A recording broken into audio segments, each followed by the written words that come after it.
Cheers, Canadian wine lovers. We are about to go live to taste what, Carl? Well, I think there's 56 different Canadian red blends, 56 or so, maybe more. Maybe the courier is going to drop off some during the live, and we'll go up to 70. Still en route, but we're going to get started. So yeah, but we have red blends from coast to coast, and I can't wait to start digging into that. So Mira, let's get going. Yeah, stay tuned, guys.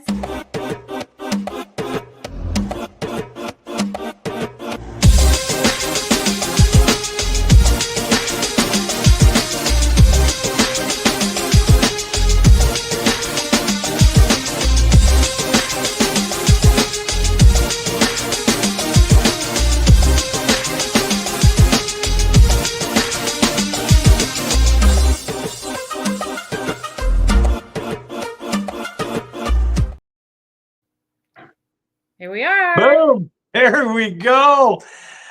Mira Boucher. Carl Boucher. All Wine Club members, Canadian wine lovers, all of you across the country, welcome, welcome. This is another epic varietals marathon. And you know what? This is the first one since the world record of 112 Chardonnay that we did last May. Now, we're going for close to 60 red blends. How did we ended up by doing red blends, Mira? What was the thought process behind the whole thing? Well, originally, like a year ago, we polled members in our VIP group on Facebook. We said, which varietal marathon should we do next? Or should we do red blends? And everyone said red blends. And so here we are doing the red blends. And I think red blends are special because people love red blends, especially in the winter. And I think something kind of unique happened a few weeks ago that really prompted us to say, let's do it now. And that was the first Canadian red blend to get 100 points from a wine critic, right? So we got that one in the lineup. We sure do. We sure do. It's somewhere far away from me. I can't reach it because there's so many in between me and my goal right now. But yeah, 2020 Mission Hill Oculus was the wine rated 100 points by John Schreiner, one of our respected Vancouver wine critics and book writer. John gave the Mission Hill Oculus 100 points sometimes at the end of the summer. So you know what? We want to demystify. What's that mean? What the 100 point means? It's a $265 wine, the most expensive red blend in the country. So what does everything mean? What's the 100 point means? What's the $20 versus a $40 versus a $70 versus $100? I mean, we have all of that in the lineup. BC,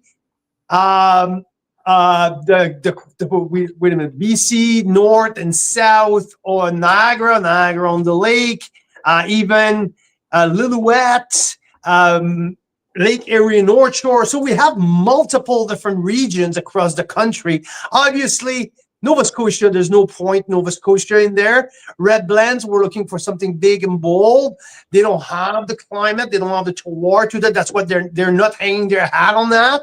So, I mean, we're bringing the best of the best here today, but also the best of the best of the value wine as well. That doesn't mean that it's only the big boys, only the super premium. We have a super incredible super premium lineup, but we also have some great value wines. So let's start, Mira, with the scoring system. How about that?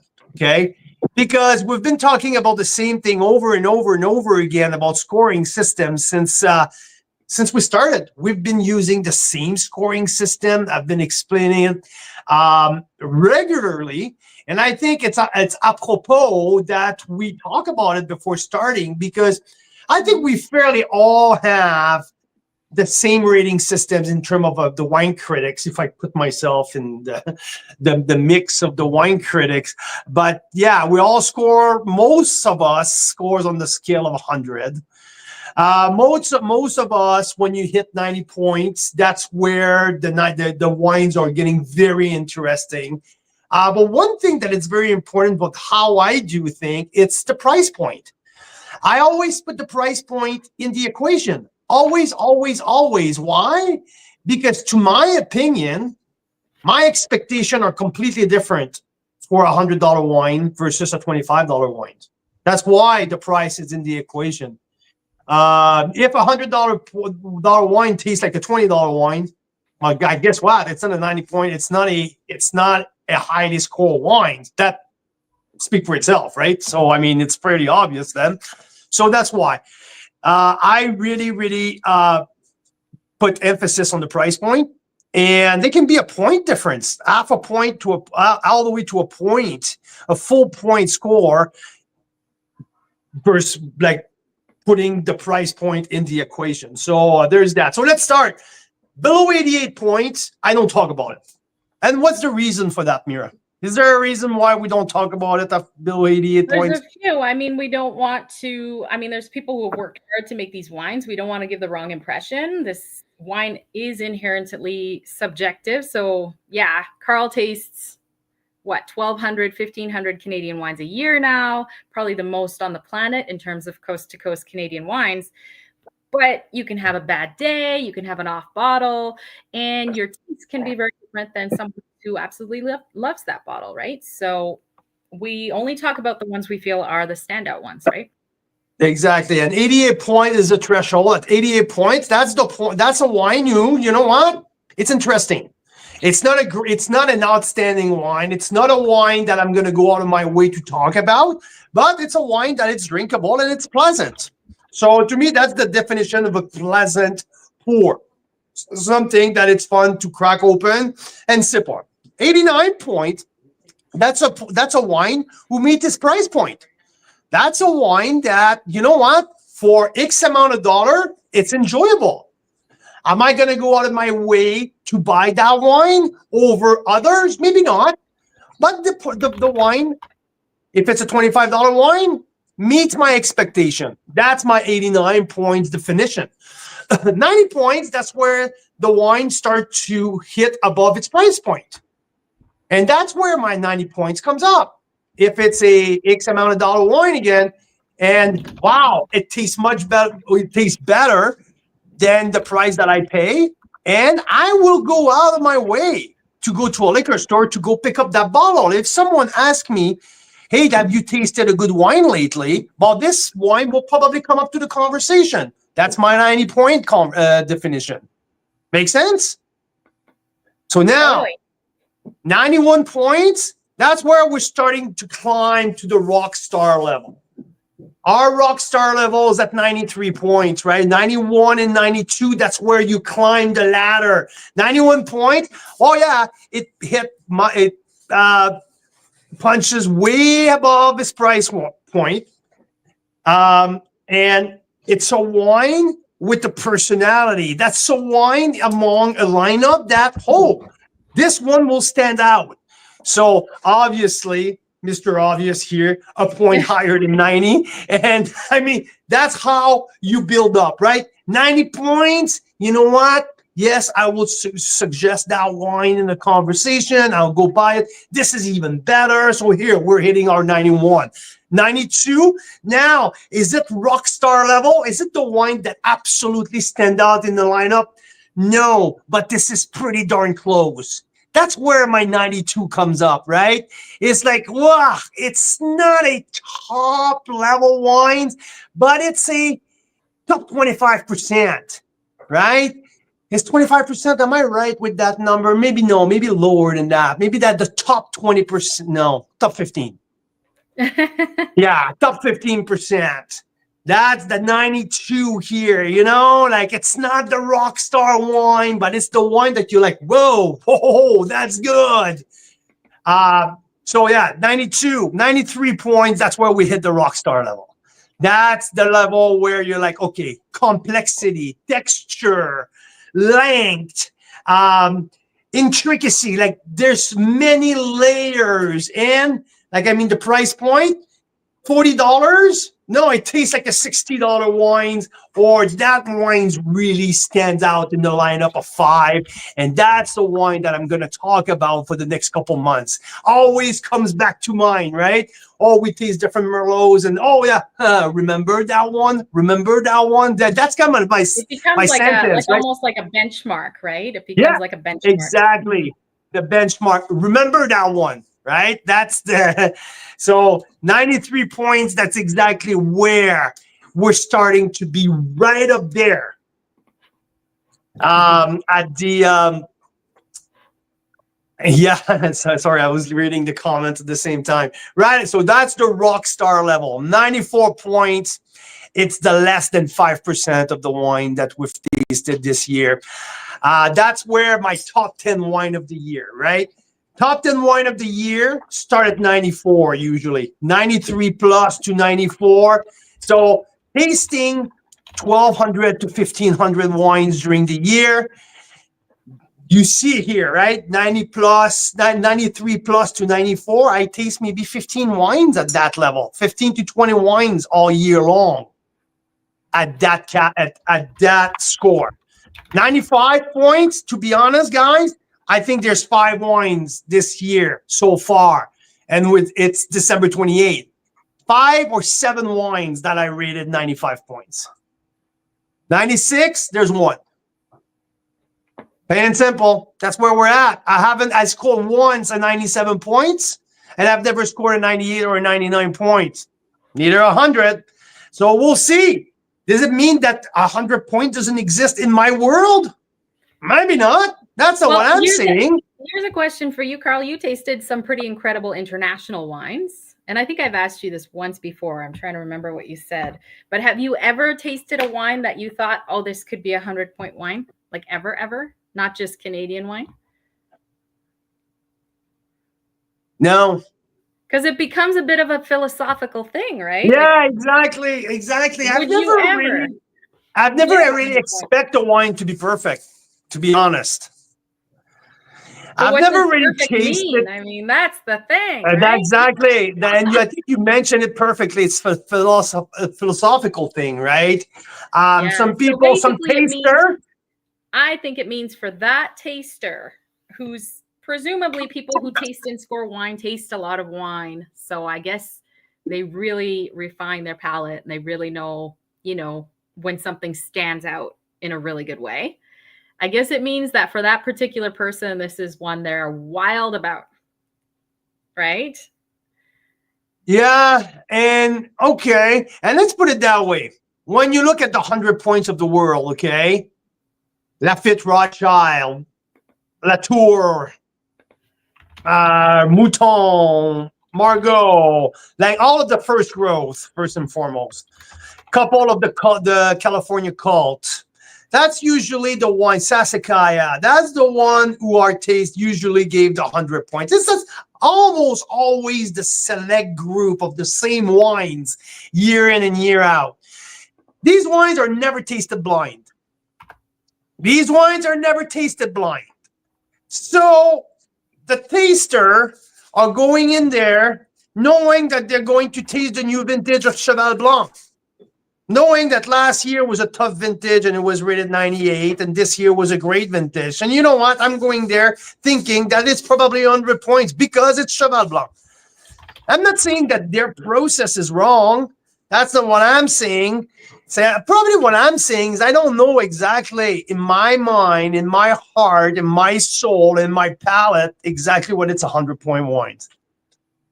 I tasted one with the winemaker in Montalcino when I was in Tuscany, and yeah, the wine was outstanding. Obviously, was not the best. Was not the best wine that I tasted all trip. We went to the Piemonte. I went across Tuscany. I went in the other part of the Montalcino. It was special. It was definitely special. The winemaker, the owner, put a impromptu a plate of charcuterie, and we tasted his lineup. And before we left, he said, "Well, I think we should have a taste of our 100-point wines." Sure, but I think you're right, Mira. It's a philosophical approach and And thinking it's that also emotional, and it's also that wine in that particular space. Like you might taste it again a year later, and maybe it's no longer 100 points. It starts to decline. I might be, you know what? I might be more prompted to rate a Chardonnay higher. That too. Everyone has their bias. Yes. You know, so more as I can, I try to rate the wine without any preconceived notion of what it should be, right? Yeah. So Exactly. Yeah. No, it's there you go. So that's a very little bit interesting of game. of our rated system, and I hope that, hey, I mean, is it right? Is it wrong? Do I do it the right way? I think the most important thing is do it consistently. To be That's consistent yeah. the way you do it. And it's been 5 years that I do it the exact same way. And I think that's why our people are very loyal members who've been following us since the very beginning. Came to get used of the way we're rating the wines. And I think it means a lot to them in the sense that they understand what my 94 points mean. They absolutely understand that. Right? Yeah. So Yeah, and I think that's something I've observed looking at how Carl does things is there is that consistency. So first of all, often Carl is the canary in the mine or whatever. Often one of the first to taste things. So he'll taste something, and without even fully publicizing those scores, other critics will come on and often score at the exact same place, same points, I mean. And the other thing yeah, that happens once in a while is Carl forgets that he tasted a wine. It's happening like it never used to happen, but now when you taste this many wines, once in a while he'll be like, "Oh, did we taste this 3 years ago? I'm not sure." But used to be like he'd be like, "Oh yeah, we tasted this one on March 25th, 2019." But now when there's a wine that I'm like, "Oh, you tasted this one before. It's in our notes." It will almost always be the exact same score. So yeah, that's pretty yeah. interesting. Ah, Mel's here. Hey, Mel from Intersection. And Mario's saying there's only two ways to go after. You give your first 100-pointer. Either more wines will get 100 points and that dilutes the value, or every wine is downhill after that. Yeah. Yeah. I mean, that's another the psychology piece of it, right? Like you were so scared when we had that amazing experience with the Pearl Morissette to give it more than 95 points, even though you were like, probably this is the closest thing you get to 100. It did fall off the hill after, but at that particular moment in time, that wine was incredible. Yeah. Right? Yeah, and also a moment that we were very discovering the 20-mile bench. We were really discovering that how amazing the Chardonnays of the 20-mile bench. And you know what? Now that I'm tasting more and more wine, I think that I like by virtue of the base and the reference is wider, that it's harder for me to rate higher. You know, because I'm tasting more. So, you know, when you taste 60 wines, your benchmark is higher. Now I'm tasting so many that I have a bigger comps. Like I can compare to many more. So it's like that's why the 90s are more frequent. The 91s are more frequent. The 95 are very less frequent because the wow one became much rarer because I have more to compare. So, I mean, we can talk about that for another hour and a half. Yeah, let's But get Jesus Christ, tasting. What's in? I So, am freaking looking at the table here, and I'm like, okay, but I think it's worth it. Give me a yeah. second So here, first you we have to guys. say we have two So, amazing people, Karen and Jan. I have to guys. say thank you to my pals here. These two are some of the most amazing people in the wine biz. Every time we do a marathon, I can count on them. They work in the shadow. They always help getting set up. And you know, I think we're notorious to chase our tail the day of. And it's so funny because every time Jan gets here, he's like, "Where's the list? Where's the list? Carl, give me the list. And Need to Carl's get like, set up here." They're like, "Wait a fucking minute! I don't have the list yet." And so like 5 bottles show up this morning, so it screws up the list a little bit. But we don't mind. There's always room on the list for more wine, isn't there? I love it. So Where are they you? opened all 56 of these bottles in the last couple hours, which is a big feat in and of itself. And they're helping Carl put flights together, which is amazing. So I think we're going in order of price point. I'm actually going to put in the comments the link if you want to follow on our spreadsheet. I know Yeah, and I might have to take that big sweater. I might have to take that big sweater off because I haven't tasted one wine yet, and I'm I'm hot. I'm hot already. So open the door. Yeah. Okay, I'm gonna take that off. Okay. All right. All right. All so right. yeah, and we're gonna give me a second here. Give Give me a second. Do you want me to do it on camera or off camera? Yeah, let's see you take that sweater off, Carl. Yeah. Oh yeah, you really want to see? Because I'm not gonna see that.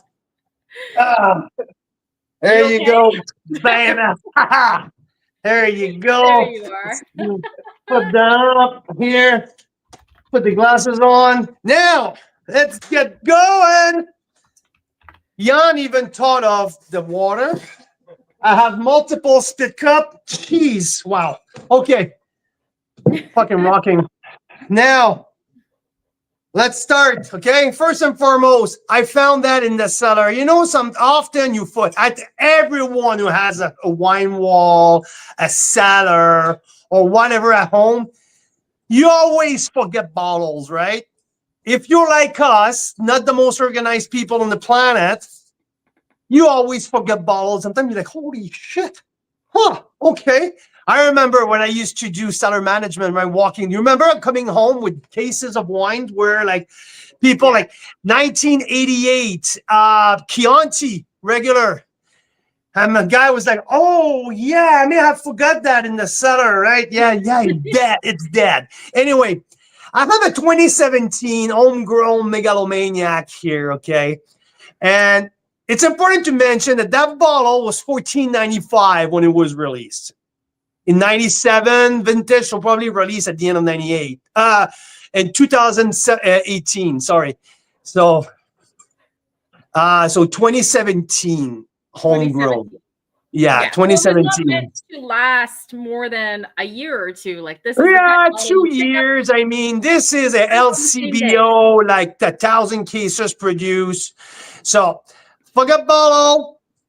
Okay, so let's see what it tastes of. $14.95 including tax. Let's see what it tastes. Okay. Nothing wrong on the nose. Wow.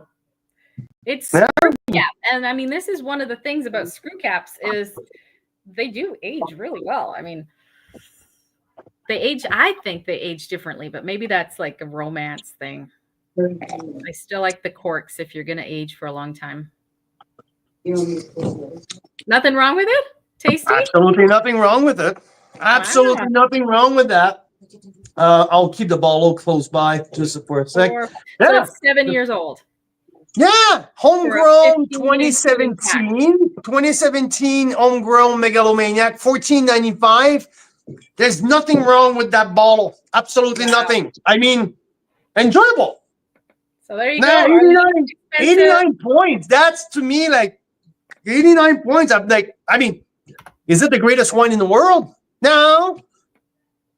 But for a 10 and a $5 bill, and they give me a nickel back. Wow. Okay. $14.95. Because that's the thing with red blends. I mean, it's pretty rare to find a really nice red blend under 25 or 30 bucks, right? Well, we'll see. If you look at the list that I have in the top, like Jan, like how many do we have from BC in the first 15? Like 1, 2? I mean, that's the thing that we've been talking about for a long time is only one. Only one, right?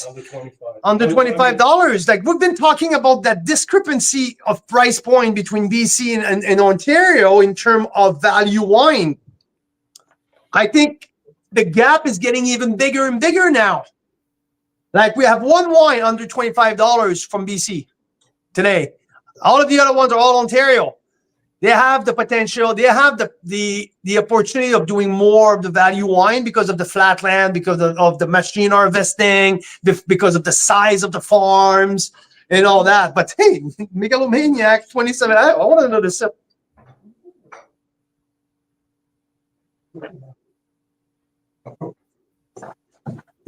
That's pretty interesting, hey? Very interesting. Okay, well, let's move on to another wine under $20. This is Culinary. Culinary, this one is the Corposo Culinary, which is the 2019 vintage. It's a Passimento style. And I believe that this wine is their Ripasso. So in terms of a blend, it's a 65% Cap Franc. What? I know your spreadsheet is hard to read sometimes. So if you want, I can tell you the blends. I've got it in this link that I've just put up as well. Please. 65 Cap Franc, 25 Cap Sauv, 10 Merlot. Perfect. Okay, so now, I mean, like this wine, it smells fresher. I mean, that Megalomaniac, it's interesting, but I mean, it's not something that we're going to talk all night about. So 14% alcohol here in that red blend, Franc, Sauv, and Merlot. Ripasso, so it's the repass of the juice on the Appassimento from the previous year. I love the nose. The nose is very appealing here. Lots of raspberry, red fruits.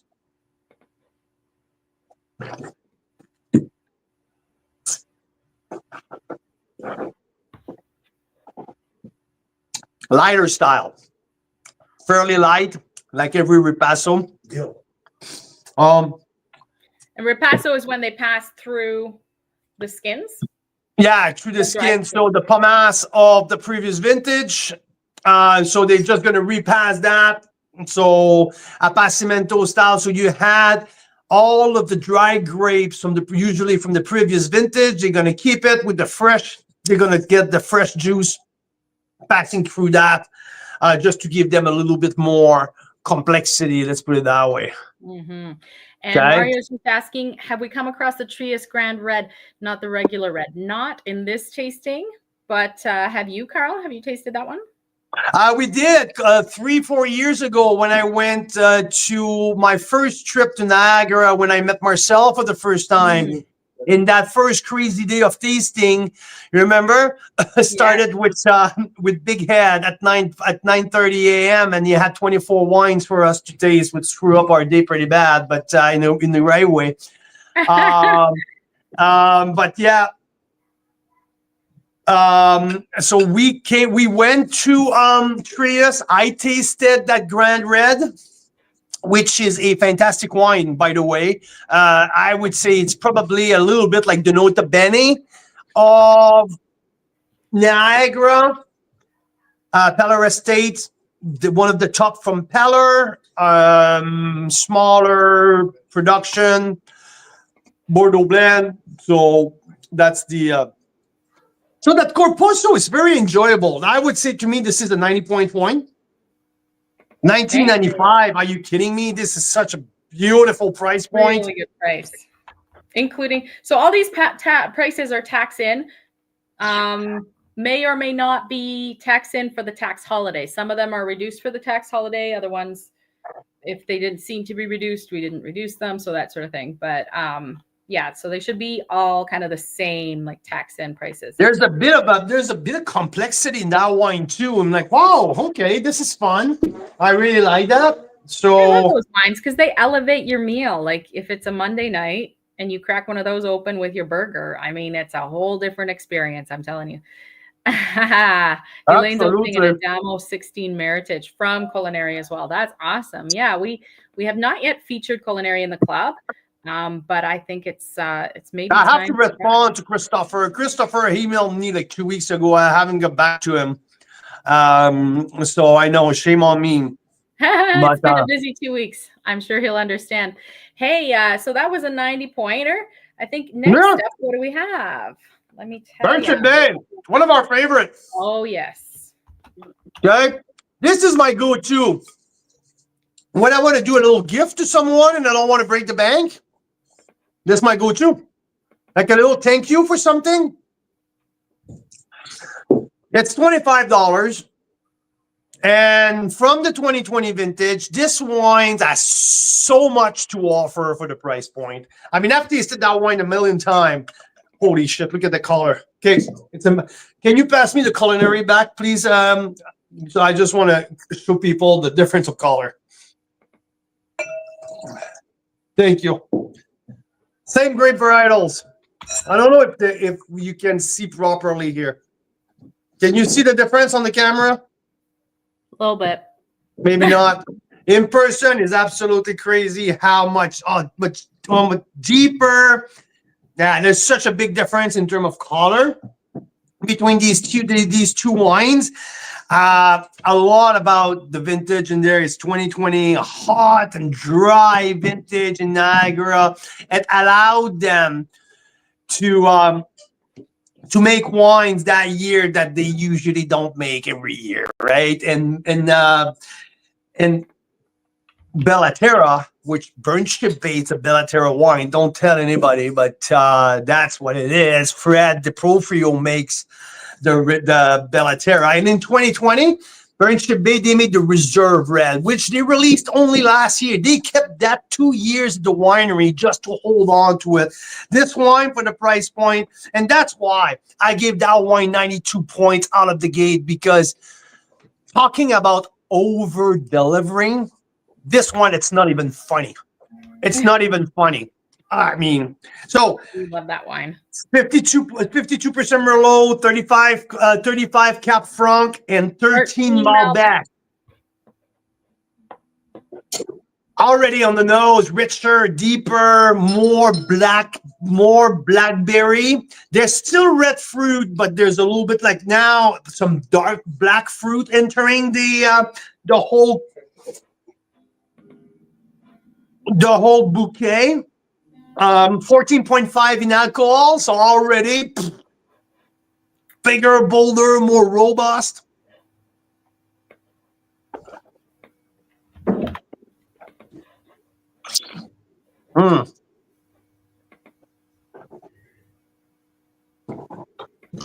And the palate,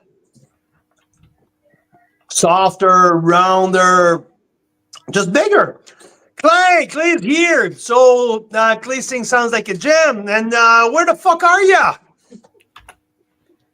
Hey, are you not supposed to be with me here today, tasting wines? Is it not the deal?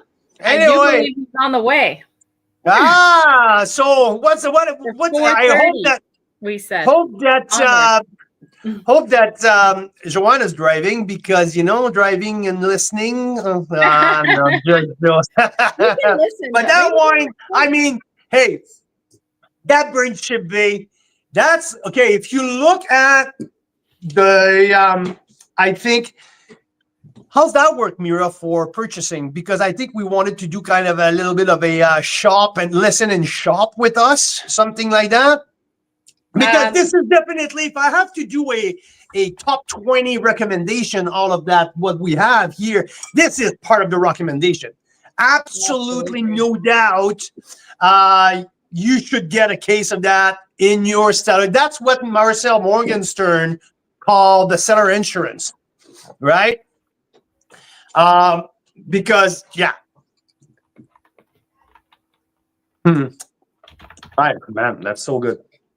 Like bolder, there's some tobacco coming in, dark chocolate coming in, a little bit of spice. There's definitely new barrel in there as well. I don't know how they do that with new oak and the whole thing, and at that price point, and it still boggles my mind.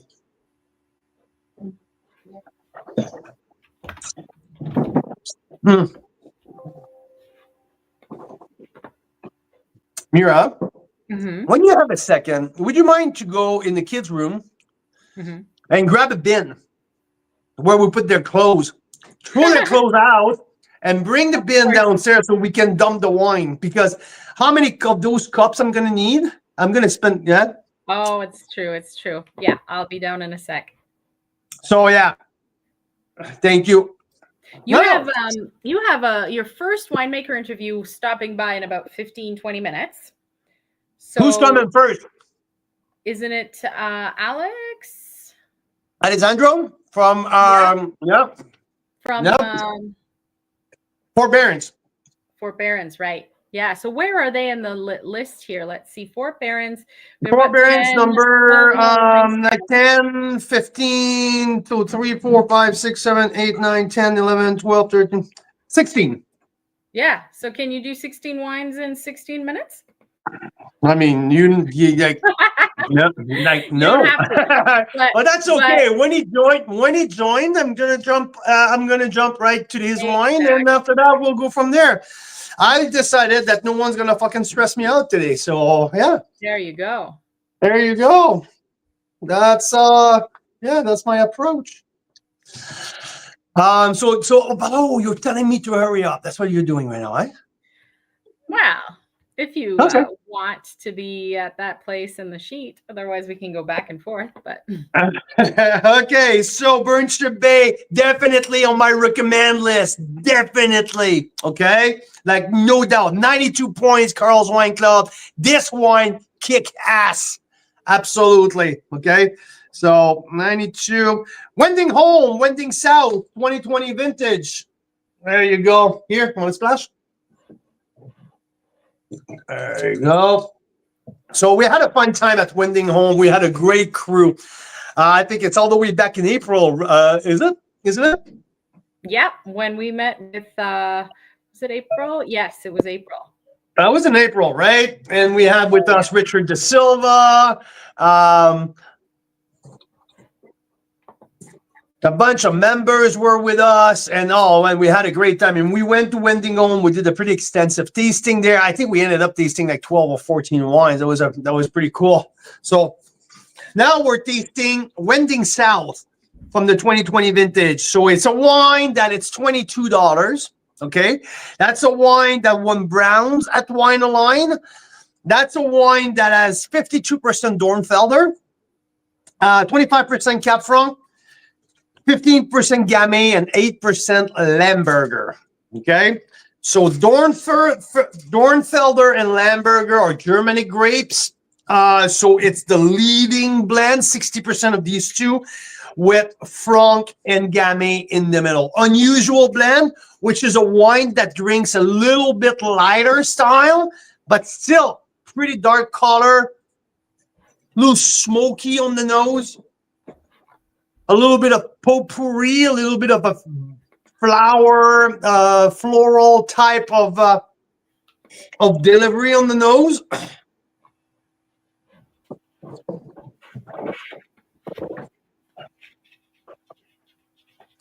Beautiful red fruit. Lots of cherry. Cherry up front.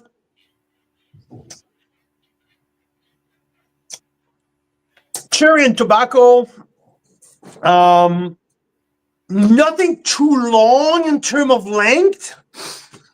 But the mid palate has a nice density. It's like quite dense in terms of a wine. The alcohol, I think, like we're looking at what here, 13%. Yeah, it doesn't show higher. I don't believe that there's a ton of there's probably no new oak or just a tiny bit. So it's very fruit forward up front, and it's delicious. It's good. $22. I mean, there's nothing wrong with that. If you look for something inexpensive and who's not uber complex, I'll get that in a day. I would say it's a 89 points, 89 plus. It's a fun wine to have, definitely.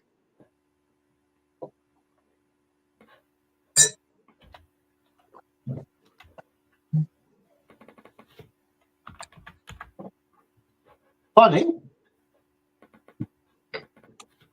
$22. $22. I think you did that. Yeah, this is fun. I like that. Okay. I'm glad that I have food here. Now, let's move on to Consommé Reserve Series.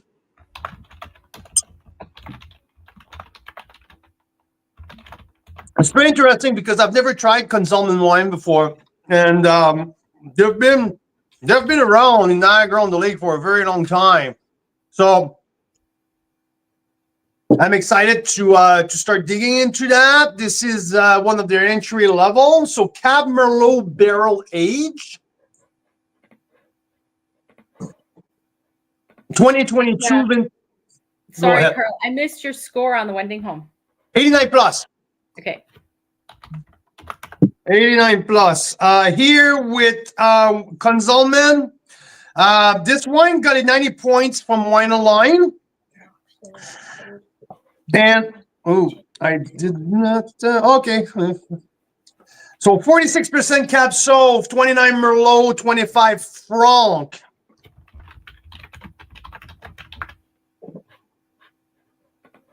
Red crunchy fruit on the nose, that's for sure.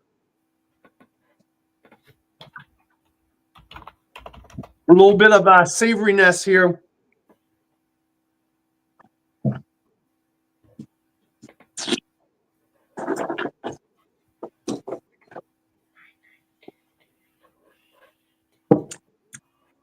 Bright and crisp. Bright, crisp.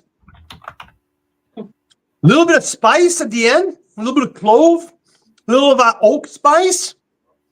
I don't think there's any a crazy barrel program on that wine. Probably not. But you know what? I think it's fairly delicious. Which price do we have here? 22.10. So same price. I probably take the Wending Home over this wine. Wending Home has a little bit more density on the mid palate, but this the tannin a little grippier, which I enjoy. I will go with the 89 points here with the 89 with the Consulman. I mean, these are well-priced wine.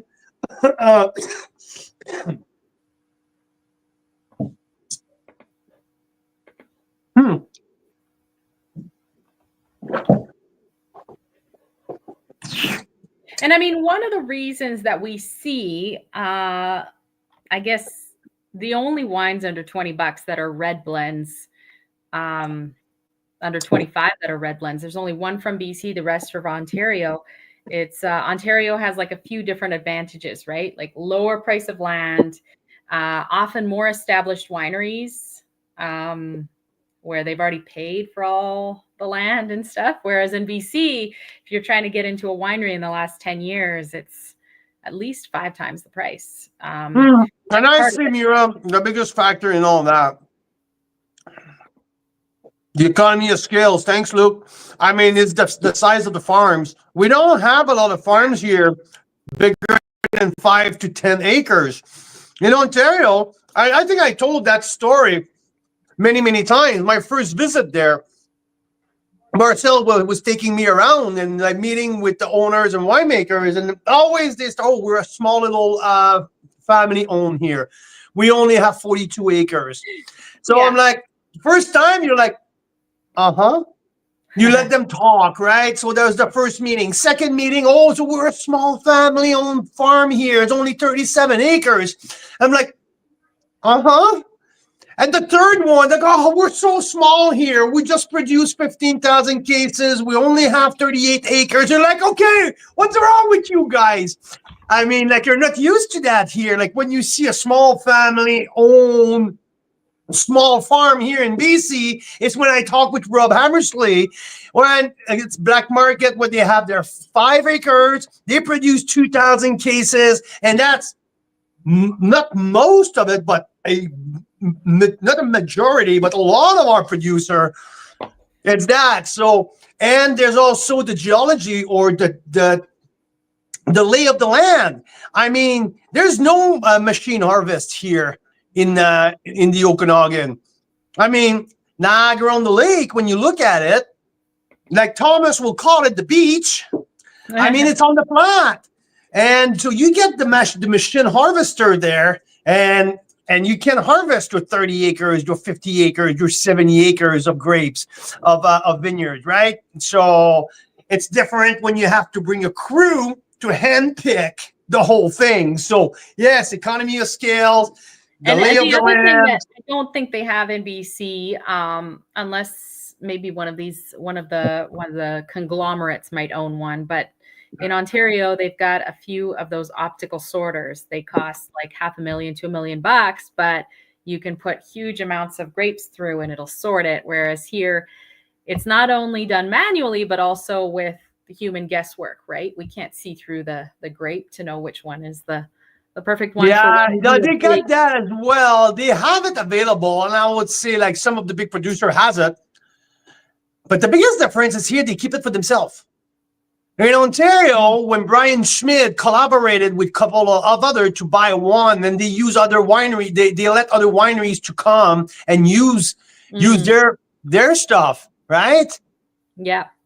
Yeah, we see a lot of that. So, yeah, it's really interesting seeing the differences. But for us, as people who like to taste and drink wine, yes, if you're looking for a red blend under $25, most of them are going to be from Ontario, the really good ones. But there are a few gems here in BC, and I'm talking 25 including tax. There are a few under 25 still, like 24, 25, really good ones from BC, but that's usually plus tax. Plus that 15% BC tax. Exactly. And there's a few wineries around here, but now, like I said, like Blasted Church, their entry level red blend is now what, $27, right? Or something like that. Astor Creek has one, but for Save On exclusively, which is $20, but it's not necessarily the same level. Yeah. Right? So speaking of BC red blends under $25, including tax, this is one coming up. Are you on the Mayhem? That's the one. That's the Mayhem. And I mean, I don't think that you can find better value red from British Columbia.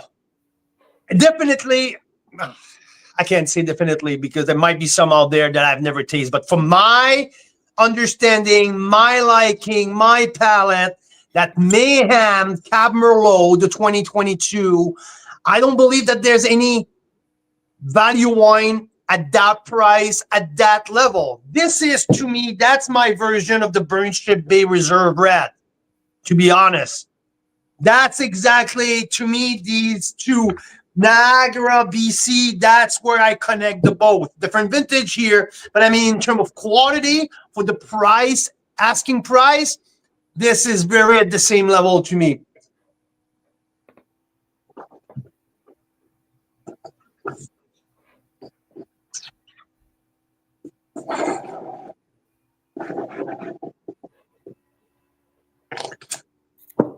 So mostly Merlot with a splash of Cab Franc, spicy on the back end, lots of spice.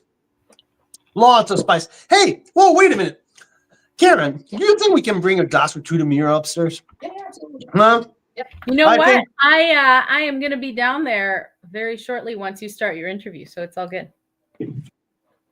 And? What's the point? Oh, okay. yeah. No. So most of the fruit is coming from Anarchist Mountain here in Osoyoos. 11 months in French oak. This is a beauty of a wine. Depth, expressive, great purity of fruit. I mean, this is everything you can expect for a BC 2444 wine. I mean, you can't expect better than that. This is absolutely on point. That would go on my recommend list. Yeah. Absolutely. Oh, thank you, Karen. And then that one's the second one. So Burnship Bay, man, wine number 2 on the recommend list. I don't know. It's not a thing. I know it's not a thing, Mira. I just came up with that, but that's the recommend list. Just a sec, okay? I'll be right back. No problem. No problem. So here now, let's move on to the next one, which is Henry of Pelham. The the Schoolhouse Cab Merlot VQA Short Hills Bench. Okay, Henry of Pelham. I mean, been famous to be on Air Canada for many years. now, so I don't know why that screen is going dark. Anyway, so in terms of blend here with Henry of Pelham, Cab Merlot, that's what I have. 93 points from Wine Current, which is Vic Aradine, one of the Ontario wine writer. Very expressive on the nose. Some floral touch here. If that fucking phone's starting to do that, I'll lose my mind.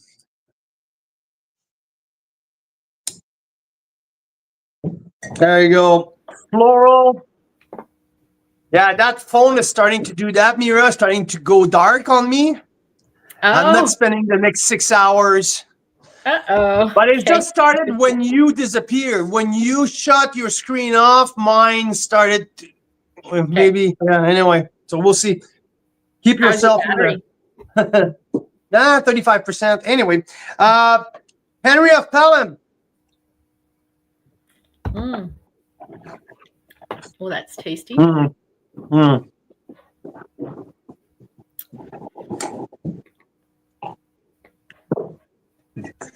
These wines are always good. Oh my God, this is good. I like that. So here we have Henry of Pelham, $25. A little short, but I mean, what you expect for $25?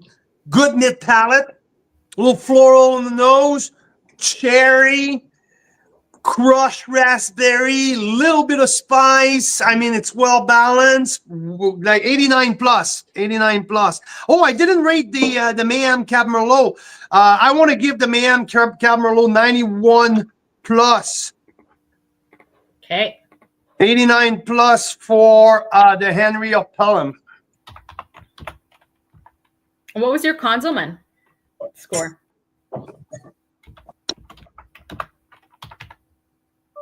89. There we go. Okay. Here. Okay. Now we're gonna go with Leading Post, Cuvée Winona. Yes, we just featured that wine. I mean, I don't understand how this wine can be charged $35 and above, and no one will ever complain about that. Never complain about that. The quality of Cuvée Winona is absolutely astonishing for the price point. One of the best winemaker in the country, Ilya Sanchuk. One of our very favorite winery, and I can tell you it's going to be one of the 3 choices of the Ontario Winery of the Year this year for sure. They own the top spot for Wine of the Year on my top 10 wine list with their Clone 548 Chardonnay. But so Cuvée Winona, we have 61% Merlot and 39% Cap Franc. So 60-40 Merlot Franc from the 2020 vintage. So again, 2020 vintage allowed winemakers in Ontario to ripen their fruits much longer and at a higher Brix level than usual, which give round and powerful wines, even for entry-level wines. So yeah, right there. Expressive, nice complexity on the nose. There's cassis.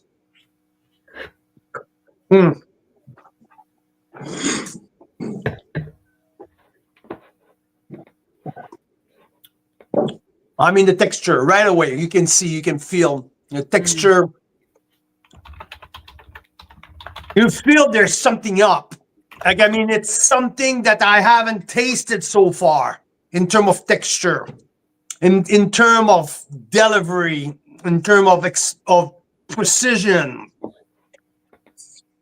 Yeah, I mean, 92. I already rated 92, so this is a definite. There's nothing under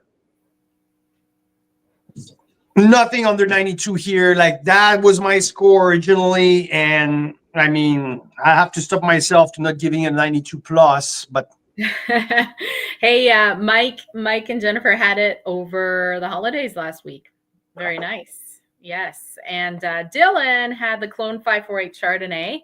That wine of the year, says he liked it. Sounds like he wants to get some more. So that's a good I sign. think he said something better than he liked it. I think he says exceptional. Yeah, exceptional. It is. Darn right it is. It's my top wine of the year. It's freaking fantastic.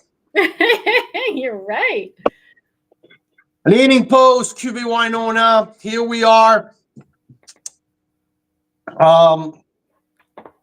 Now let's do. That was one of Mira's favorite. This one. Oh, it's such an interesting wine. Who was saying they had it over Christmas? Jean Denis, I think. I think so. Yeah, that's true. Jean-Denis Valliere out of in Quebec, in Bois-Châtel. No. Yeah, Bois-Châtel.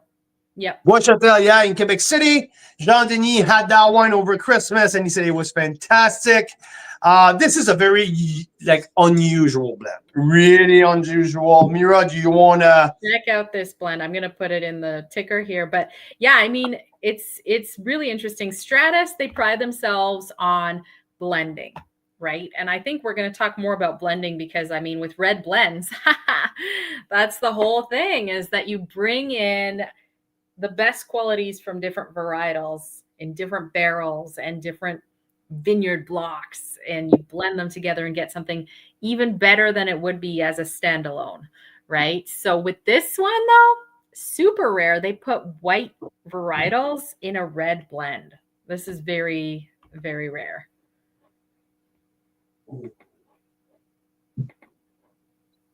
So we have here Cap Franc, Cap Sauve, Merlot, Sauvignon Blanc, Viognier, Semillon, Syrah, and Sangiovese. I'm not joking. Yeah. Two white varietals in a blend of 7 wines. So everything is state fruit. They're on Niagara on the Lake, a very special winery. We have a very soft spot for Stratus. And yeah, like Mira mentioned, it's the art of blending. It's their mojo, has always been since they started, because of the Stratus White and Stratus Red, their flagship wine every year. They're going to blend what's coming out best out of their vineyard. And that Alto from Stratus, it's a wine that it's not available on the market. You cannot find that wine. It's a wine exclusively made for restaurant in Toronto, mostly in Toronto. I think there's a few restaurants in Ottawa who has that wine as well, but mostly for the Toronto wine food scene. And exceptional wine. I give that wine a 92 plus. So far, it's our highest rated wine that we have today. I mean, there's a half a point for uniqueness, half a point for the blend and how, and it works. Sometimes you get some blend where you're like, okay, that's interesting, but the result is like discombobulated. It doesn't fit together. It's like a recipe, right? It's like you go to a restaurant and you go to that's one of my biggest pet peeves. And let me tell you about that story. Okay. I worked fine dining for over a decade and a half. Some of the highest fine dining in the country.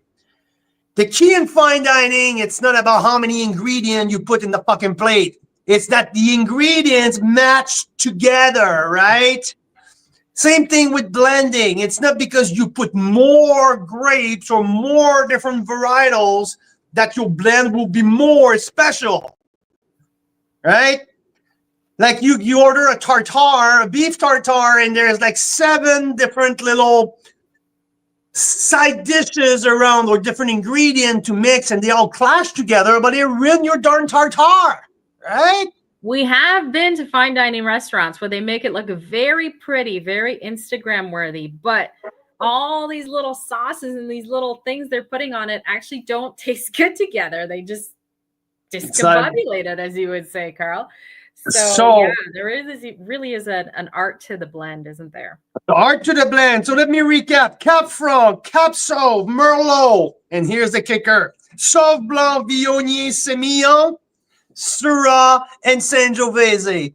That's the blend here. But again, it's not just fancy frou-frou. It freaking works. It works like a charm in the glass. It's freaking fantastic. And for what? $29, under 30. This is fantastic. If you want to mess around with someone blind tasting, Absolutely. And I'm pretty sure $29 that is tax in. During the tax holiday, that is probably less now. So very good, very good. And you already gave that one 92 plus points, which is like on your stairway to being a mega to being a rock. rock star wine. And I mean, and the spice at the end just lingers. Karen, did you try that? Which one? Stratus. Not yet. No? Yeah, Karen needs to try that one. I think Karen will like that You need one. to try that one. This is just so freaking good. Ah, I love that. Okay. Can I stop and just stay there and just sip on that for the rest of the evening? No? That Not sounds like possible? that's your favorite in the under 30 right now. Okay. So now we have 20. I feel like it's not the right price. For which one? Boucher 29. I feel like if I was lower than that. Anyway, that's just me. Okay. Let's move on. So to Boucher Vineyard 2021 Meritage. And I have a fun story about the Meritage. So we have Mike, the average wine enthusiast, here listening right now. If I'm tasting Boucher tonight, it's because 4 years ago, or maybe almost 5 years ago now, someone sent me a bottle of the 2019 Meritage from Boucher, and it was Mike. He said, Carl, you need to taste that wine. And I fell in love with that wine. I reached out to the winery. We now feature them, and we're going to re-feature them at the end of January. So this is the new release of the new Meritage, but that was the first one I ever tasted from the Boucher from a different vintage. So thank you, the average wine enthusiast, for connecting us with this outstanding winery. We just featured their 2020 Syrah in our Pan-Canadian Advent calendar, which was almost the highest rated wine of the 12 of our 12 wines trek across the country for our 12 days of Christmas. So, okay. Cedar, blackberry, oak spice. Very classic nose here.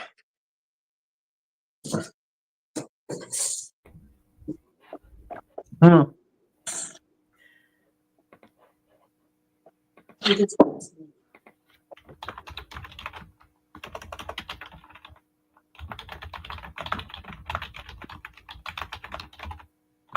starting to get some tannin. Little chewy tannin. And you know, lots of people don't really like that snappiness of tannins. I love that part in a young wine. I love it. This is really freaking good. Oh, chewy tobacco, almost coffee. Okay. I have to go with 92 points on that one. Nice. Oh, yeah, the finish linger. There you go. There's some finesse in that. It's not that big, juicy, round, dense mid palate. There's a lot of finesse and elegance in that. And the flavors evolve. Yeah. Oh, yeah. Oh, yeah. Oh, geez, I love that.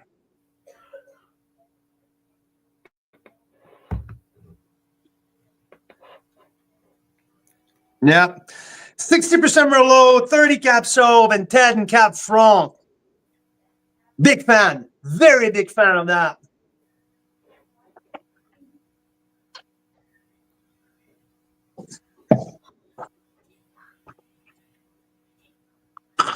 A little sweet cherry finish. Yeah, I like the chewy tannin. I really like that. There you go. There we go. Whew. Now we're gonna go with Konzelman. Konzelman, the second one of their 2-bottle offering. So this is their high-end. This is the Family Reserve series from the 2020 vintage. So we talked about it earlier. 2020 as a ideal vintage, especially for Meritage. So what do we have here as a blend? It's 36, 34, 30. So almost a 3-way split between Sauv Franc. Is it Sauv Franc and Sauv Franc and Merlot? Yeah. Sauv Franc and Merlot, the 3 classic grape. What about? Not sure exactly about the oak profile, but give me a minute here.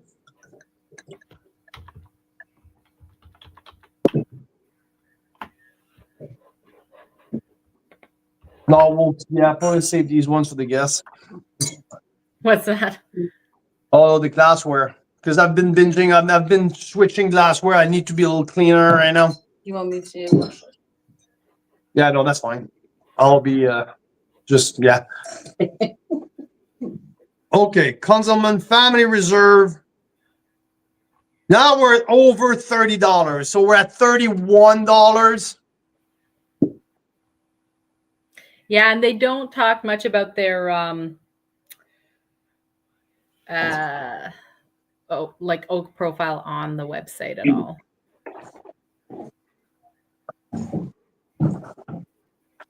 Seems fairly neutral. Oh, grip your tannin here. A little bolder, a little bit more depth. This is a good wine. This is a good one. This is a 90 points here. Yeah, oh, definitely. Mike here is commenting. I'm guessing this one will be better. Yeah. This is more complex. I mean, the first one was decent. I mean, it was like for the price. What price was that? Like $22.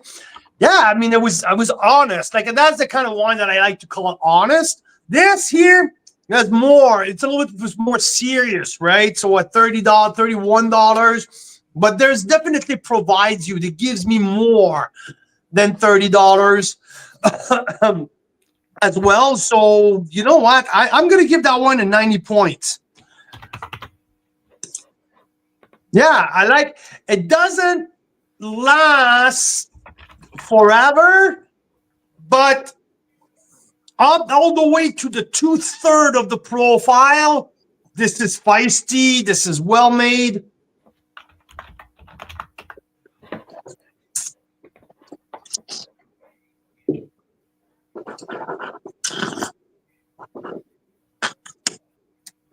Yeah.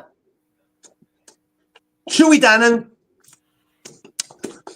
Maybe a little too much for my liking, but young. We might have switched Jimmy. Look at my cheeks. Just a few sips and they get all red. And I don't know if that's red blends in general or if it's the less expensive red blends. If there's something in there that kind of. So, which one did you have, Mira? Whatever you brought up. I don't know. Mystery wines. I didn't brought anything up.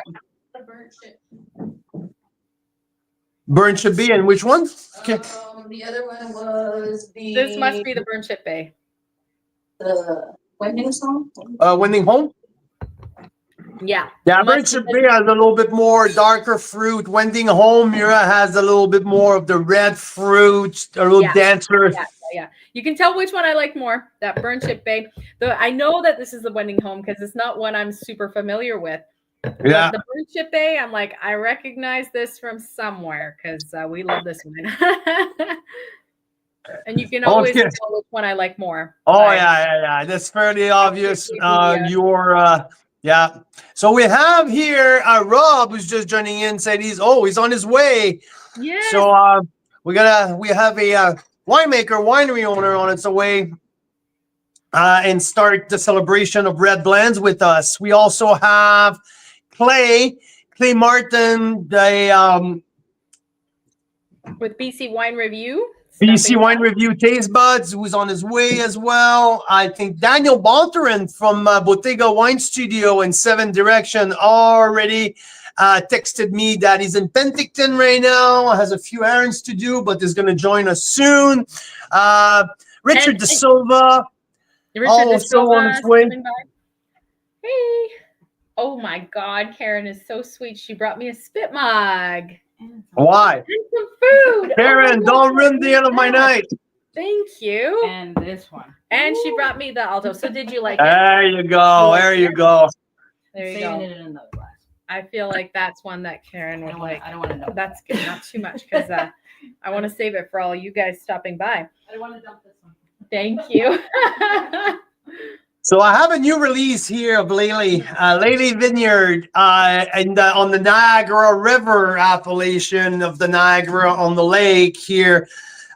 So Lely, one of our very favorite place out there. Amazing team making some great wines, Lely and Stonebridge. We're going to have the Stonebridge Red a little later on, but this is the first offering.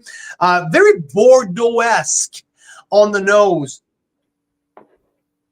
I really feel like, yeah, I mean, red fruit, the oak comes up.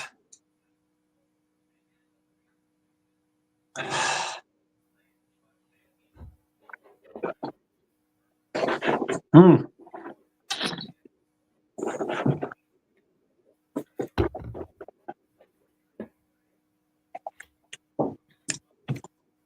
This is a solid wine. I can definitely feel there is more Cap Franc on this wine. I don't know if you have the blend quickly, but I'm getting down my list here. You're totally right. Okay. 68% Cap Franc, 17 Merlot, definitely 5 Cab Sauv, and 5 Malbec, and 5 Petit Verdot. Well, it was definitely dominant Cap Franc. There's that cherry wood pumps up. This is a very good wine. I enjoyed that a lot. I got a 90 plus here. Nice. Nice. I played a little trick on you. I don't know if you noticed, but the winemaker from Fort Barons, Alex Snell, is going to stop by, I think, in the next little while. But I told you at 3, and I actually told him 3:30. So so you will be right on. So now can I take a break before you join in? Yeah. Just joking. I mean, you've got the Lely Red you just gave how many points to? 90 plus. And now we're going to move on to, there's 525 cases made of that Lely. I like that. I think this one should improve a lot, that 21 Lely Red. I can feel that this wine could improve quite a bit in the next 3 to 4 years. Still feel a little close, but I really like the entry. I really like the front palate of it. And I know that there's some lingering spice at the end which shines. I'm just waiting for a little bit of a explosion on the mid palate here. 2018 Terralux. So this is a new project here in the Okanagan. There's not a ton of new wineries in the Okanagan. We're pretty much going the opposite way of Wineries are shutting down, sadly, because of the many hardships over the last few years with the weather, with COVID, with all these things. So Terralux, here. This is the 2018 Meritage. Okay, so it's something like Karen. Have you tasted Terralux before? No.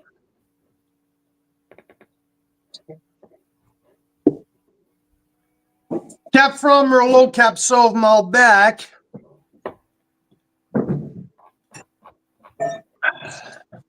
Again, this wine feels like I don't have the proportion of the split, but that wine smells more heavily Cap Franc.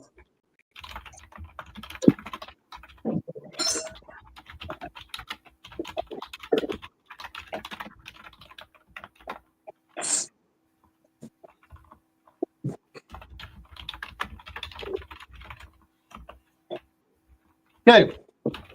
Okay, here.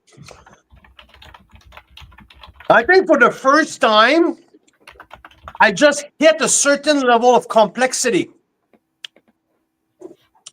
That's the very first wine here with the... This wine raised the ceiling in terms of complexity. Definitely.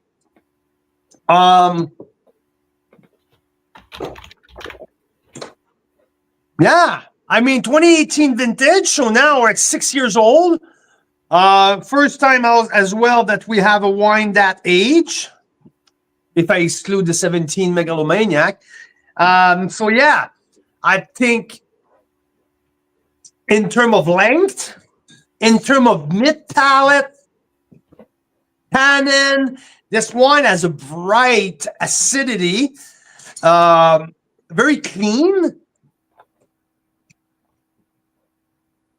Yeah, this is a very good wine. This is a very good wine. $35, which I think it's plus tax, but I mean, I have a 92 points at that wine. Nice. That's a winner. Mm-hmm. Mm-hmm.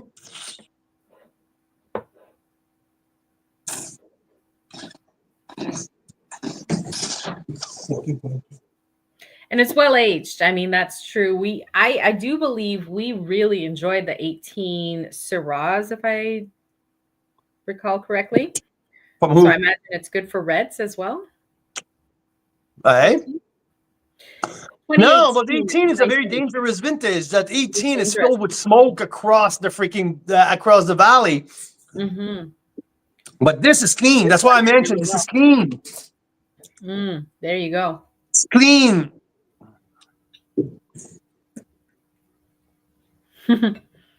Lots of complexity. Do you see how the spice is exploding at the end of that wine? Oh.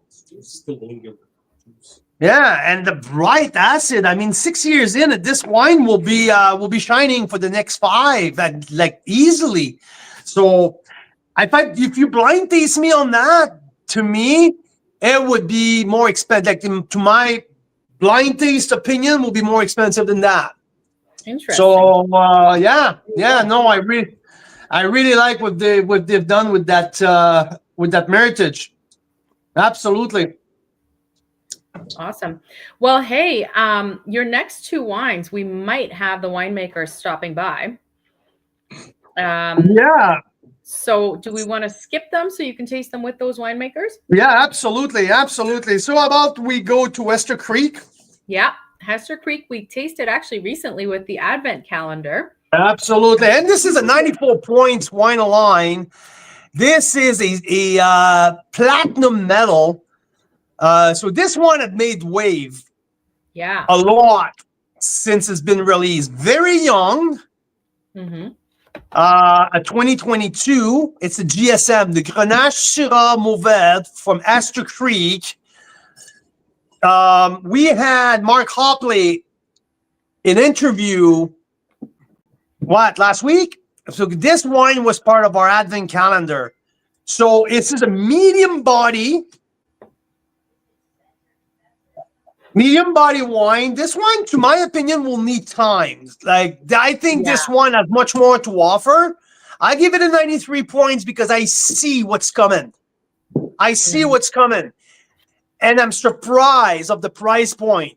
At $35, I truly believe that that wine, with the rarity of a Grenache Syrah Mourvèdre, from where it's from, I love the story of Vineyard 11.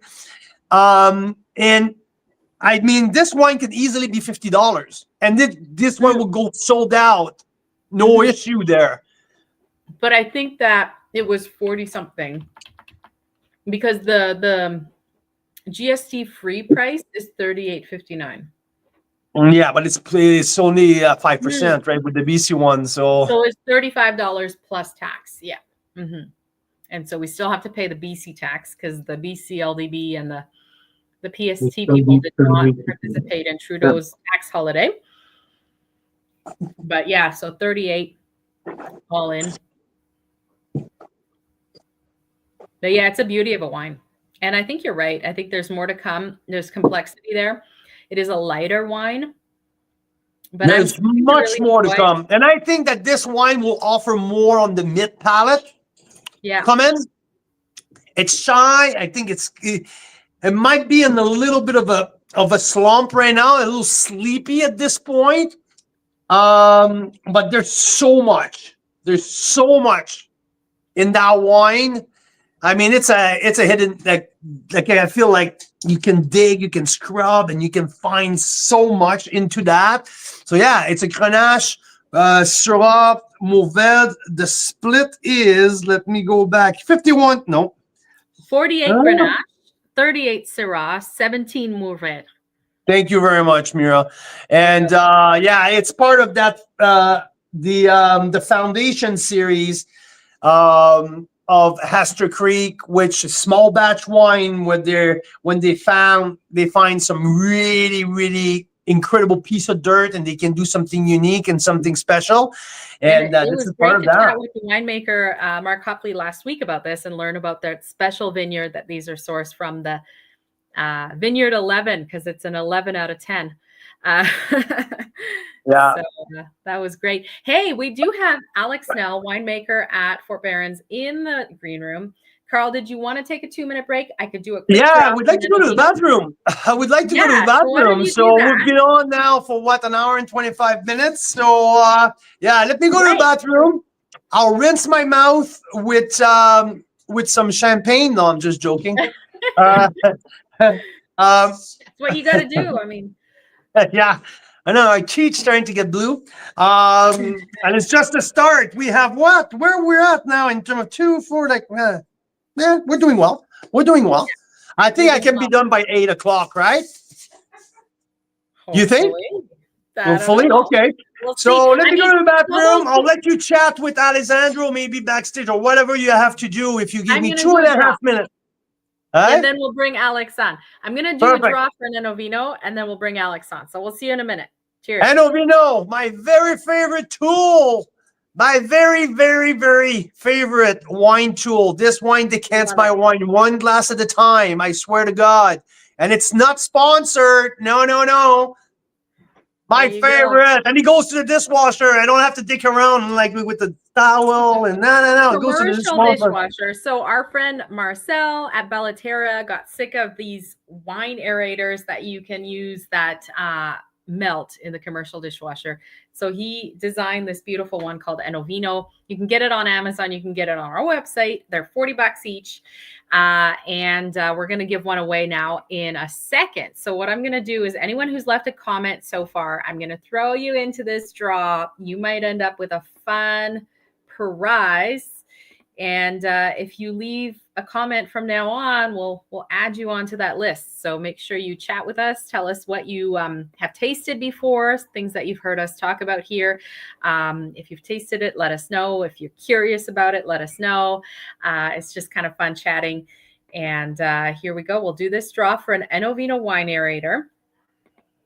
And then I think actually another winemaker has just shown up at our door for an in-person interview after Alex. So I'm very excited for this. This is going to get more and more fun as we progress. So here we go. Good luck, you guys. Enovino wine aerator coming up for... Oh my gosh. Johanna. Joanna and Clay are actually going to stop by in person to taste some of these wines with us. Clay runs the Taste Buds group on Facebook, which is awesome. So, Joanna, when you come here, there is an Enovino wine aerator waiting for you. And it's great. Yeah, we couldn't do things like this without it because, I mean, you have these decanters, which are so hard to clean, which are really nice, you know, if you're having like a beautiful wine and you're having people over and you have a few hours to pour that in and wait for it to decant. But most of the time, Carl and I have not the luxury of having 50 of these. There's 56 wines that we're doing today. So we use that aerator and it works really well. Like you can compare. It's a fun party trick to see decanted versus Enovino. They do taste different versus just pop and pour for sure. That aeration helps a lot. So anyway, we love the Enovino. We couldn't do things like what we're doing today without it with 56 red blends. Oh my God. Dale loves his Enovino too. Awesome. And good luck to Mike. Yeah, Mike needs to win one of the draws. So we'll keep you in there, Mike. Tracy's already won 3 times. That's why she's saying, because she's had a good run. So one more thing I should mention coming up here. So a couple things, actually. I have put in the comments a couple times for those that are so inclined, the full list of wines. So I'm going to put it again. It's a spreadsheet that I'm updating as Carl goes with his scores. So you can see all the wines coming up. We are going by price point, including tax. We're a little tripped up because of the tax holiday, though. So I think everyone is, though. So I don't know which ones are like real including tax or real including tax with just the holiday. Anyway, so that spreadsheet is here. We've also got them up on our website. So for those of you that have access to the archive, you can see like more of Carl's notes in there for now. So the full list, here we go. And I'll get you that spreadsheet in a second. And let's bring Carl back on. I don't think he's he's just sitting down. Oh, he's here. Carl Boucher. I'm here. We have Okay. a question for Karen before we bring Alex in. Karen, Mike wants to know, the average wine enthusiast, are you coming to Niagara for the Pan-Canadian in June? She said yes. Yes! I didn't know either. That's fantastic. That's amazing. So we got some guests arriving here. Daniel Bonterin is here. Christine Bonterin are here. So yeah, the place is starting to fill up. It's going to be fun. Now, how about... We're going to bring Alex now in from Fort Barons. This is one of the most incredible paysage of a winery that I think we've ever been to. Like, it's like National Geographic. I mean, the only thing that kind of is like that is maybe the Similkameen, right? Yeah. And so he's tuning in. I don't know if he's at Fort Barons or if he's somewhere else right now, but should we bring Alex on? Please do. Good. And you have his wine there? Are you... There you go. I see it's open too. Oh, he has it. Yeah. Look at that. Hi, Carl. Alex, how's it going? Oh, very well, and you? Yeah, I'm doing great. Can't complain. I mean, like, we ate so much in the last 7 days that, how was your Christmas? No, it was great. We stay here a little bit. We're not going anywhere. Weather's been fantastic, so yeah. Yeah, we just got back from the island. So we were on Vancouver Island, so got back last night. So now we're back at it, ready to rock. No, fantastic. No, it's been a fun season so far. And absolutely, the weather, I'm at home. So you're there, you're in Lillooet right now? We're in Lillooet, there's no snow. Which is a bit disappointing for the kids because they really love sledding, but yeah, we hope for some snow soon. I know, the in-laws, my brother-in-law bought for the kids some sled this year as Christmas gift, and I don't know, but it's more like a dirt bike that they need right now. Here in the Okanagan. There's definitely no snow around. How about, Alex, we start with, because we have listeners right now from all over the country. So it's important to mention that you guys are not in the Okanagan. You're not even close to the Okanagan. It's not like the Similkameen Valley, which is 40 minutes from the Okanagan. You guys in Lillooet are completely you're like 3 hours, 3.5 hours from the Okanagan, if I'm correct. Yeah, it'll take you 3.5 hours from Kelowna to Lillooet. Although we are quite very similar climate-wise to the south of the Okanagan. We have about the same growing degrees as the Sioux, so about 1,600 growing degree days. We are not surrounded by a lake. We are surrounded by phenomenal mountain ranges on either side. Because you guys are on the way to Whistler, right? From Kamloops, yes. If you take Highway 99, we're in the middle between Kamloops and Whistler. There you go. There you go. So lots of degree days, but also what makes, I think, Lillooet special, it's dry, very dry, right? Very dry in the summer, warm, hot, dry, long daylight hours. And one of the nice things about being the only winery here is we're almost virus and disease free. So we got phenomenal. We've got 38 acres of vineyards planted on our property. Main focus on the whites, Pinot Gris, Chardonnay and Riesling. A lot of focus on Riesling because we can get it ripe. And then on the reds, Merlot, Cabernet Franc, and a little bit of Cabernet Sauvignon. So we got lots of hang time on our vines, which is phenomenal. Long ripening period, so you end up with these ripe tannin structures. Definitely. I'm just tasting the 21 right now, and yes, tannin. We talk about tannic structure, absolutely. Bright acid, because you have a great diurnal shift, right, between colder night and very warm days, which help preserve the acidity of the grape. Correct? Correct. Acids are a little bit higher than the regions I've worked on before. So on average on the reds, they're about 6.5 grams per liter. But yeah, the warm days, cold nights, up to 20-25 degrees Celsius difference between day and night temperature. Gives you great color development, preserves your acidity, gives you nice, fresh, aromatic reds and whites. And the 21 Meritage, Alex, we're looking at VQA British Columbia. So which means that you guys also bring some fruits from the Okanagan, correct? You have long-term partnership with some grower in the Okanagan. So when needed, you can bring some supplement fruits to complement your portfolio. Yes, correct. It's the ultimate goal is to be 100% Lillooet. But land is, Lillooet, you can't buy parcels of land. You can buy 200 or 300 acres or nothing. So we are still on the hunt for a well-suited site for us. But otherwise, I supplement a little bit under this range is our classic, and sometimes about 40% of it is from the Okanagan. I am working with, since I've started at Fort Barons, with the same growers, so I can try and keep some consistency going. Absolutely. And 21 was a unique vintage, very unique, because it was the heat dome. And I think in your area, there was something a little bit more as well, right? Yeah, so 21, not my favorite vintage. It was my first vintage at Fort Barons. We hit the heat dome, so we had close to 49 degrees Celsius. But 49 degrees. I mean, I just want to repeat for people from back east. Yes, he said 49 degrees. So that's something. It's pretty darn fucking hot.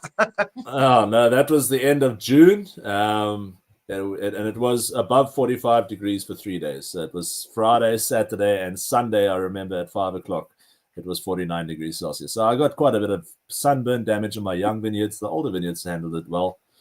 But yeah, so 21, very challenging vintage. Apart from the cold winter we had, it was hot. Made the best of it, and then obviously it was the year that Lytton burnt down. So unfortunately, yeah. Unfortunately, that's what that vintage is known for the region. That's where Lytton, there was a dramatic fire in Lytton, right? We've seen it across the country. Yeah, they are starting to rebuild, so that's on the positive side. But no, so 21 vintage throughout the Okanagan and us included, you can sometimes get some So That's a beautiful story, though, with you, with the winery. Also, you guys helped to rebuild Lytton. You guys had some partnership as well to do some fundraising. You made a wine to help to raise money. Correct. Yeah, I've a single vineyard Pinot Gris block in Lytton, and that vintage, which normally goes into our Fort Barons Pinot Gris, it's the Lillooet VQA. And that vintage, we made a single wine which went on auction, and that money was donated to help rebuild the public swimming pool. Which beautiful story. Small community, and I really like that story. So now let's move on to the other wine that we have in our lineup, which is the top level here. So we're talking about the Reserve Meritage here from the 2020 vintage, which is a completely different vintage. For big reds, I mean, it's much easier vintage to work with. Let's put it that way. Yeah, so 2020. So this is now, the previous wine was our classic range. The idea with those classic wines is they're fruit forward, nothing complicated, easier to drink, more approachable, more easier everyday drinking wines. The Meritage Classic was also a Merlot based blend. I don't use any new oak in it. Now we've moved to the Reserve, and if the label has changed, it's now a Reserve wine. It'll always be 100% Lillooet VQA. Yep. So the Reserve Meritage is also Merlot based. It's about 60% Merlot, 40% Cabernet Franc, 100% Lillooet. I just do smaller batches on them. Like I do a lot more punch downs and pump overs every 4 hours on them. Barrel matured separately in my select coopers that I like to use, and then 15 months in barrel. This one was about 50% new oak, 50% second full barrels. So right now it's drinking phenomenally well. It's now 4 years from vintage. It's really drinking great. 2020, I wasn't here to make the vintage. It was still COVID time. I was trying to get here, so I made this online with the winemaker that we hired here, also a previous winemaker from Fort Barons. But yeah, it's when we still had Merlot on the property, we could make Meritage blends with Merlot based. I mean, you did a fantastic job. The wine is soft. The wine has a beautiful texture. The tannin are still right there. So this wine has much more to come. I mean, this is just entering its prime window of drinkability right now. So it shows that Lillooet fruit has lots of aging potential. It does, especially if you look after it. And it's we get great color, great tannin. Like I said, I prefer them 5 to 8 years from vintage. Opening up now, it's just starting to be really approachable now. It's got this nice dark fruit, nice and rich, but it's got this beautiful silky smooth texture to it as well. Absolutely. We totally connect with the texture. I think texture, you're 100% right. Sorry, I cut you off here. No problem. No, just they're delicious. Yeah, no, totally. I mean, here I had in my notes here with the where you're here. So this wine has won silver at Decanter. So Decanter magazine has their it's one of the biggest competition in the world. So this wine has won silver at Decanter. And I totally can see why. I give this wine a 92 points. Personally, I think this shows very well right now, and I can see this wine evolving even more in the next 3 years. No doubt about that. Yeah, no, for sure. No, I always respect Decanter's awards. For me, a silver Decanter is a gold in many other award categories. So, yeah, I'm not spitting it out like you because I'm not tasting through 50 wines. I'm enjoying this one. and I'm looking around here, and I think I'm the only one spitting here. I have a few guests around here, and I'm the only one spitting. Yep. Just like 21, at the opposite of 21, Alex. 2024 was a unique vintage in the Okanagan. So it's been well documented that we didn't have a crop here. A couple spots here and there we had half a barrel here, half a barrel there, but basically no crop. So how was it for you in Lillooet? Was it the same situation that you had in January, or you guys dodged the bullet? No, well, we had the same, probably not as extreme as the Okanagan. We had the same similar temperatures. We had minus 24.9, although it wasn't the coldest we've had. We've actually had a colder winter in 21. It was the length of time that we remained below minus 20. But yes, we had a similar situation, but our cropping level was the same as 2023, whereas 30% of what we normally do, or 70% loss, I'm going to put it that way. Okay. But our vineyards were very healthy. I had healthy canopies. I had lots of fruits on my Riesling and Cabernet Franc, but Merlot, not a berry. Grüner Veltliner fared very well, had a very big crop from there. Not great, but we had something to bring off from the estate. So I made quite a few reserve wines. The vintage is looking quite pleasant. It's similar to 23, small, concentrated. Did you go to Washington State as well to go check it out and see what you can bring to supplement? Because 2 years back to back with 30% of a crop, I mean, at some point, not so much you can do to fill up the accountant desk and keep the accountant quiet for a bit, right? So did you go down to Washington State? You are right, and the winemakers' tanks were also pretty empty. No, I did try in June and July to source as much BC fruit as I could, and there was nothing. So we did something very special. I didn't want to deal in just buying in bulk wine and trying to make it your own, or try and make it similar so people who know your brand and drink your brand know what they're drinking. So we sourced a small winery that could accommodate us as a custom crush, and we sourced the vineyards. I sent my assistant winemaker there, Seth. He went down in July to meet everyone and meet the growers, look at the vineyards. So we partnered with the winery. He was hired as an intern there, so he was there for the entire harvest. So he was there to receive our fruit, because then I can also have a hand in it and oversee it from that side. I remained in Lillooet, made the best wines we could make with our grapes here. After the wine was made there, so we did a Pinot Gris, Chardonnay, Riesling, and a rosé from Syrah. After it was literally just finished fermenting, we trucked it up here in milk tankers, and I finished it up at the winery, and we'll be bottling those in the spring. So for me, that was the safest way to transport all the way to Lillooet. I could not see shipping grapes in bins that distance, or shipping juice in tankers that distance. The safest way to transport wine is as wine as it is in bottle. And that's what made sense for me. And at least we could have a complete control over the winemaking and the vineyards and the grapes, and make the same styles of wines that people drink from Fort Barrett.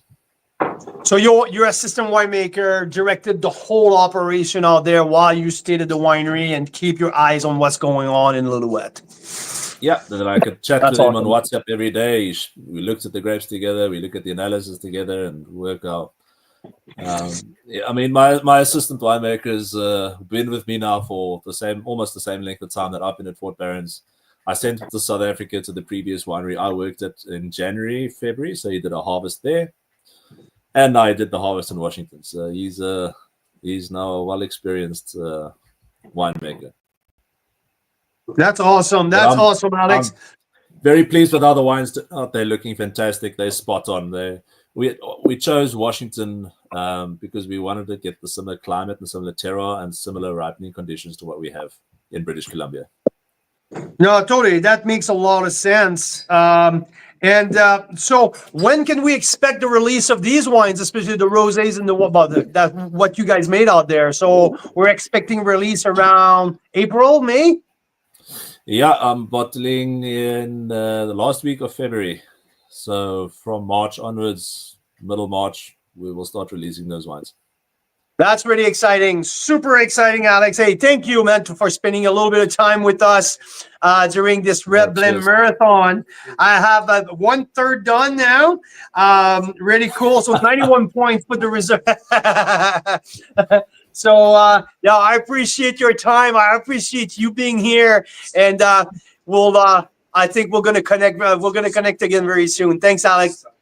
Thanks for having me on again there. Happy holidays, Merry Christmas, and Happy New Year. Hope for Happy a phenomenal holidays. vintage for 2025. Thank you. Yeah. Same to you, my Thank you friend. so Thank you. much. Thank you. Have a great day. Oh, it's good. Oh, that's so great. And it gave me That's just enough cool. time to run downstairs. We have a wonderful neighbor who baked some fresh bread this morning.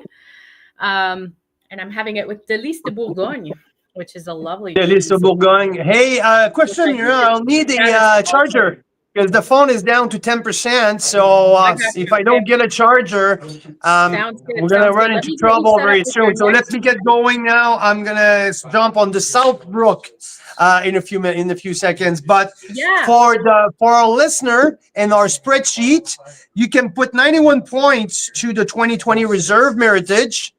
And 90 points to the 2021 regular. 91?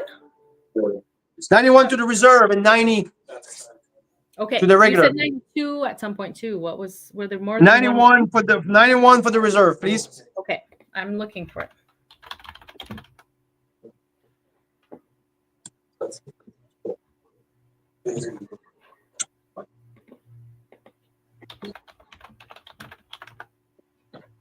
Okay, there you go. So 2 Fort Barons here. And Jan, do you think get this one empty? Now we're gonna go to Southbrook for the 2021 Whimsy Filled Blend. This is a wine club exclusive at the winery. Something pretty cool. 100% organic, 81% Merlot, 13% Cab Sauv, 6% Petit Verdot. So let's get, oh, dark. Love that. Beautiful color. This is organic and biodynamic from the 4 Mile Creek appellation. I mean, we spent some time at Southbrook, Mira, you and I, and what a good time we had out there. Very unique winery. Bill Riddlemeyer and his son Andrew doing a fantastic job out there. And Anne Sperling was the winemaker there for many, many years. Thomas Batchelder Viticulturist. She is, yeah. makes this wine there as well. Oh, I love the nose. Really love the nose of that wine. Mm. Mm.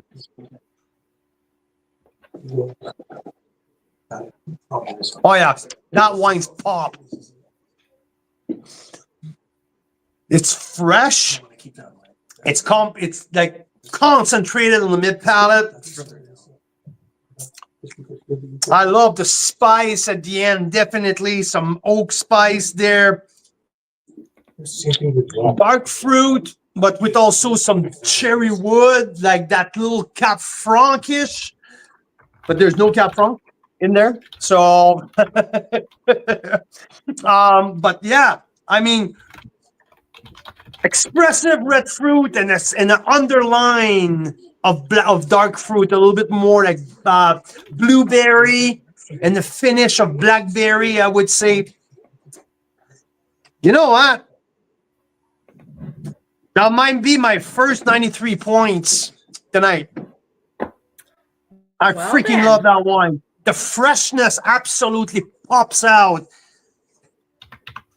off the nose. That's definitely my top nose. Like aroma-wise, this is my very favorite wine. It reminds me that Pearl Morissette, the Cap Franc Cuvée Madeleine. Okay. But no Cap Franc. But no Cap Franc. It's a Daryl kind of wine then. Yeah, exactly, right? Oh, yeah. You know what? 93 plus. 93 plus. This is absolutely exceptional. Wow.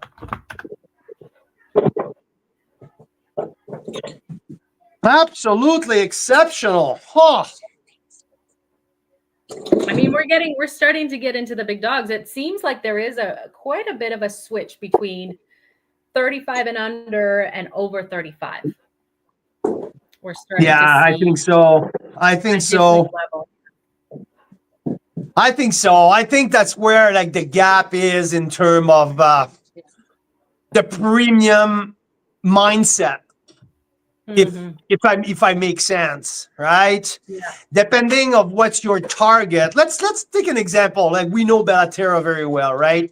So Bellaterra, their top line is 45 and above, right? So their mindset is right there. And I think that's more like 2025 now. So 2024, you get these.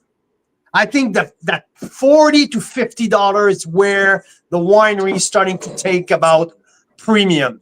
And now we have to introduce the super premium, which wasn't a thing 10 years ago, which wasn't a thing 8 years ago, which wasn't a thing even 5 years ago. There was just a very tiny amount of player in that super premium category. Now, In I would Canada. say there's a lot of people throwing their cards on the table. Mhm. Absolutely. Well, Correct? you just look at that list that that we've been sending out. I mean, there's what? 1, 2, 3, 5, 6 of the wines that we're tasting today are over $100. Clay Martin's in the house. Hello. Oh, hello. Clay, Joanna, Clay, welcome, Joanna. welcome. Good evening. Thank you for having us. Oh, thanks for being here. This is freaking fantastic, you folks. Southbrook, put an asterisk beside that.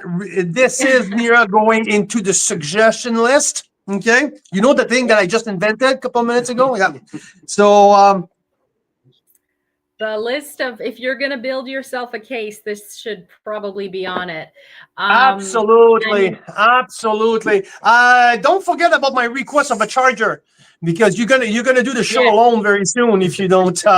Yes, you got it. Okay, well, I'm going to come down and see you then for a minute. How about that? Thank you. Let me get you set up on your next wine. So your next wine is the 13th Street Meritage, right? The 2018? You got that right. So we are on 42% Cap Franc, 41 Merlot, 17 Cap Sauv, correct? Yep. So I'm just gonna. Oh yeah, that's Southbrook has something fruity, and I almost feel like there's like a carbonic maceration. You know that feeling of carbonic when there's that freshness and that fruitiness up front. And you know what? It's a field blend that might have something to do with it. So yeah, now next 13th Street from the Creek Shore, from the VQA Creek Shore appellation, 2018 vintage. Jean-Pierre Collat, winemaker. Show a little bit more age here on the nose. A little bit more acetone. So not a classic nose. I would say is a little bit more on the herbaceous side.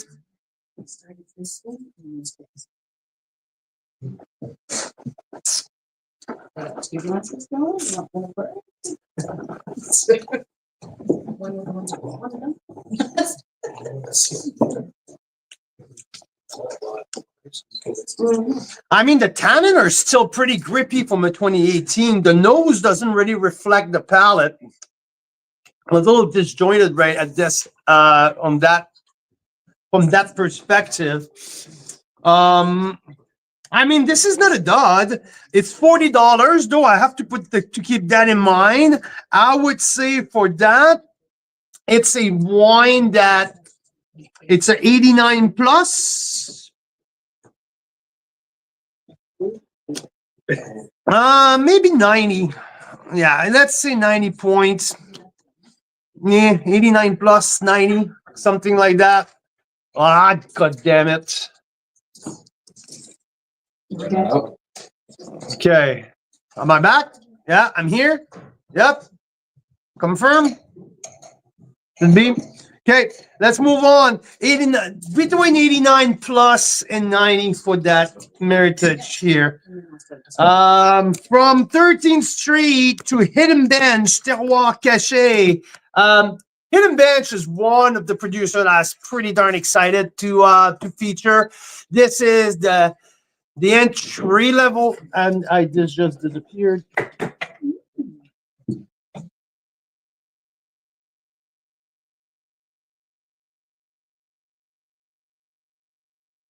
We get this. Yeah, I'm not sure why you did that. Yeah, because when you're out, when you're not up there, It disappears. yeah, it just. Okay. Okay. No, it's all good. Thanks for coming down, and thanks for helping with that. Artmill, I love an Ontario Meritage that is heavy on Cap Franc. It makes such a huge contribution to the blend. I think I 100% agree with you, Art. Especially from Ontario, I think pretty much any vintage, right? Any vintage. I mean, Ontario King grapes on the red side. If you're looking at Bordeaux grapes, I think your safest bet is on the Cap Franc side. So what you said, Art, it's make total sense. So now with Hidden Bench here, we have a 47% Merlot, 25% Cap Franc, and 23% Malbec. No Franc at whoa, let's say that again. Yeah. 47 Merlot, 25 Franc, and 23 Malbec. So no Cap Sauv.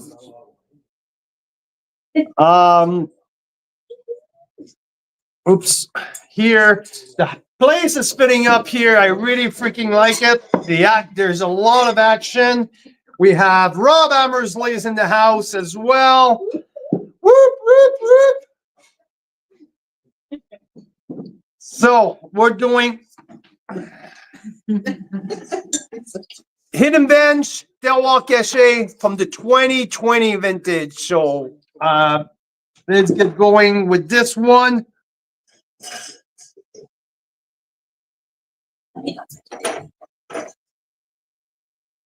Stunning nose. Really, really beautiful.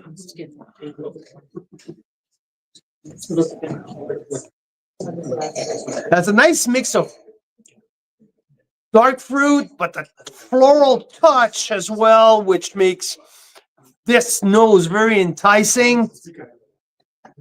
I think I should back up a bit from the camera because my teeth are getting darker and darker by the minute.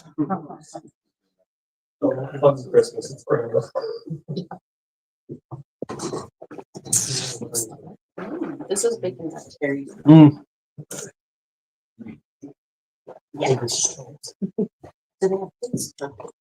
We are definitely entering into a new level. This wine is still a baby, fairly young, but the fruit in the mid palate to me was just ripe.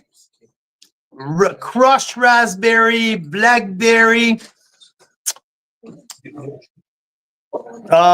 So I have a question here, and it's a very good question from Tracy's asking if this wine is too young. So I know that you guys are probably wine club members at Hidden Bench, and well, is it too young? It depends how you like your wines. I mean, personally, I like my wine feisty.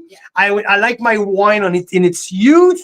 So to me, this one is just entering its window of drinkability. If you like your wine a little older, I mean, I would suggest to wait 2 to 3 more years for that wine, but this one is expressive.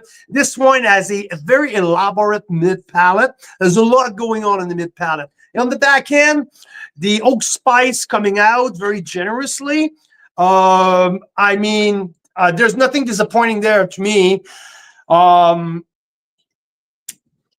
This is a really good wine. Very, very, very good wine. $45 wine.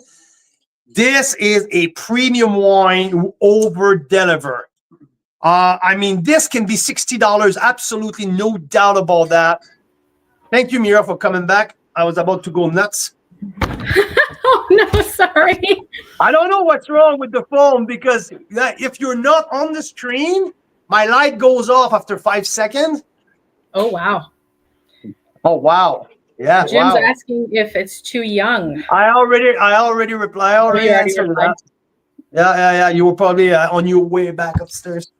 Yeah, fantastic wine here at Hidden Bench, Mira. Wow, awesome. I will give that wine a 92 points. Very solid. You know what? 92 plus, because I think that there's even more to come. Absolutely, no doubt. How about I bring Clay with me here for a minute or two? Wow. Hey? If he goes around, I tell There's a Clay, bunch of I think your Ontario hand wine is, here. There's a bunch of Ontario wine. I just had the So fruit we have a steak that you BC brought, guy. Clay. Thank you for that. There you go. What's in your glass, Clay? It's empty. It's empty. Let's try. Hey, Merry Christmas. Oh, cheers. Thanks for coming. No, it's for sure empty. Yeah. So we'll have to wait a Where are we minute. on Okay, so I'm gonna get you a little something here. No, where is the Southbrook? Southbrook Whimsy. There you go. I'll start you off with that. That's my top rated so I far. mean, we're on East Coast time now, right? Sure. Yeah, Absolutely. quite like it. Yeah. So Clay Martin here. Clay, you started Taste Buds BC Wine Review. Yeah. A few years ago already. We're going on 5 years for BC Wine Review and 3 years for Taste Buds, which we have quite a number of your members in. It's a little different. BC Wine Review is BC wine only. You're all Canadian wine, and Taste Buds is anything at all. You bring forward all the background. That's beautiful. Mm-hmm. So you can bring forth, any wine you want and talk about it. Only good things. Only good things. Yeah. Yeah, exactly. So when we talk about BC Red Blend, let's talk about that a little bit. Sure. What's your go-to? Let's start with the value proposition, because as you know, right, there's a different expectation, Yes. different occasion. You crack open a bottle for different Right. occasion. So let's talk value. Value. Number one value, in my opinion, black market, Secret Society red. 100%. 100%. That's my favorite. Have you been through that one yet? I was waiting for Rob. Rob was running late, so he likes to be like I show up and like The star. No.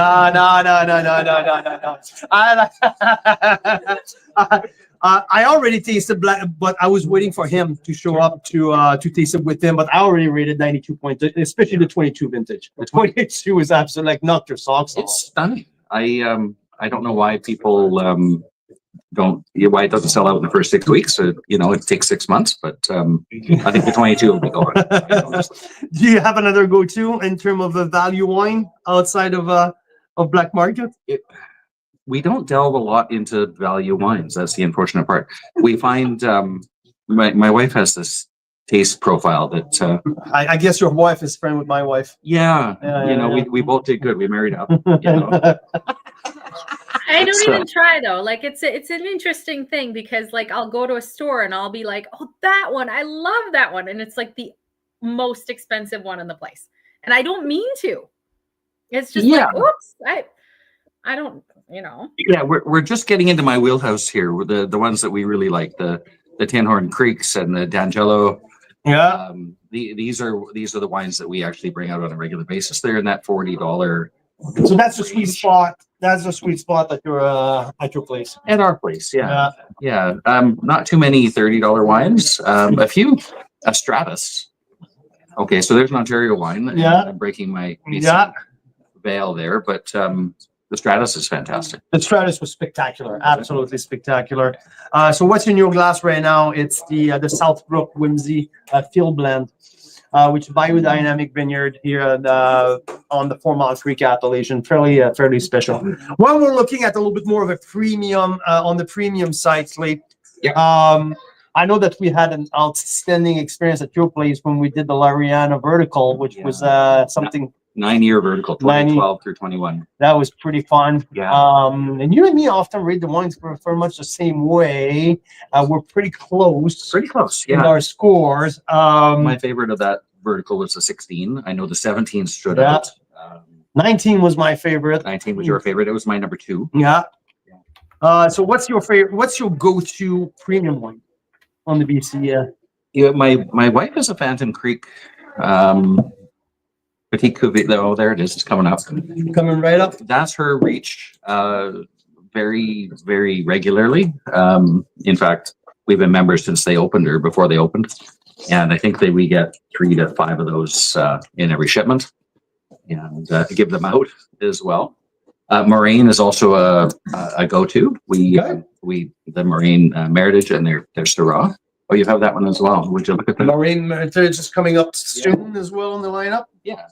Tightrope. Tightrope. We drink some Tightrope. Hester Creek.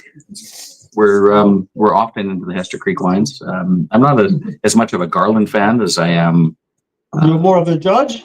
More of a Judge fan, but they're also, and I'm not allowed to talk about it, but they're coming out with a The why?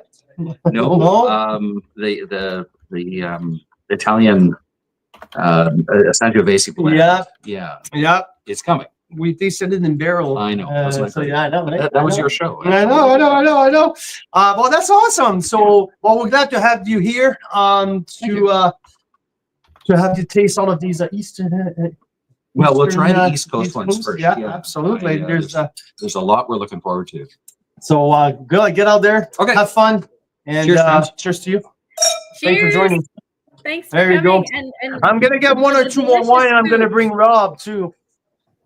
I just tried some of that fruit cake that Johanna brought. It's fantastic. Are you? Mm-hmm. To get a little more, I yeah. want to have to ask someone to fill up my plate with meat.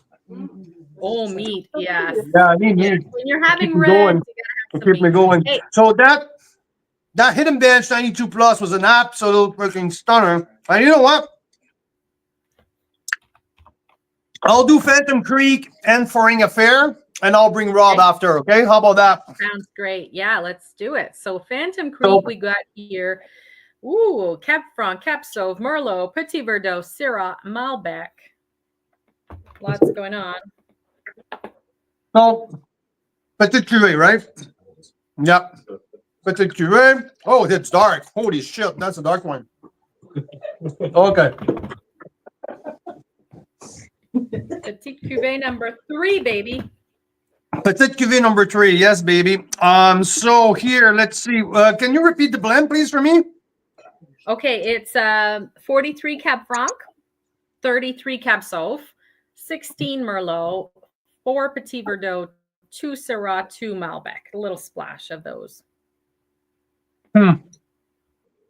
Super classic nose, though. I mean, yeah, we're talking 2% for the Syrah, so I definitely don't pick that up. Definitely don't pick up on the nose. They're really, really classic Meritage nose to me. Expressive, very dark.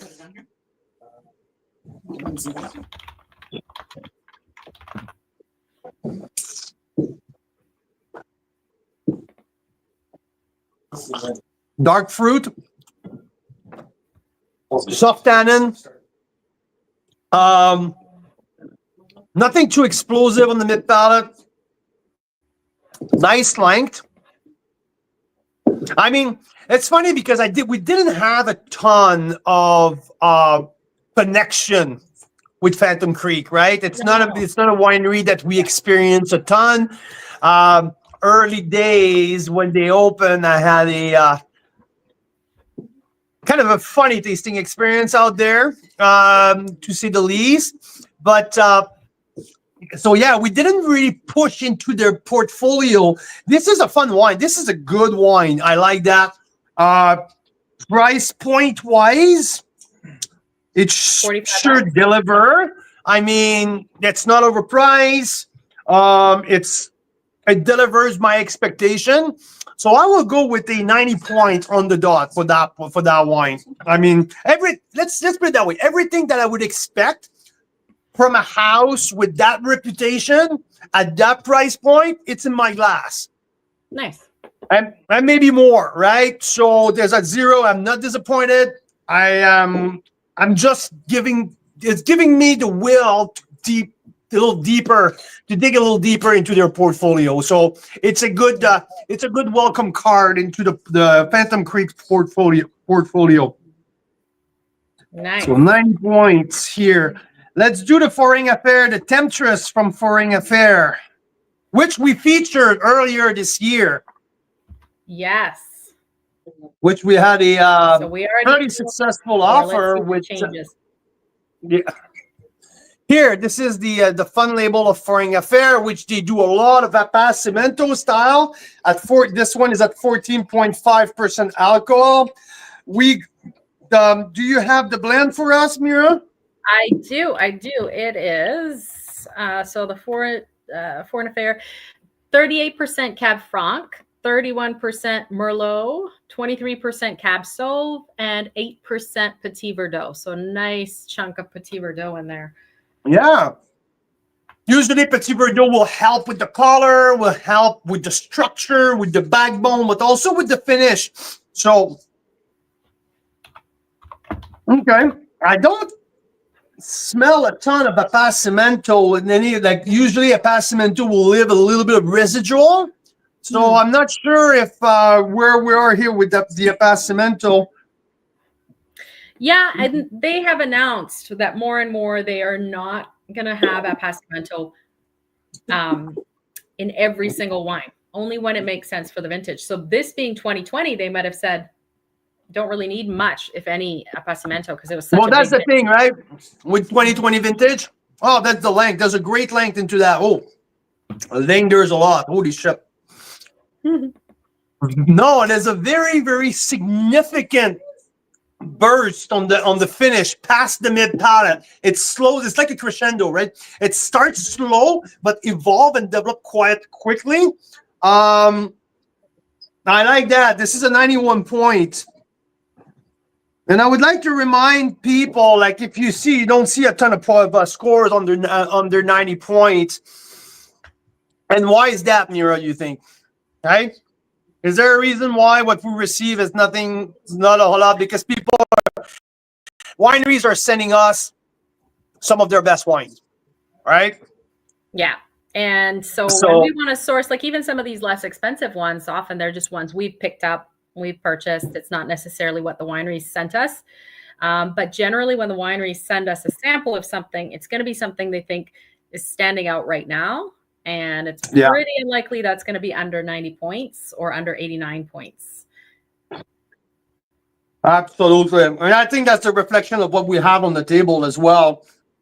And basically, we didn't approach the wineries where the red blends, it's not in their wheelhouse as well, right? Well, because we want to showcase what people do best. And it's exactly what's happening right now. So, Temptress 2020 from the White Mountain Ridge appellation at Foreign Affair. Solid 91 points. Awesome. A little different profile than the other wines, though. There's a little floral note, not only on the nose, but also on the palate, which makes it very interesting. And a burst of spice on the end that makes it fairly unique. So how about we bring Rob with us? Yeah, Rob Hammersley from Black Market. So great that you're here in person, Rob. How's it going? Good. How are you? Good to see you. Merry Christmas. Merry Christmas. How was Winnipeg? Not as wintry as you expect. No. It was like minus 20 the first day we got there, but by the time we left 2 days ago, it was like 2 degrees in Winnipeg in December. So you're joking? No, it was plus. It was plus 2. Yeah, no, it was. Awesome. Because Rob, we're monitoring for wine shipments, and we have had to hold very few wines back because of Winterpeg. Usually, that's what holds wine back. We're like, oh, we can't send it this week because it's minus 50,000 in Winnipeg. But we haven't really had to do that. Canada Post took care of delays for other reasons. So it was nice. We actually went up to the cottage. Michelle's family has a cabin about an hour north of the city, and we were out snowshoeing. It was just really, really enjoyable being there. I was not expecting that. There we go. So see, that's what it does. Yeah. It really pisses me off. So the screen just disappears. So just saying. Okay. Well, what I can do, Carl, is switch you to. Can you come back? Can you come back and be half and half? I'm gonna switch you to your phone. No. I'm not joking. When you're on, completely on, like the screen is half you, half us. It doesn't go anywhere. Really? There you go. Okay. Yeah. Okay. There you go. Thanks. That helps a lot. All right. Hey, 2022 Secret Society. I mean, you just got some praise here from Clay Martin at Thanks, Clay. BC Wine Review. We did a feature later this late summer, early fall, where you say, "Hey, which one should we do?" And I think your answer was pretty clearly. It was, and your choice was made before it was even involved. I know. Yeah, it was This- based off the Yeah, this 2022 Secret Society is, I mean, you've been doing some great stuff with Secret Society, but this vintage specifically absolutely stands out. Yeah, it was a good year. I'm really happy with everything we had to choose from. When it comes to how we make our wine, I don't really set out and make the wines differently. You know, I get Merlot from a couple of vineyards. I make that Merlot and I put it into a selection of barrels. Where these blends, in particular the Secret Society and the Syndicate, it all comes down to individual barrel selection. So every barrel takes on a life of its own as it ages and matures and depends on a lot of different factors. But at the end of the day, you know, you could have 10 barrels of the same wine at the beginning. You've got 10 completely different wines by the end of the aging period. So when it comes to these two wines, it really comes down to what does this particular barrel, where does it belong? So it's all the same wine, it's all the same quality of stuff. It's just each one has its own expression, and a barrel is particularly suited to a single wine. So basically, Secret Society was looking for something a little bit more ready to drink now, more expressive at the moment. And when we go to the Syndicate, it's something like, okay, projection. Yeah. Projection in time. That's kind of the primary stylistic difference between those wines. Is I put the Secret Society into bottle and release it for when it's ready to drink, in my opinion. It will still get better with some age, but it doesn't need it. That's one of the reasons why we actually put this one in screw cap as well, is to kind of signal the fact that just drink this one today. 3 to 5 years. Yep. It's kind of the window of Secret Society. Yep. So for people who are listening now, Secret Society, it's because we don't really disclose the blend. Now we're among friends, right? So no one is listening to the show anyway. So Wait a minute, I see a lot of numbers up there. I don't know, but these are fake. So you're asking me to tell you what the secret is? Nah, not really. So how about that? Okay, well, Okay, just a hint. so the blend changes year in and year out. So we started this wine in 2018. So we're about 4 vintages in, and the blend has sort of moved up and down a little bit each vintage. Primarily because I'm not trying to make the same wine every year, but I want it to be the same style of wine. So with the Secret Society Red, I want it to be something that's approachable out of the bottle. So not too heavy in terms of body, not too structured in terms of tannins, maybe a little bit brighter acidity to give it that fresher profile. And then as far as the oak is concerned, I don't want that to be a very dominant factor. So definition of approachable, Yes. fun to drink now. Yeah. Right? So when I said before, it's all about barrel selection, that's what we're looking for in the barrels. Exactly. And so that's kind of where we've been at stylistically. And so the blend will change a little bit every year so that I can achieve that same general style. The wine is recognizable year in year out because we're using fundamentally the same grapes. Yeah. It's just the percentages will change a bit. 2022. What make that vintage special, but special in terms of why this wine is just so good right now? So 22, I mean, it was such an interesting vintage in terms of white wine, right? Remember we're tasting we're out of the barrel, like right early on, we're like, oh my God, these 22 have so much vibrancy, so much life. This is the same thing for the reds. I mean, they're so vibrant, they're so energetic. I think, yes. So they are now. I think it took a little bit of time for these to sort of really start to show themselves. This was in barrel for better part of 2 years, and Secret Society, we were normally kind of starting to make that selection sort of 15 to 18 months. But the way that they were developing and the complexity that was coming was, I don't want to say unexpected, but it was really, they were evolving a lot more than they would typically evolve in barrel. It can also almost be a Secret Society reserve. See, we just like a new line. And yet another wine. And exactly. Michelle will be like, stop it. Yeah. So the blend for 22 has got 4 grapes in it. Right. 2 of them are in there at 35% each. Okay. So 70% of the wine is dominated by those 2. The third grape is at 18%, and the last one's at 12. So what do you think they are? I mean, And I know what you have on your little notes here isn't right. So don't even look there. okay.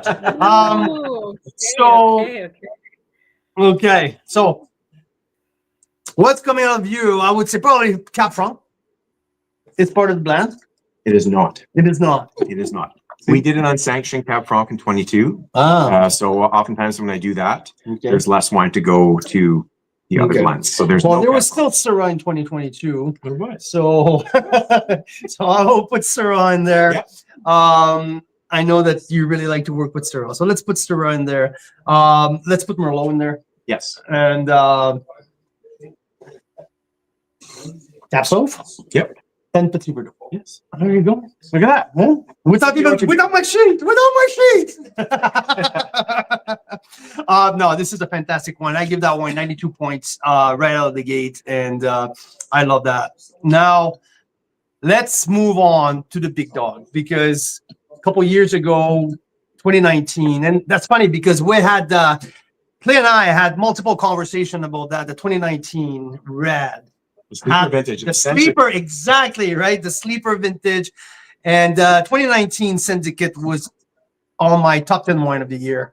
I give that wine a 94 points. And I haven't tasted it in a few years.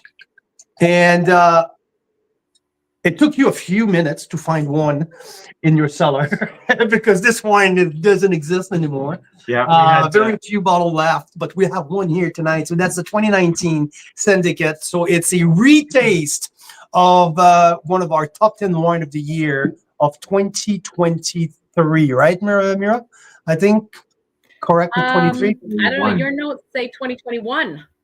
Yeah. 2020. Because we released Oh, this we're one. 24. Yeah. Well, okay. Yeah. This one got released at the end of November in 2021. Okay. You just had enough time to get it into your list. There you go. Yeah. 2021. See? Okay. So now let's get here a few comments. Dylan said, I agree with Clay. Black Market Secret Society is fantastic value. Absolutely. Daryl. Rob's blend, bloody excellent. Clay's dead on. Absolutely. Daryl's jealous. Daryl's jealous. Is the PV that makes it rock? Yeah, maybe Daryl. Maybe Daryl. I think I know that you really like the Black Market Petit Verdot. So absolutely. So here. This one's still got some time left on the runway. Oh, yeah. It's just starting to get going. Yeah. So we're talking of the 2019 Black Market, the Syndicate. Okay, the blend here. Let's get back to the blend. Do you remember what's in it? Yeah. You have Yeah. 41 Merlot, 31 Cab Franc, 20 PV, and 8 Cab Sauv. Is that correct? Yes. 20 PV.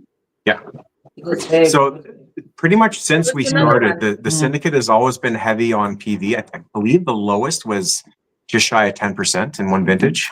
For me, it's kind of the secret sauce to that blend.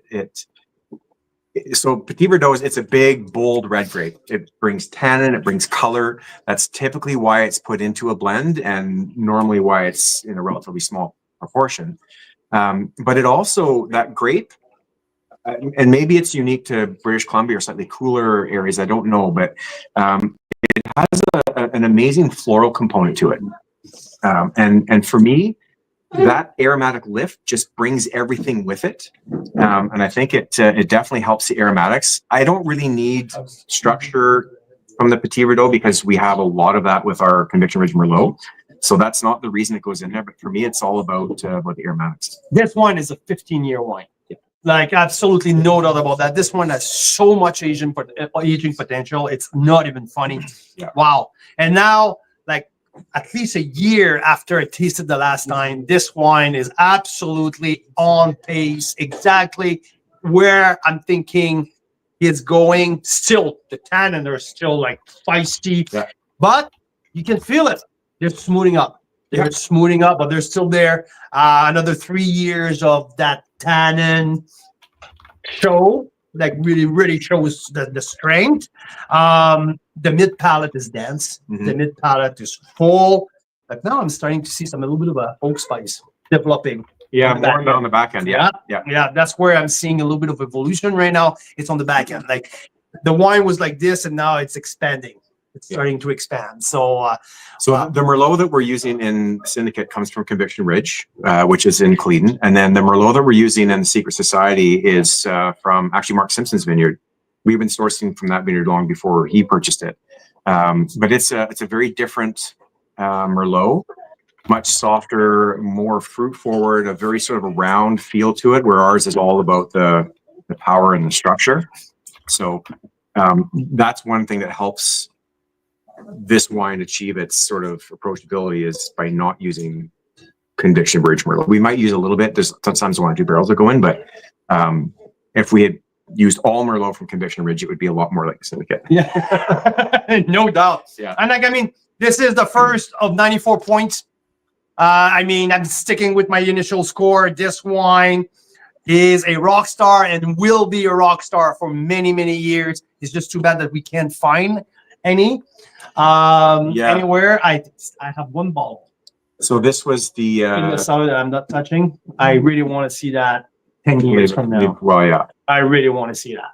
So we put this in our event calendar this year, and that was kind of we try and pick one big powerful wine from the library, and this is the one that we put in. So we actually literally have less than a case left now.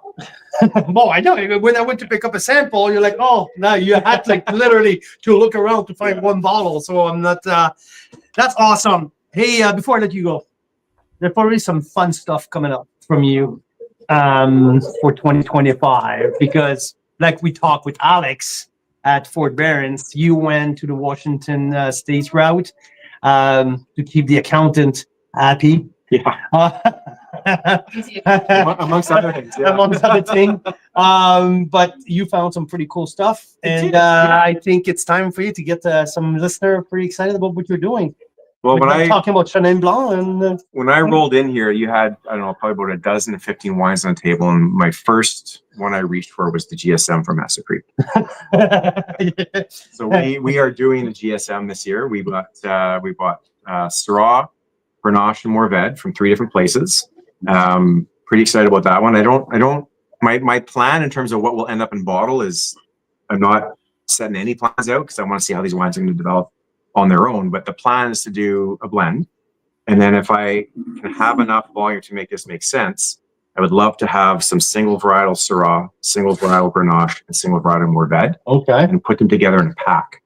3 bottles of the varietals and then 3 of the blend, and then let people sort of see how each one sort of contributes to it. So I would love to be able to do that. I think that'd be a lot of And fun. that can be a GSM, SMG, or MGS, or whatever. Yeah. Like you're not set on which letter is going to be it first, or Yeah, so I think that'll be a lot of fun. We got some Capso from Horsehaven Hills, which I'm pretty excited about because it's very different than the Capso we'd be working with here. And then on the white and rosé side of the house, we used a French grape called Sanso for our rosé, which I'm over the moon with. And we also made our Nothing to Declare Pet Nat using that same grape. that's exciting. It is, yeah. We just actually tried it. Was that just before Christmas? Yeah. Or our Black Market Christmas party? It's a bit early to see really where things are at, but we popped 1 bottle of the NTD Sanso, which is very, very good. And we're also going to do some Chenin Blanc this year. Mm-hmm. So I've done that 3 different ways. Tank fermented, barrel fermented and aged, which is still going. And I also did some Pet Nat ancestral method Chenin Blanc. Oh, that's cool. Which we also tried at the Christmas party. So that's going to be pretty cool. I should have gone to that Christmas party, I guess. The invite was there. I decided to go to bed. So yeah. And then to round things out, we have some Sauvignon Blanc and Semillon.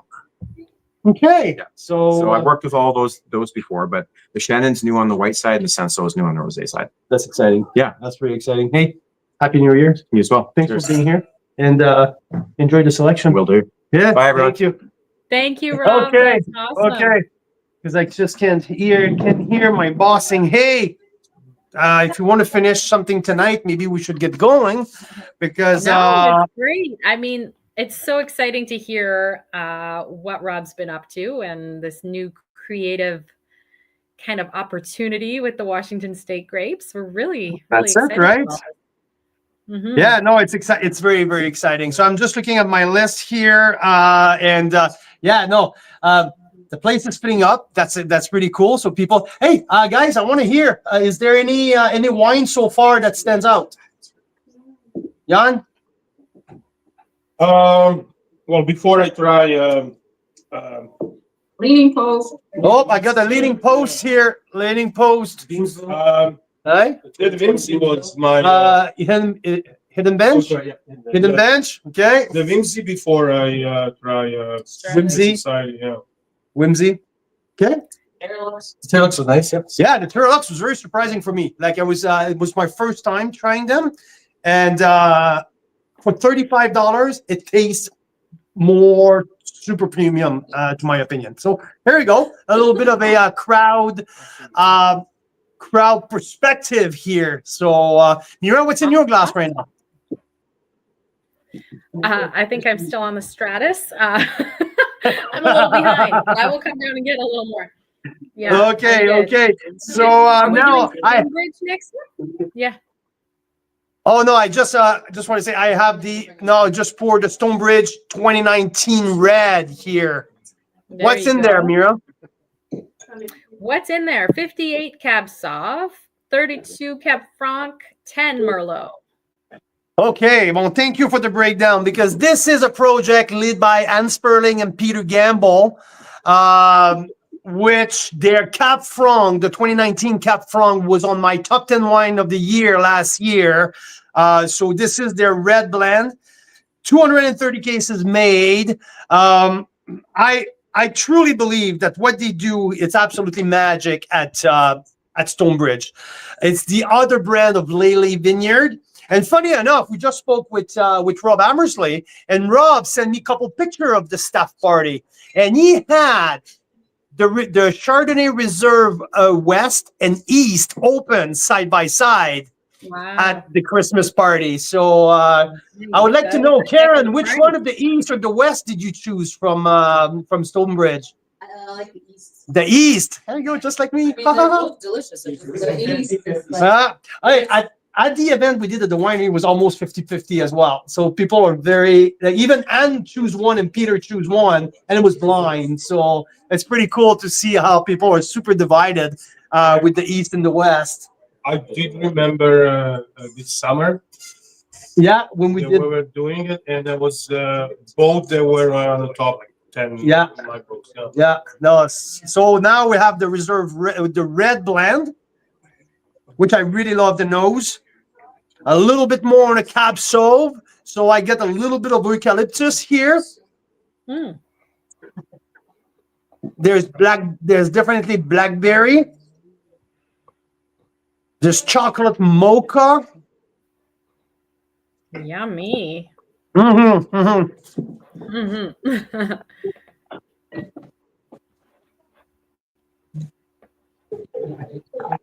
And it's 19 vintage. Oh, this wine is stiffy. The tannins are stiff. This is still a baby. It's crazy. 19 vintage, colder vintage in Niagara as well, just like here in BC. These are wine to age. This is going to age for a long time too. The tannins are super present on the mid palate. This needs more time to evolve, but this is a 91 plus wine, to my opinion. 91 plus. Awesome. 91 plus, Stonebridge, 91 plus. Now we're going to go to Redstone. Redstone is the sister winery of Tawes with Maury Tawes. They are on Niagara Escarpment. Hey? Yes, Tawes. Oh, Tawes, yeah. Tawes. Niagara Escarpment.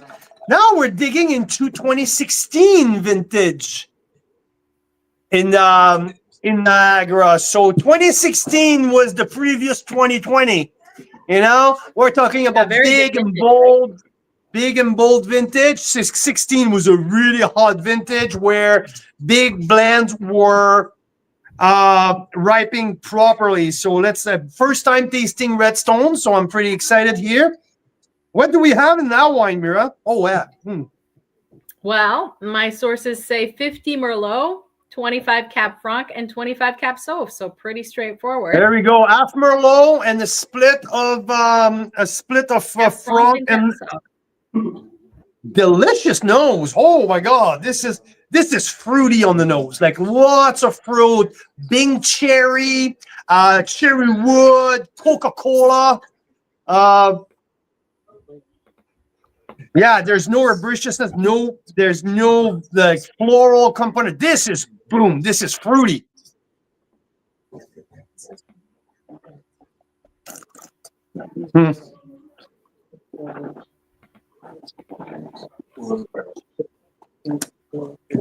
This is a mature wine with very soft tannin.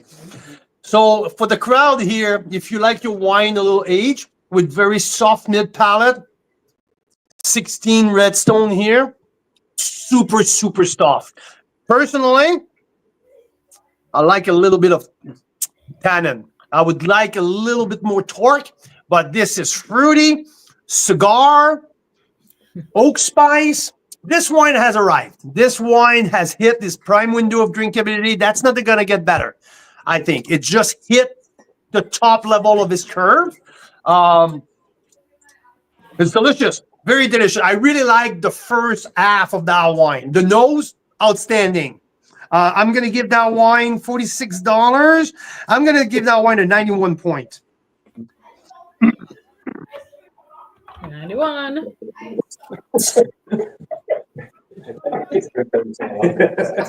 Okay, now, you know what? While we're on the 2016, no, I'll keep going down the list, I think. Right? Better, right? What other 2016s do we have? No, I thought I had a 16 for Taz, but it's a 15 from Taz, so I'm just going to wait. Okay? I'll go back to 2019. D'Angelo. Okay? So, this is the Sette Copa 2019 vintage. This is a big wine. Now, let's see how balanced it is. It's 15.8% alcohol. This is all estate fruits from the Normata bench. So it's going to be interesting to see how's the synergy in there, how's the balance, how's the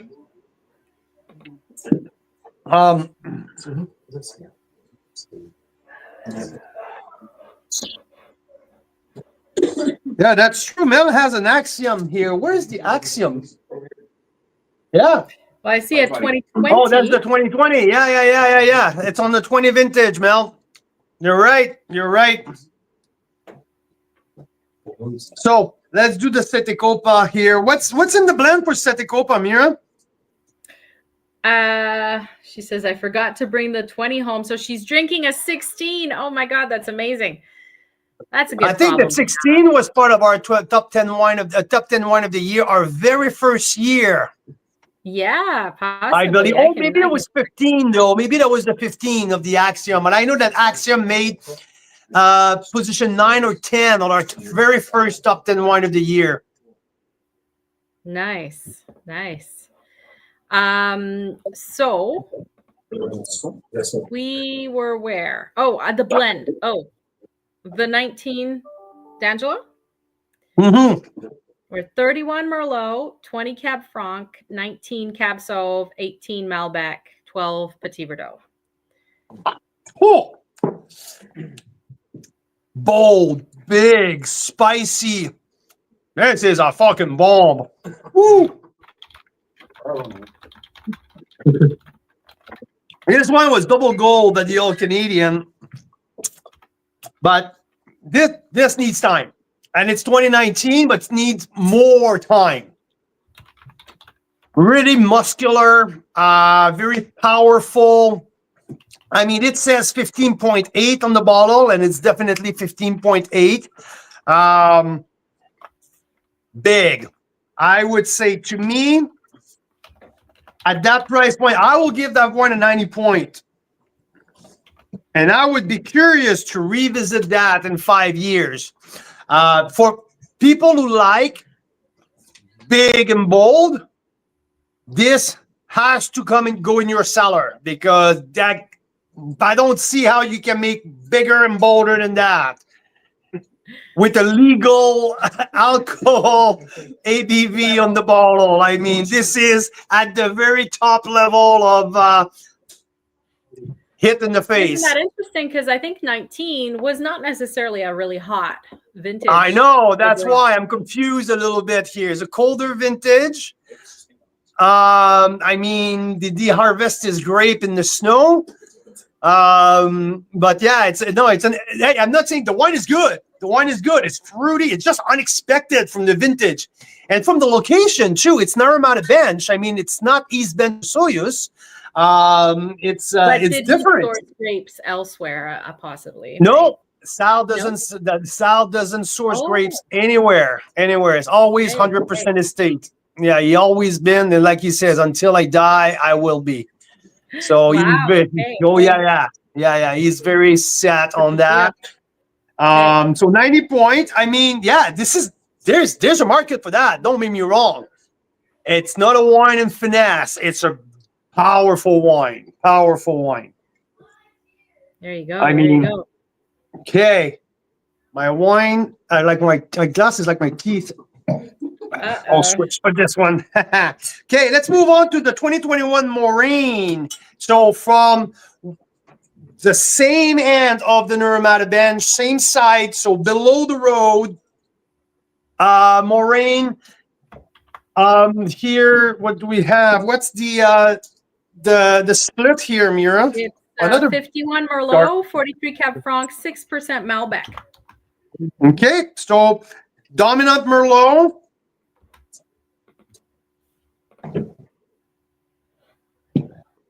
Very Merlot on the nose, definitely. That's definitely Cassis.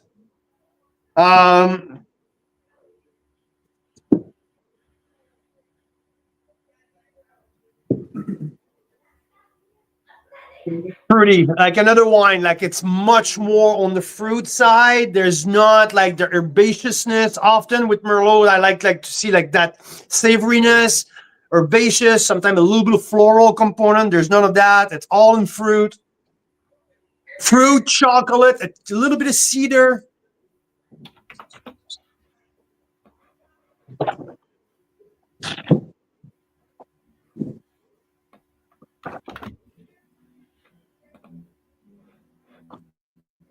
I have to say, it's a very similar style than D'Angelo. Huh. Interesting. It's D'Angelo. Cool. Let's say D'Angelo is Moraine on steroid. This is not as big, but it's still 14.9 alcohol. But that doesn't have nearly the same spice explosion at the end. I think this still need to develop. The back end of that wine needs time. It's 2021, so completely different vintage here. Completely at the opposite. So this is, I would say, I'll give that one a 90 points. Okay. 90 points for a couple of reasons. Right now, it's a little shy. It very explodes out of the gate, but shuts down quickly. So I foresee the second half of that wine to get more expressive, to open up over the years. I don't see it now. Hopefully it happens. Sometime with 21 vintage, it's my worry with 21. Higher in alcohol. So I hope that the second half of that wine will find the gear to open up. Right now, I don't see it. So 90 points, but I see some potential. I definitely see potential here. That's awesome. Hey, Carl Boucher, I have Karen here, and we are wondering, how do we want to do this blind tasting? Because we have 9 wines that we have picked, all in the very kind of top price point, right? Yeah. In that $100, $90 plus price point. We threw in a couple in there just to see what you think. That might not be in that higher price point. So we want to blind taste you. So do you want to be blind tasted like soonish, or do you want to leave that to be the very last 9 wines? No, how about we do, how about, sorry, we go through all the way to the 2020 intersection. Okay. How about that? And So then what? 2, 4, 6, 8 more wines. Okay. And we'll do that. And then we'll do the blind tasting, and then we'll do a few more after that. Yeah, how about that? That sounds really And how good. about I do the blind taste, and how about I blind taste Rob and Daniel Monterin with me? Up you. Or whoever wants to be fucking blind taste at the end of the day. Like, it's not me to decide.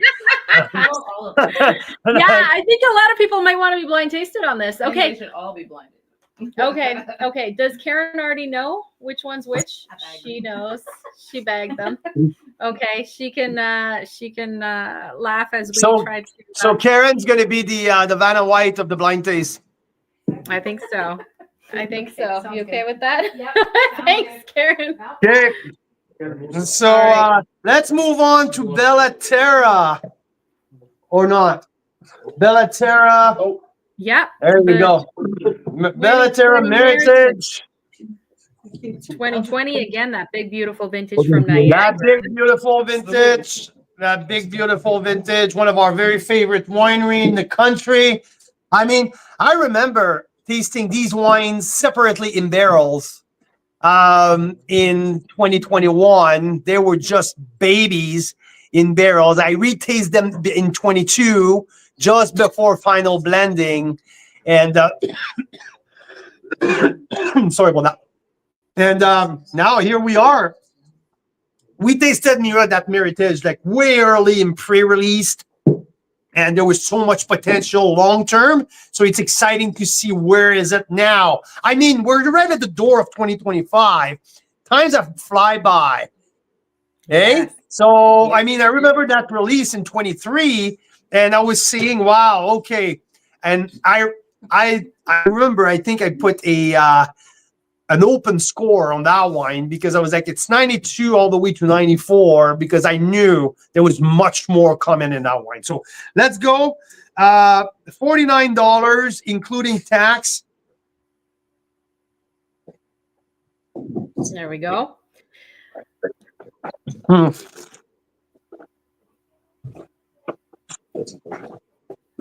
You're happy with that? We love this wine, and it was the one That's that was classic Bellaterra. I mean, the purity of fruit is so there. I like the oak profile. It's right there. Now it's getting like I can see like the marriage between the oak and the wine, the tobacco, the cedar, but the black currant and the blackberry and the cassis and all of these dark fruits are right together. Hey, what do you guys think of that one? Very big. It's big, eh? Yeah. But you know what? Like nothing close that like D'Angelo or anything like that.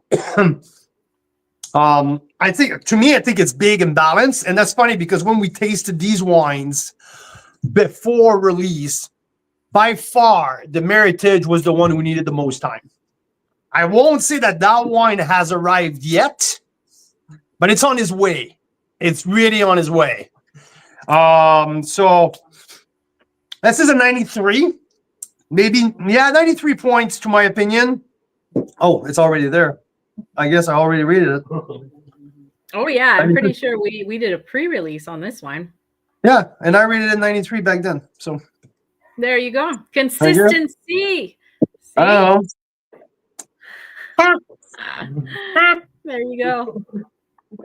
I like that wine.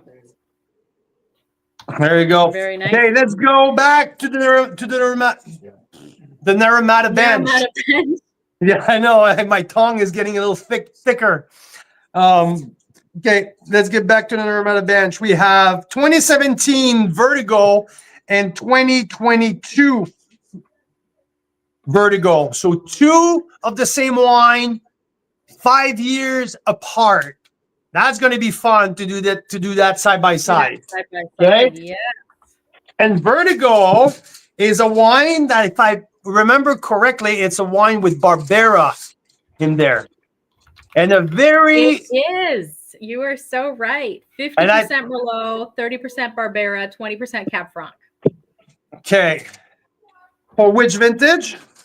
For the 17. 17? Yes. 17, 50 Merlot, 30 Barbera. Okay, yeah. Okay. Okay, let's go 17 here. And 22 here. So we are on Vertigo of Tightrope. This is owned by Graham O'Rourke and Lindsay. So what's interesting here is we have a 2009 Mission Hill Oculus who was donated. So Graham used to be the viticulturist at Mission Hill for many years. And when he heard about our tasting, he decided he had a bottle of 09, he was the viticulturist back then, a bottle of 09 Oculus, and he donated the 09 Oculus to the tasting tonight, which we're going to taste a little later on. So thanks, Graham, for doing that. And now Graham owns his own winery on the Naramata bench, which I really like, by the way. Yes, fantastic wines. Here, you guys, there's two wines with Barbera here if you guys want to dig into it. 2017 first. We have George just arrived. Hey, there George. You go. Yep. Okay, a little shy on the nose here on the 17.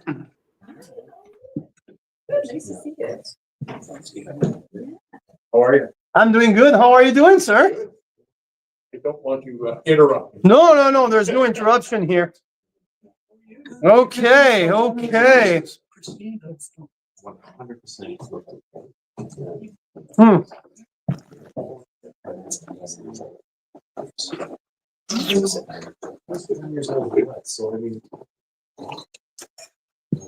So 2017 Vertigo. That's interesting.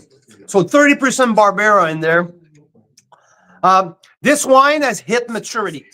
It's a mature wine. The tannin has completely softened up. The fruit are between, let's say, crushed raspberry to cassis, a little bit of stewed fruit on the back end, and a little bit of white pepper lingering throughout. So, but soft. Okay. This wine was a 92 points wine line by all of the tasters. So I would say a little past or at the top of it, maybe like top of the curve on the way down. But for people who like their wine mature, this wine has completely arrived. This is 195 cases production. There's not a ton of left, if any. So really cool to taste that. But there's still even a little bit of red fruit in there. I will give that wine a 91 points. Super interesting. There's a little bit of floral as well.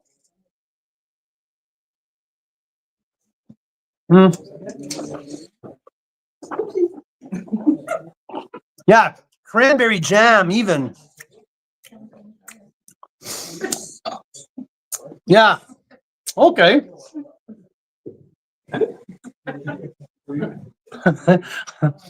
There's a party right here. That's a party. Sorry, buddy. Woohoo! I freaking love it. Okay. let's go on the 22 now. So I give 91 to the 2017. And now we'll go with the 22. The 22 is a little bit of a different blend here. We're at 50% Barbera with the 22. Barbera, 35 Franc and 15 Merlot. So a big shift from 17 to 22 in terms of a grape split.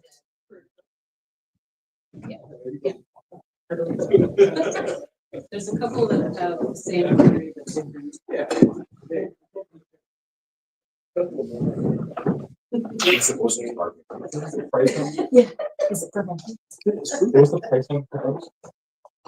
Okay. Crunchy red fruit. Feisty tannin.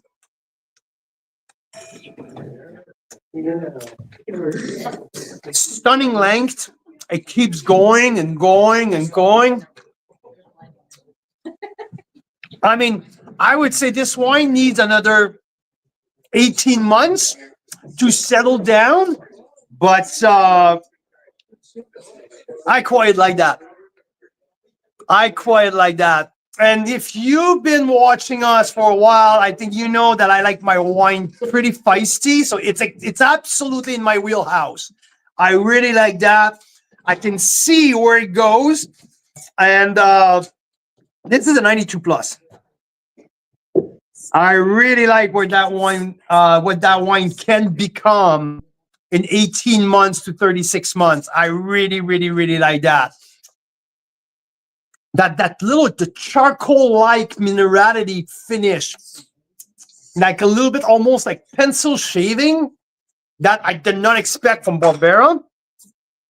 But that's, yeah. Okay, I like that. Yeah, different. But like that crunchy red fruit, that, yeah, a little bit of vanilla as well, sitting right on top. Do you want? Is there anything you'd like to add? Okay, yeah. Yeah. When these tannins are going to calm down just a little bit, this wine will be something else. Okay, so we're going to go with the winery that, oh, she's here. With the winery who is no longer existing. Sorry to hear. Uppercase, Fonderie Red Blend. So I have that bottle for a while now. I think they gave that to me like really early on. They unfortunately bite the dust. Which one is this? Uppercase. Oh, Uppercase, yeah. Yeah, they just shut down recently.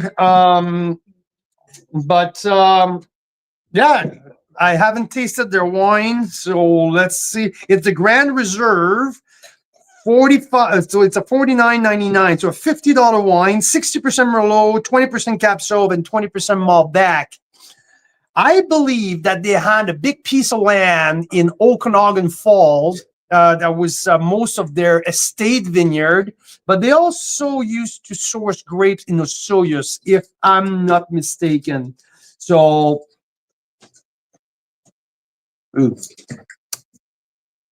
very herbaceous on the nose.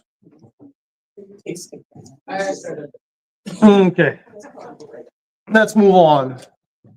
Here. Let's move on. 2017 Blasted Church. 2017 Blasted Church, Nothing Sacred.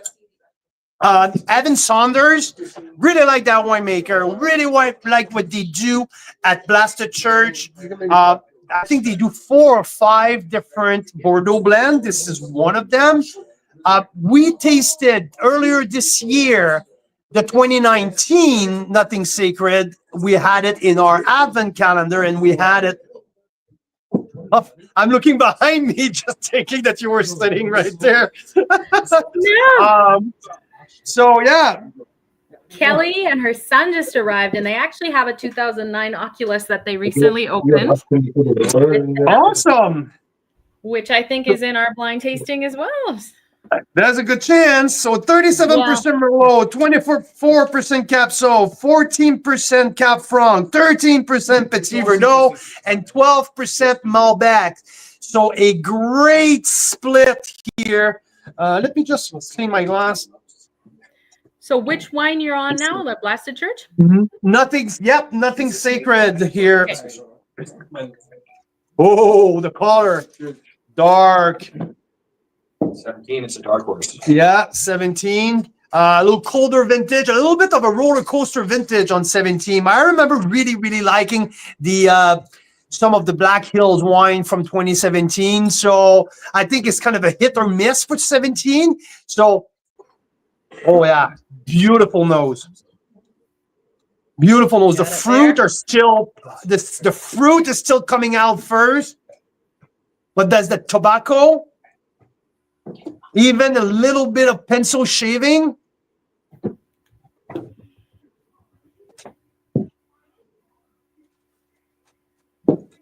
Nothing sacred from Blasted Church. 17 vintage.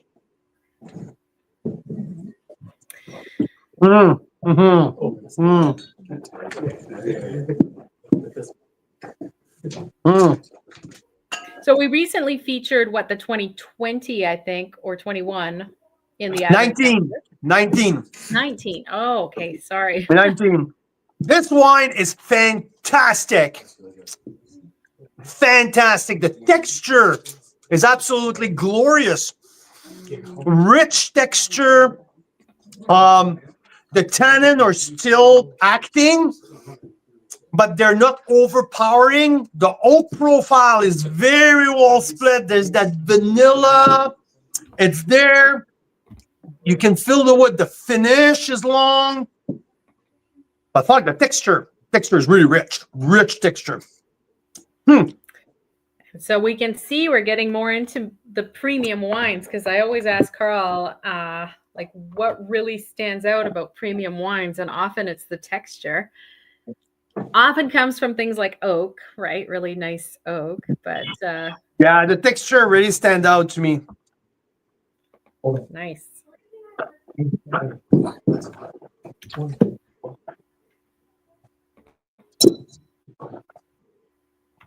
The Silvas are in the house. Yeah. Oh my gosh, everyone's here. Everyone's here. A small guy just arrived. Yeah.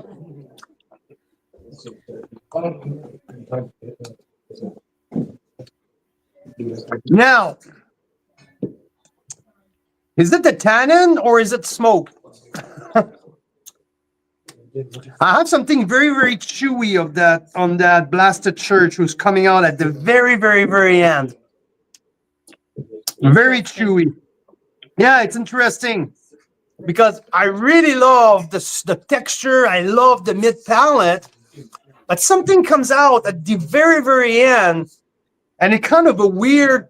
The tannins are past, so I'm like, what is that? From the winery, maybe he knows, but. Yeah, let's put here a NA because there's something there. Okay. Because if it was not like the first 3/4 of that wine is like, whoa, that's awesome, and something happens towards the end. Okay. Okay. Yeah. What do we have next, Carl Boucher? Let's go with Upper Bench 2020 altitude. So we have here 73% Cap Sauv, 15% Cap Merlot, and 12% Cap Franc.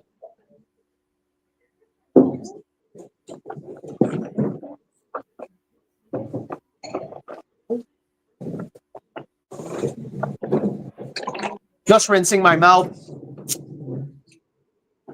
A little bit of meat. Yes, food in there. Right. Get some. Look at my teeth, and I'm not even tasting as much as you are. I mean, I tried to don't show my teeth anymore. Okay. I have to switch glass at some point because I can't even see through my glass. So now, altitude. So we're back on the Naramata bench. It's something so amazing with the relationship we have on the Naramata Bench Winery. Every time we do marathon like that, Naramata Bench is always the sub-appellation who has the most representation. So in a very short 25 kilometer, like we have like 10 wineries tonight, where wines from different style, most of them are estate. So all the wines are from their estate. There's so much diversity on the Naramata Bench. And here with upper bench, so now we're above the road. So there's two sides of the bench, below the road, above the road, with two different soil composition. And so this is mostly Cab Sauv here. Let's see what we have.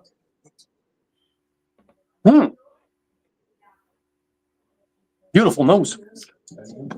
Lots of fruits.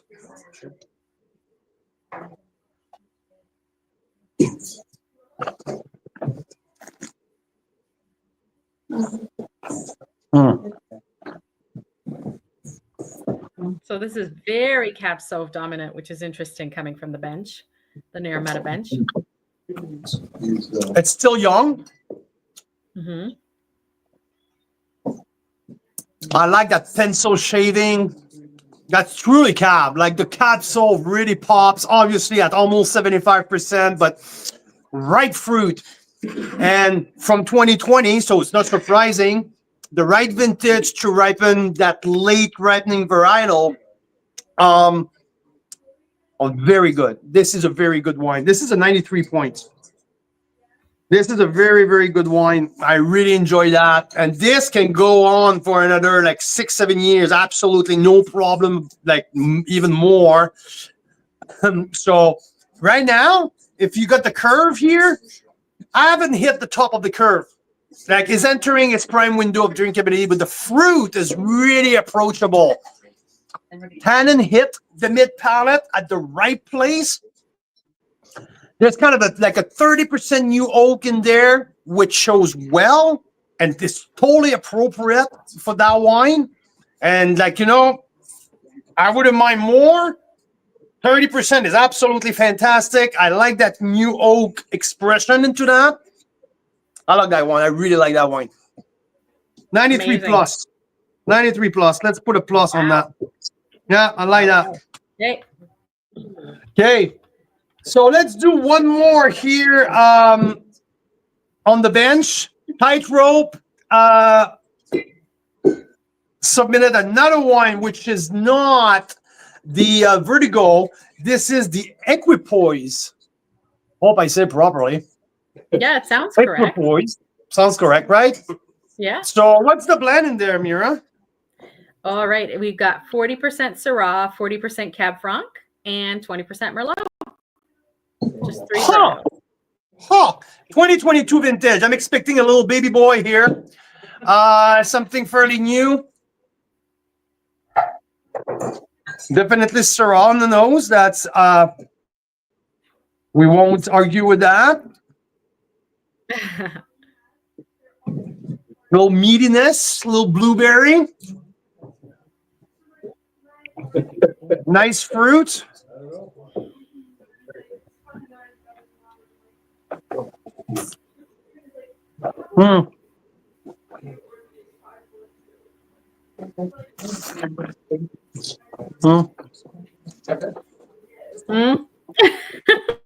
Yeah. Oh, that's good.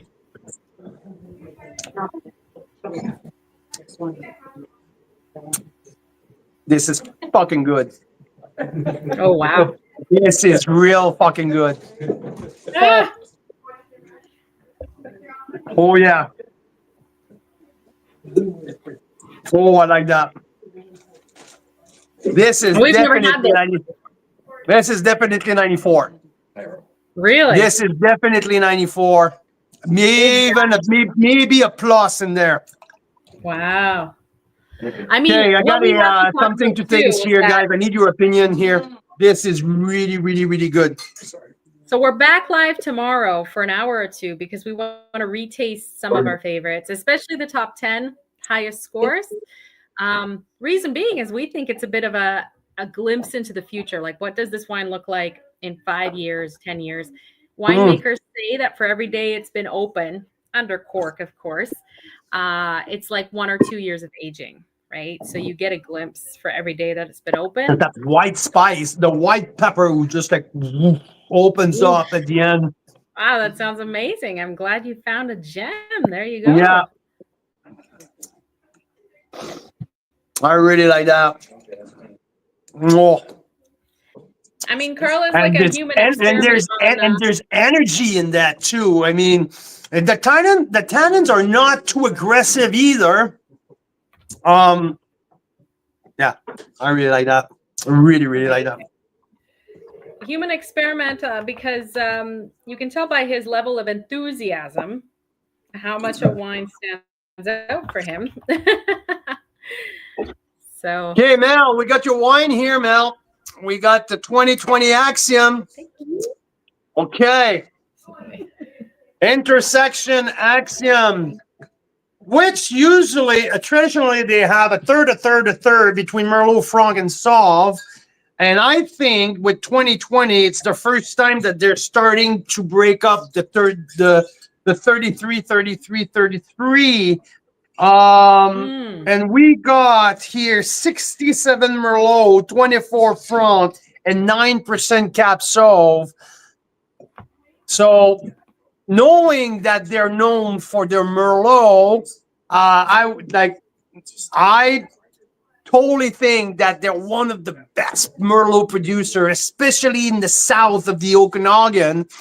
I really love the Silica versus the Silica and Alluvia from the same vineyard, two different aspects of the Merlot. Now there's 67% in that version of Axiom. And Mel is here. Mel, I feel like I should send you a link if you wanna show your face. You're welcome to, but also if it's impromptu, you don't need to. Love the nose. I always been a big fan of Axiom. Actually, to be honest, Axiom have always been a wine that every time I taste it, no matter which vintage, always been very, very consistent and always over deliver.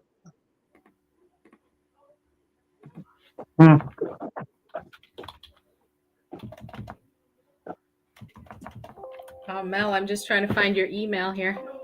So it's interesting because now we see the difference between Central Okanagan. I just had a wine from the Naramata Bench, right? We just tasted Equipoise, Naramata Bench, and now we're in the south in Oliver on the Golden Miles, and the richness is very different. Much more concentrated, not as much in elegance and in definition, more into terms of power, much more muscular. Completely different style of wine. Completely. Really, like, this is a very good wine. Very, very good wine. A little bit of savoriness. Tannins will need a little bit time, but I mean, it's 2020 flagship wine. That's fine with me. This is definitely a 92 plus. Can be more. You know what? I want to let that breathe a bit. So are you bringing Mel into the interview with me, or? Yeah, she's going to stop by. Why don't I do a quick draw, let you go and have a little 2-minute break, okay? When Mel comes on, we'll start chatting. And a break! A break! You need the bathroom. You have 2 minutes. Thank you. I do have also Michael Clark from Clos du Soleil. You guys recorded a 15-minute interview as well. But I think we want to get on to this blind tasting business. After the blind tasting, we will reveal what was in that blind tasting. Hint, hint. One of the wines is definitely the 100-pointer that recently got 100 points. So that is going to be fun to see if we can pick that one out. But okay, we're 3 hours and 15 minutes in, and we have a good 2/3 done. Yeah, Come no, on. not bad. I mean, Come on, after it's tasting pretty good. 112 Chardonnays last time, I mean, this feels like a piece of cake. All right. Yeah, this one feels like a piece of I cake. need to go right? to Sausage Street. Oh no, oh no. Okay, let's give Carl a little break there. Union break, right, Dylan? Yeah. Carl is needing to take his union break. There you go. Oh, Leslie, you're here. Nice to see you. Hey, Leslie, I will add you to our draw that we're about to do for an Enovino, because of course we love Enovino, and when you have so many red blends open, holy, you've got to have something like that. So, Leslie, you're on. Mel, you're on, and Mel is actually in the green room. So let's do this quick draw, and let's bring Mel on. And then let's see if Carl has returned from his union break. Where are we here? Yeah, Daryl, thank you. I think Carl's done good pacing this time. Good. See, we call it a marathon for a reason. All right, good luck. Let's see.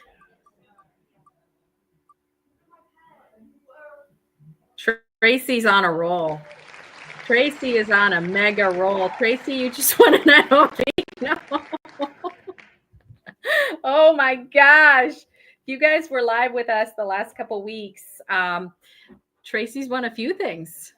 So congratulations, Tracy. Way to go. Way to go. Graham O'Rourke just came on. Have you tasted the 2009 Oculus? Not yet. So we're about to do the blind tasting with the 2020, I believe, Oculus. That just got 100 points. After the blind tasting, we will do the 2009 as well. So we're so grateful that you donated that bottle. Graham was the viticulturist at Mission Hill at the time, so he donated an 09 as well. And Graham, we just tasted your tightrope wines, and the Equipoise just surprised and stunned everyone. I think Carl gave it 93, 94 points, and people are tuning in saying that's got to be on the next stop. They didn't realize you make such a big, beautiful red blends. So there you go. Yeah. Yeah, Miller's again. I know they won the draw. Mel from Intersection is on with us. Mel, so good to see you. Thank you so much for joining us. Just real quick, impromptu, out of the blue. Carl's going to come back for a second here, but I'm muting you, Carl. Oh, the sit down. Yes, thank you, Karen. So, yeah, how have you been? Merry Christmas. Yeah, Merry Christmas. Thank you. Thanks for stopping by. You were tuning in, and then we tasted your amazing Axiom. I forgot to bring the 2020 home, unfortunately, but I have a 16 here from my first year at Intersection. So, oh my God, that's amazing. So, I didn't how realize is it was also your first year for Carl's Wine Club. So, that we tasted that wine? Possibly, yeah, because we started Carl's Wine Club in 2020. Oh, right. Okay. So possibly we tasted the 16 Axiom at that point early on. Yeah. How is it tasting? It's good. Yeah. A lot of the fruit intensity is still coming from the Cab Franc. So I know that the 2020 is more Merlot dominant. So that's going to show a lot more Merlot fruit. But yeah. Which is lovely because I love Merlot. Awesome. Hey, let me just shout out to Carl Boucher because I don't know if he can hear me. Carl, you coming back? You're working. He'll be back in a second still. But yeah, it's devolved because there's so many amazing red blends on the table that it's amazing. But tell us more, because I think we are actually, hint to those of us on right now, we're featuring Intersection very soon, very, very soon in the club. And we've been tasting through a lot of your wines and we just love them. Tell us, what's going on at Intersection? What's new? So mostly the things that are going to be new are things from 2022, which was our bumper year. So we have a bunch of blends that are made in tank and ready to bottle. And we've been slowly finding places to put all this stuff because 22 was such a big year. So mostly we're going to be focused in the vineyard in the new year, starting pruning a little bit later than usual, but we're going to be tying new trunks basically. So yeah, we're renewing the plants from the ground up. And we have big plans for that. Basically, most of my year this past year was setting up the vineyard for success next year. So, making sure nutrition was all lined up. Yeah.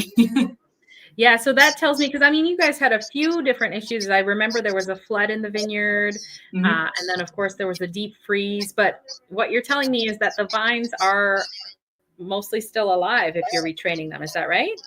Yeah, so we had a hard frost 2 years in a row. So we had 2023 and 2024.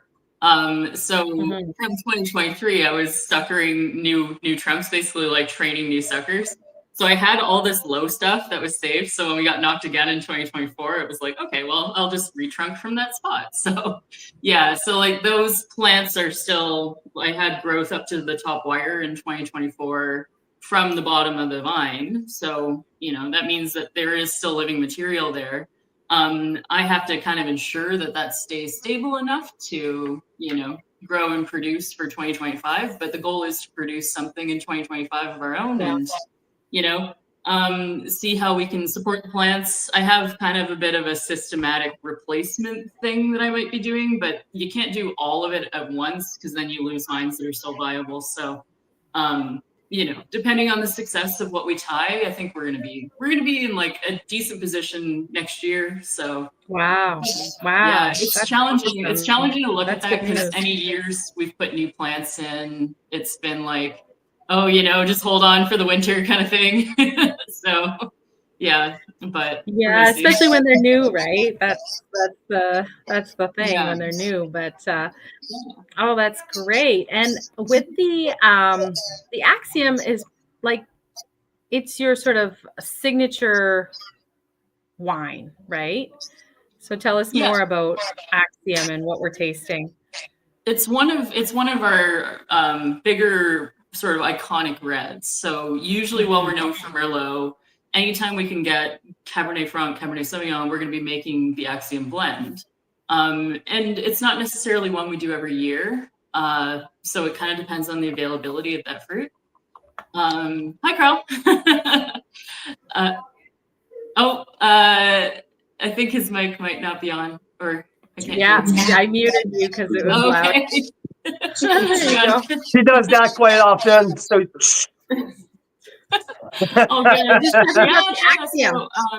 So in in 2020, we had a little Cab Franc of our own. So we made a little blend of mostly Merlot, some Cab Franc, some Cab Sauv for that. So the goal is eventually to be able to produce it from all of our own property.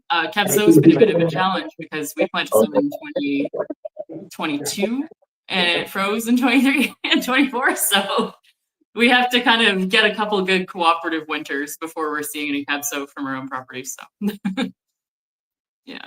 Melissa. Oh, I'm unmuted. Okay. I don't know if you guys have talked about the alluvia and the silica side of the vineyard, but I would like you to talk about, because your vineyard is very special. You guys are focusing on Merlot, which is so well represented in that wine, and you have like almost half and half. Your vineyard is split in two different components. Let's put it that way. The one is called the silica, the other one is called the alluvia. So can you tell us a little bit more about what does it bring to like two complete different wines, and that you can bring into a one blend like that? Yeah, so in the Axiom, normally the Merlot component is split half and half between alluvia and silica. The silica and the alluvia refers to the soil types that we see primarily in this vineyard block. So inside of a 4.5 acre area of Merlot, we have deep sand on one side, on one corner, like pocket of our vineyard, and then the rest is this glacial till. So it's kind of more gravelly riverbed, kind of holds water a little bit more, like, that kind of mixed textured soil. So if we include one of each, we kind of get an interesting, layering of the Merlot, and then we get more complexity out of the total blend. So. And when do you think that wine will hit its prime? The 2020? Because, 2020. Because now, I mean, this is delicious, but you see I'm like, there's so much more to come on that wine. I mean, Yeah, so I have a 16. We had a 14 open in a decanter on our open house weekend.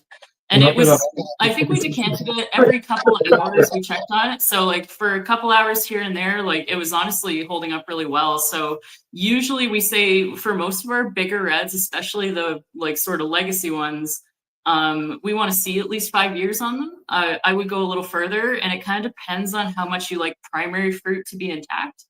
So I would say if you go longer than 7 years, you might see like a little bit more of the earthiness come through, but you might not necessarily have the primary fruit so much. So I encourage people to try wines like that, but I know that if it's not your drinking preference, to open a little earlier or decant them, see what they're going to be like. So yeah. just like you mentioned, like, I mean, the primary fruit is just exploding. Like beautiful cassis, blackcurrant. There's even some red cherry into that.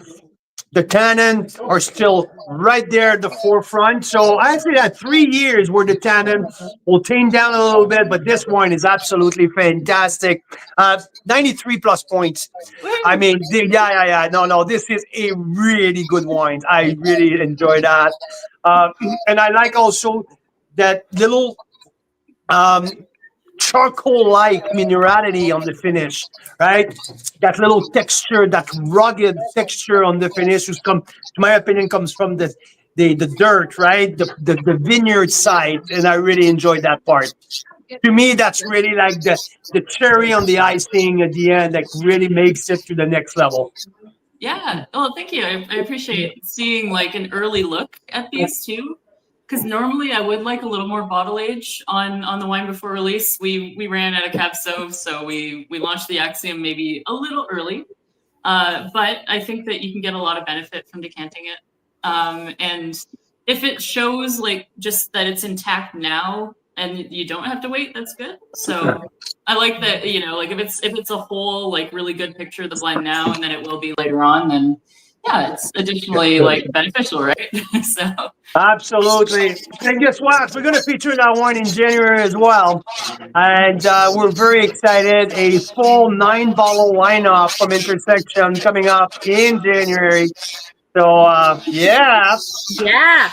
I can't All right, wait. Carl, I have to say, you can barely hear you. There's some kind of weird sound thing happening. There's a I mic know. thing, I think. Yeah. Yeah. Anyway, we'll figure it out. Melissa, it's been awesome to have you on. Totally impromptu. I'm so glad you were able to join us. I really appreciate that. That is so awesome. And we can't wait to see you again. Yeah, no, it's thanks for letting me in. Next time I think we should do a quiz together on the Bordeaux varieties or something along those lines. We should totally do that. I think that'd be fun. Absolutely. Yes, Yeah. I love it. Alrighty. You know, there's so many fun things we can do. All right, we can't wait to see you again. Cheers. We'll talk to Take you care. soon. Bye. Okay, thank you. Bye-bye. Bye. Thank you. There you that's go. Great. How does it sound now? Was it from me or we're good? No, it might have been just because there were so many. Yeah, maybe it was. There you go. Yeah. There you go. Better. Graham just tuning in. So, Graham, I believe that your we just tasted the Equipoise, and there you go. What you guys think? I let Graham know where we're at. So, hey, Carl. Yes. How is our blind tasting looking? I don't know. I have a bunch of bags in front of me, so I guess that I have to get to work. Let's dive in, because I mean, after the blind tasting, Okay. Dang it. Okay, I have to get back to work, you guys. After the blind tasting, there's more to be done because there's more wines to taste, and we have Graham's 2009 that he donated.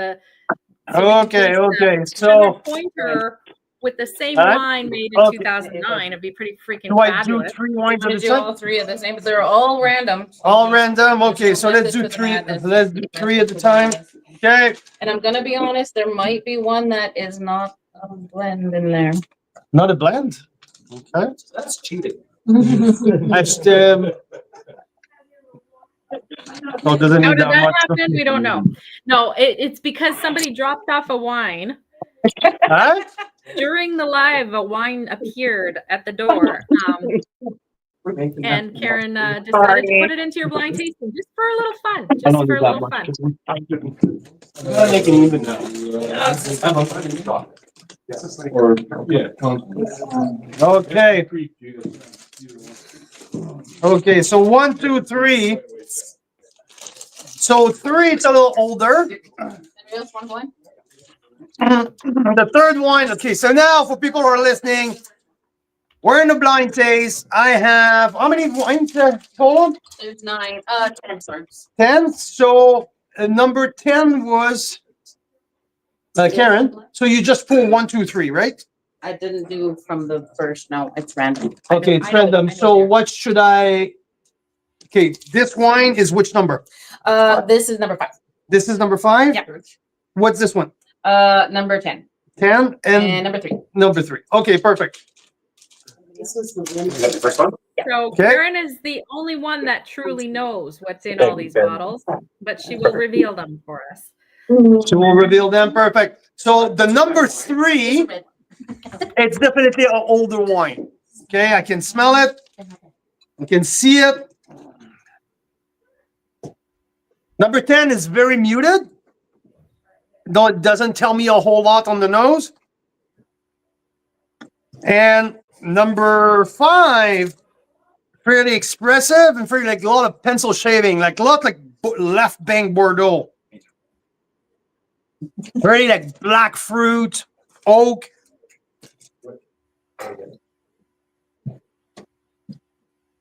So am I supposed just to score them because or you want me to tell you which winery is it? Not no. We want to know the wine. Vintage appellation. Fuck. I'm calling. So I'm gonna Definitely score. more than I'm gonna just smell score them. them randomly. Okay. How about a vintage thrown in there? Vintage, but like I said, like number 3, it's an older vintage. Like they're just by looking at it, like no doubt, older, smell older.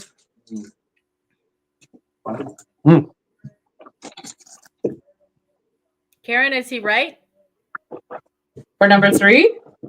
Yeah. What? How old? Like old. Yeah, that's a relative. Like how old is Yeah, approximately? I would say 2024 right now. So yeah, almost like I would say probably. I would give that 10 years. Really? Yeah. 2014? I don't know if we have a 2014 left, but this to me can have a 10-year of age. Like it's really soft. The tannin of completely tamed. It's rich, beautiful texture. A little bit of secondary fruit as well. So and that differentiate like the tertiary aromas. So yeah, this can be 10 years of age, no problem for me. Like the number 3. Can I tell you? Can I tell you?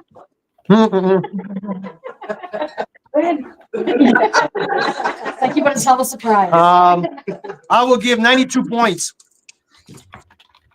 on number 3. This is number 3? Yeah. So I gotta follow along. Okay. And number 10, which is the middle one.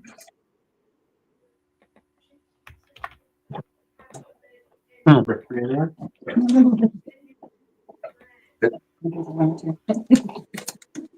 Oh, this is a young wine.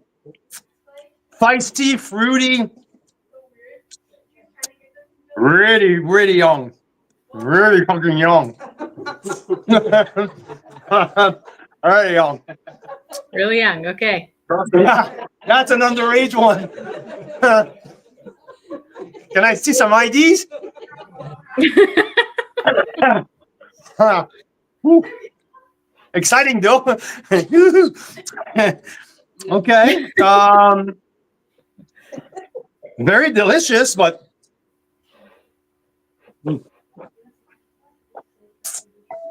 So you're saying young? How young? Still in diapers? if it's from BC, it can be 24. So this is like 2020 or 2021 to me. Like it's really young. Number 10. 2010, I will say it's a 2020 wine. And 93 plus. Super clean though. Whoops, where did I put it?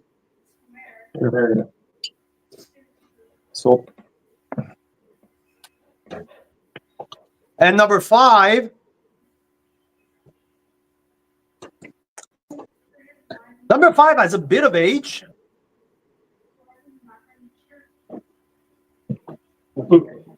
Yeah. Yeah, a little bit of age. I would say it's probably a little younger than 2019. The first one was number 5.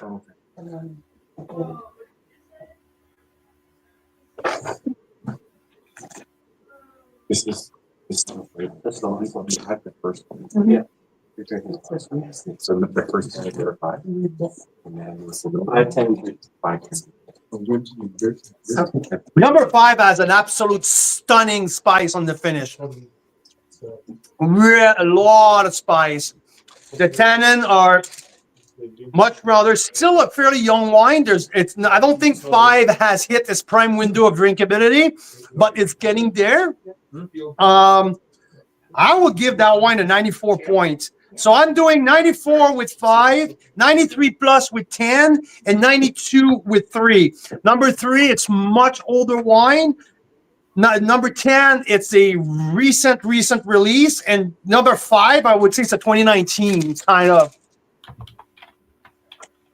Okay, so tell me your scores again. Number 5 is 94. Yeah.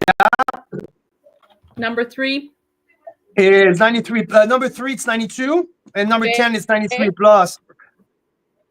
And I would say number 5, can I go further and say, I guess it's Painted Rock. There's I don't know why, but I have this. Huh? This place said it out loud. Huh? No, they said it out loud. It's Painted Rock for sure. Did you? Yes. Oh, I don't know. But yeah, I mean, there's that. Absolutely. I know that's in there. There's 2 bottles of it, so my chances are higher. So well, in the blind tasting, we're only blind tasting you. There's only one of the Painted Rock and only one of the Oculus. Yeah.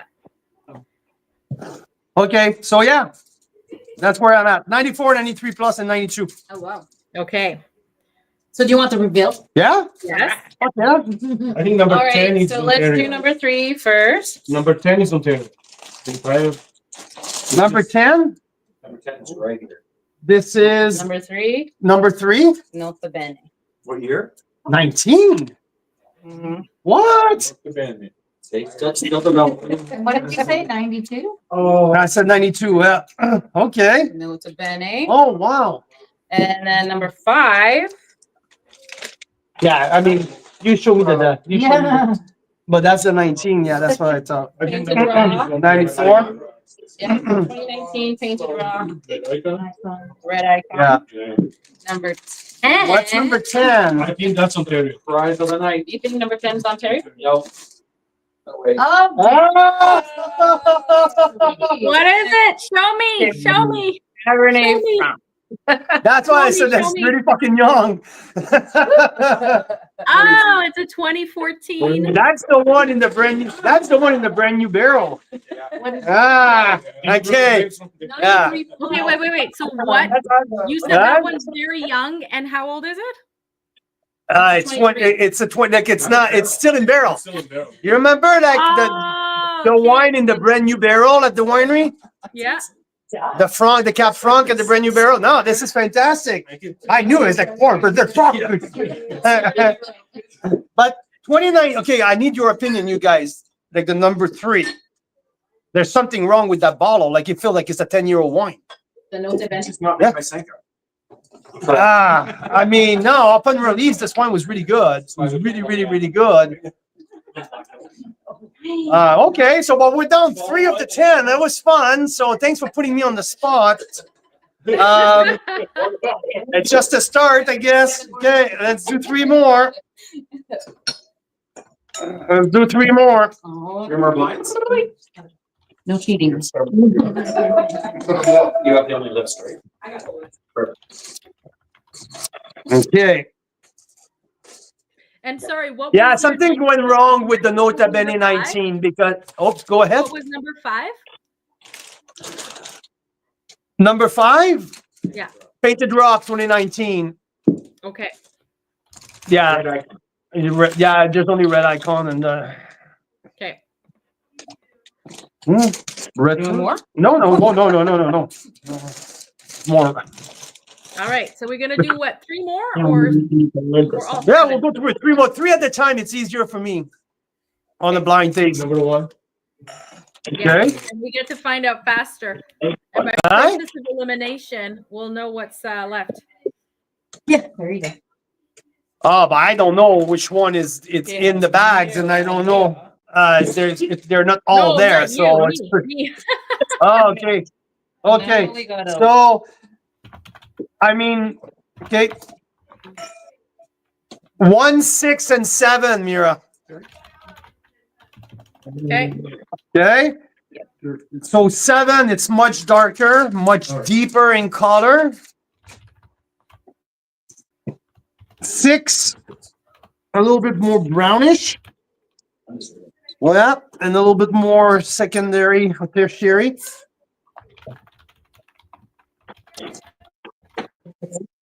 And number 1, definitely more red, like more purple in color. Okay.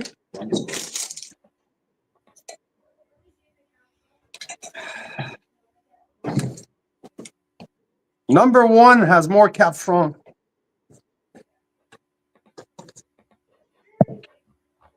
Oh, sorry, Instagram. I tried posting the spreadsheet and Instagram did not like that. So I don't think I can No? post it there. They kick you out? Yeah. But Cubby Sadoon Fuck is you, Instagram.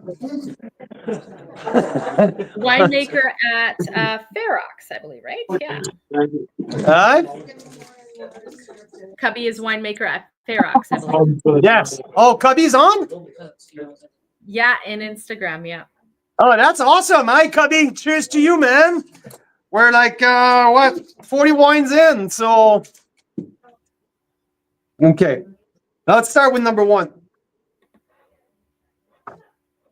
1, 6, and 7 you're doing. Okay. Go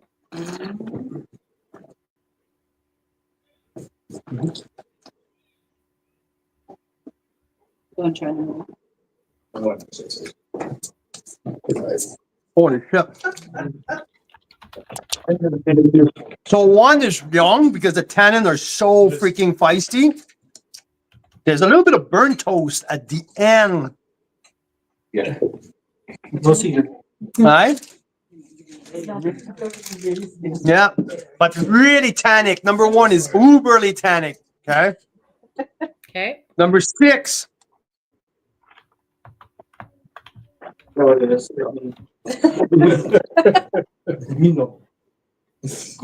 Yes. Number 6 is much softer, brighter. I would think that number 6 is from Ontario. A little bit more, a little brighter, elegance. And I would say number 6 is probably 6 years old. That's my guess.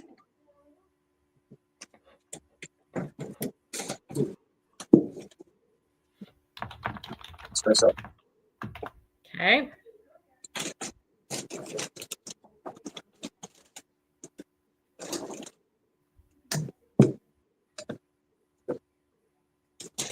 Okay.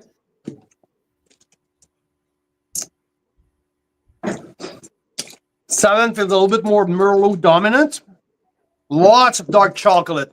Lots of dark chocolate. The tannins are a little rounder, so definitely 1 is the younger, 7 is the middle, and 6 is a little bit older, but not too old. Still getting into its prime window.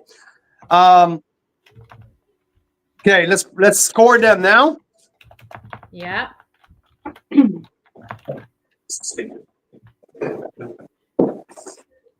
That's why I walked in there. That's Ontario. That's why you think it's Ontario? That's not this. 6 I recognize. 94 is great until the very end when they hit a little burn. If I had to bet, that would be 6 and that would be 7. Are they on the sheet? Well, They're not on- in they're order. on- No, in order. That's why yeah, but they are. I mean, they're on somewhere here, but there's 20 fun. Well, that's super dark. Okay, so 6 and 7 I recognize. I don't recognize 1 necessarily.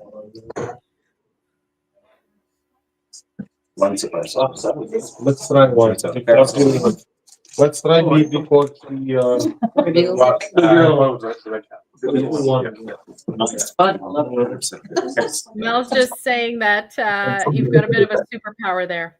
Not many people can taste 40 I'm reds sure for and still know what they're tasting. And this one is screaming like You had me at free. 607. this one screams for me. 7 needs more time. It's really intriguing. I think 6 has arrived, and 1 is a baby and is really good until the back end when there's a little thing who kind of pisses me off. I would like to freaking wipe it off there and give it a 96 points, but I can't because there's a little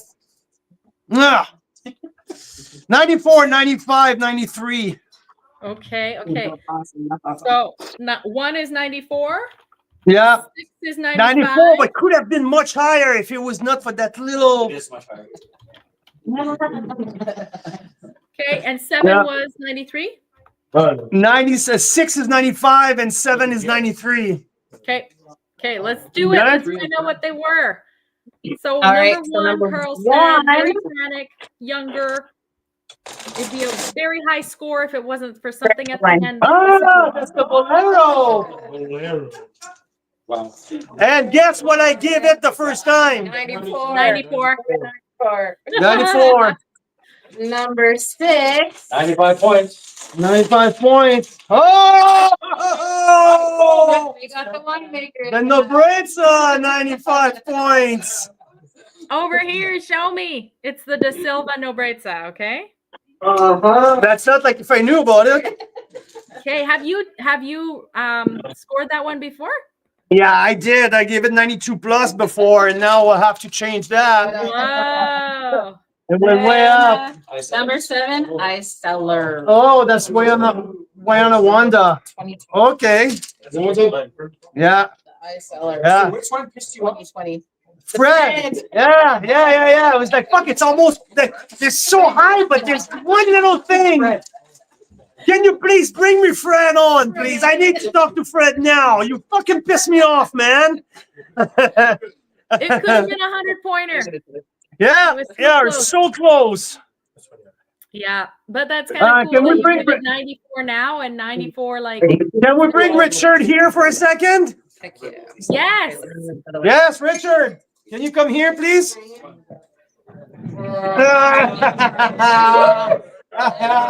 Now you're on the spot. Oh, Fred. I wish that I could make the screen There bigger, you go. but you won't let me, Carl. Hey? I wish I could do this, but you say you don't like that. Well, I can keep pushing the screen if you We want. can see you fine. So It's all good. hey, It's Richard. going. Hey, the 9. Okay, it's blind taste, man. It's all blind. Highest rated so far. I mean, well done. Well done. Okay, let's so Richard De Silva from De Silva Vineyard and Winery here. We have the Nobreza 2019 vintage. Wow, what a great wine. And this wine is just getting started. Yeah, I think the 2019 vintage for BC was actually a really it was a challenging year, but it really showcased where if you had the right varieties in the right sites, they were quite well structured. They showed true varietal characteristics. It was kind of in that sweet spot, and so it's reflective of that vintage. I think 19 was challenging for most producers in the South Okanagan, but the right sites paired with the right varieties really showcase elegance. And that's kind of where this wine I think is kind of it doesn't show a lot of like power. It shows a lot of kind of more old world restraint, a little bit more. Yeah, and true, like purity. To me, like that's pure. Yeah, and like I said, I've tasted several wines from a number of producers in South Okanagan that also have some very magical sites, and those wines were also like that as well. I think they were one of the collectibles. If you can find those producers with those wines, they're definitely worth putting in your cellar. Aging potential is tremendous, through the roof. So, what's the split in there? What? So the wine is 3 barrels of Merlot, 2 barrels of Cabernet Sauvignon, and 1 barrel of Cabernet Franc. So the Merlot coming from The bench. the bench. Yeah. So these are all of the single vineyard varietals that we do in our Veneto series. Okay. And so they're Blenheim Hill for the Merlot. The Cab Sauv was our outwash vineyard in Oliver, and then Cab Franc for my cousin's property at the foot of the Golden Mile bench. And so, like I said, it's So nothing different that your Veneto series. So straight from like you just pulled a couple barrels. the Nobrez is always a barrel selection. There you go. The Nobrez is always a barrel selection of what we feel like Nobrez means a noble vintage. Yep. We only have 2 in existence. This and the 21. We have no 22, no 20. Don't think we're gonna have a 23. We have, that decision is made at the very end before we barrel down to make the wine. But yeah, it's I think there's if you can find those producers of South Okanagan, 2019 are definitely wines. If you're looking for restraint, more elegance, finesse, those are the wines you should try to find. If you can find them somewhere at your local favorite store or at the winery, ask for them. I think the 19s are pretty cool that way. I think so. And now we're talking about the super premium category. I mean, like more and more, there's different players who are throwing their cards into that super premium category. This wine, we actually just did a tasting 2 days ago with this against Prisoner from Napa, and it definitely showed very well to that. We had it against Stag's Leap, Silver Oaks, and a couple other brown bagged, and it was right in there with those kind of wines. I mean, some of those wines aren't where they used to be back when we first kind of analyzed them. But it goes to show you that BC is definitely producing the wines in that caliber for sure against what most consumers think we can do, and I think we absolutely can do Cab Sauv. And there's so many examples here tonight of some amazing wines being made of Bordeaux varieties that are. I would put many of these wines against some of the top producers of anywhere in the world, and that's what I'm starting to do. Like as De Silva, my thing now is to not just compare. We have a great number of producers in BC producing this wine. I need to educate the consumer, our customers, on how this compares to some of the top iconic wines elsewhere, whether it's California, whether it's Australia, whether it's Bordeaux, whether it's Washington State.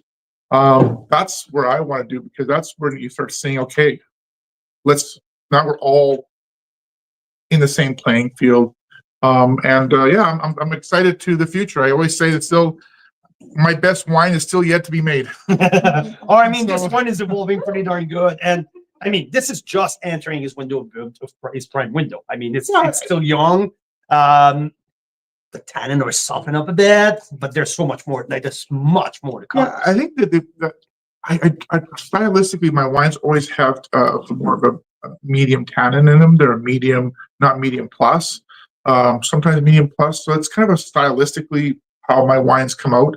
But I would say that I think we have BC is certainly in our boutique producers making wines that are far more ageable now, making wines that have structure, forgetting about juicy, jammy now. Let's make wines with some power, some structure, so that we can taste the wine as it evolves. And I think that the showing in here tonight has been fantastic, eye-opening for me. That's what we want to do. It's not saying you shouldn't have this wine now. Sure, you can. But also this wine will reward you by waiting a little bit of time with some other characteristics. And I think that's something in BC that, until probably the last 10 years, it wasn't the norm. I think today you're starting to see that there's a confidence, also winemakers committing to saying, hey, maybe my wine isn't totally drinkable right off the hop, but we're investing what this wine will be in 5, 10, 15 years from now. And I think that's what I think that this is wine showing that thing. It's certainly I'm one of definitely a bunch of other producers that are making some magical wines out there. I think Ageable. Yeah, ageable wines. Not saying that you can't drink this wine now. I think this wine with with 45-minute decanting, fantastic. Drink out of the glass. It'll reward you differently. Yeah, definitely. But yeah, I think we're there. I think I'm really as Distiller, we're very happy, obviously, in art to be in that kind of category of wine. But I'm also very conscious that I'm representing a bunch of other smaller boutique producers that are also making some very magical wines out there. And I'm very, very excited to see the future, and where we're going to go with it. This shows you that you don't have to be a multi-million, hundreds of $1 million winery to produce collectible wines. You can be a small producer and making. Cheers for that. I mean, and that's what we're like around the room, right? Like, that's absolutely. This shows you that wine is not about the fancy toys, the fancy architecture. Wine is about the place, where the wine is coming from, and the commitment of your team to definitely interpret that into the bottle. What do you think of your Ontario counterpart? I mean, they had just some pretty cool stuff out there too. Eh? Love it. I mean, like I said, ever since the first being part of Carl's Wine Club, it's opened my eyes to the incredible wines, Bordeaux wines coming from Niagara. I mean, or Ontario, which to me has been probably the biggest eye opener. I expect us in BC, with producers that are dedicated to great viticulture and winemaking practices, to make good red wines. That's not a surprise to me. I mean, I'm third generation here. I know that's possible.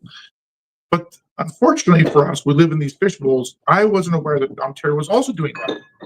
And that to me has been the biggest eye opener. And I think really kind of needs to get off our ass and really start talking about as promoted across the country, because this wine should be easily accessible to people in Ontario, and so should some of these wines to me out here. I know. So yeah, I'm glad for this kind of event, because this showcases, without government controls and or special interests from large multinational corporations or companies that gatekeep these wine regions, here is an uncontrolled, unscripted thing of where these wines are. That is what the consumer needs to see more of. And I think this is a fantastic example of that. So Behind closed door here. thank you.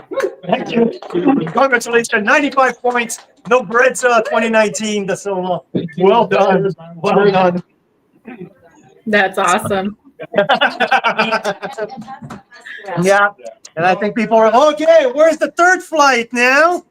Well, the third flight is, should we do all 5? Because there's only 5 left on your blind tasting. There's 4 left. Let's do 4. Stopping by. We've got what, about 46 reds open right now, 56. 46 already tasted. I've dropped in the comments a couple times the spreadsheet we're working off of. So if you want to try to guess. Hey, can you imagine? Can you imagine the freaking pressures on my shoulder now? No pressure. What'd you say? To have, like, the winemakers are sitting in front of me. If I said, oh, no, not this one, is sitting right across here. I'm fucking happy that the small guy with no hair, like, I give his wine 95 point. You know that? It's like, no, not this one. Oh, fuck, wrong person. So yeah, well, you know what? That's why what we talked earlier, that's interesting about scoring wines. And when you do it for a living, you become pretty consistent. And thank you. I think when you are not consistent, it either tells you the wine is in a totally different place than when you tasted it last. And it definitely happened with 2019 Nota Bene, because I like that wine on release. That wine was fantastic. And it feels like it aged 10 years in the span of 18 months. Yeah, So- interesting. So yeah, we'll have to revisit that because it could have been that bottle. Sometimes a bottle is not stored. Yeah, maybe it could have been the bottle. So now, Mira, Variation thing.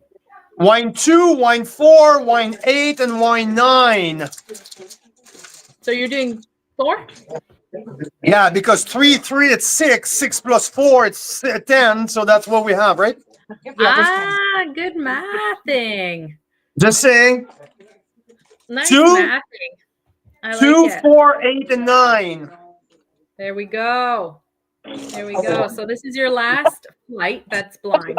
After this, we do have a handful of other wines that we want to taste, including a 2009 Oculus from Mission Hill that viticulturist himself, Graham O'Rourke, donated to this. So we'll be able to taste it.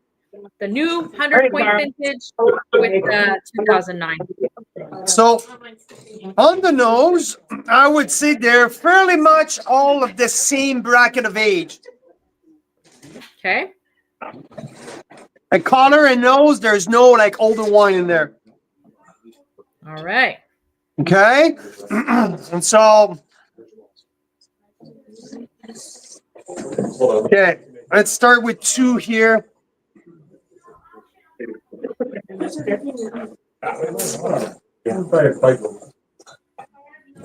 Like try to fit it right in this little spot. Very young, number 2. Super tannic Okay. up front. Tannic, bright fruit, lots of cassis. Not so much on the back end. The tannins stick, but there's not so much evolution on the back end on number 2. Number 4.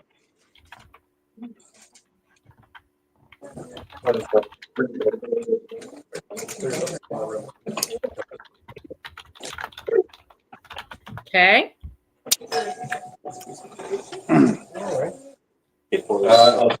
Number 4, fruity. The tannins are at the right place. Linger. This is very well made.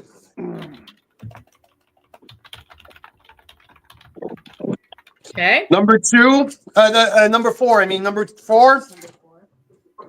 Now number 8.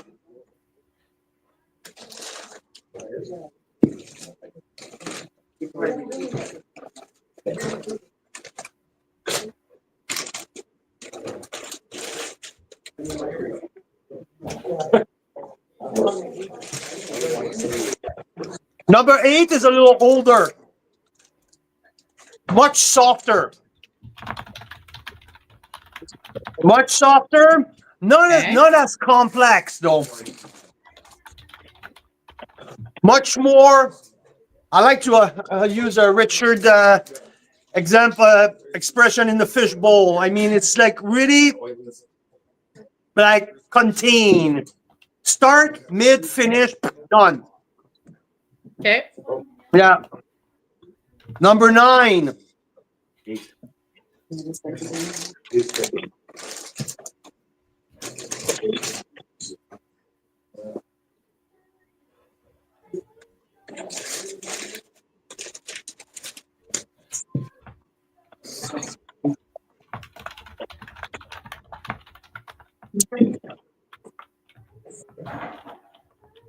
Okay, number 9.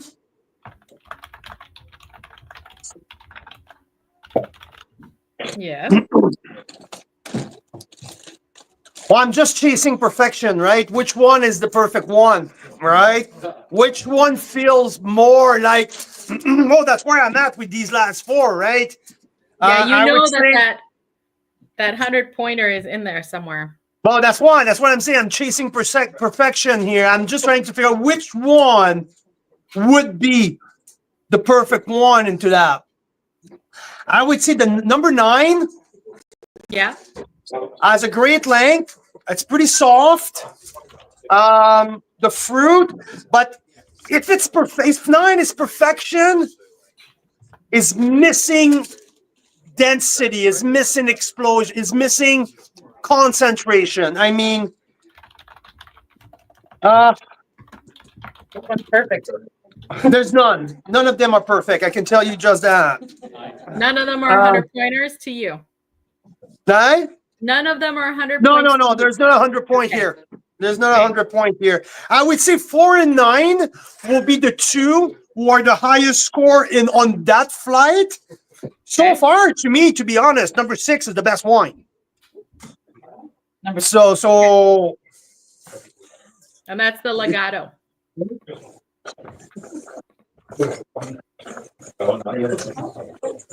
So 4 and 9.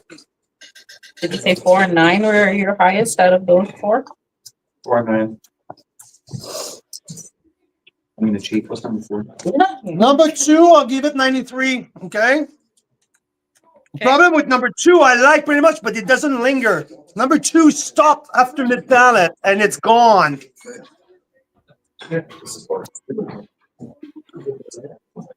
So it's 92. 92. 92. 92 for number. 92 for number 2. Number 4. Can I have a little splash of number 4, please? Yeah, sorry. Oh boy. Did you Someone bring have the a cats back? Yeah.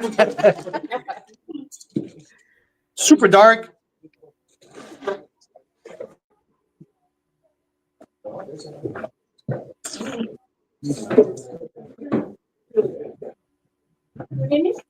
The big bar over there.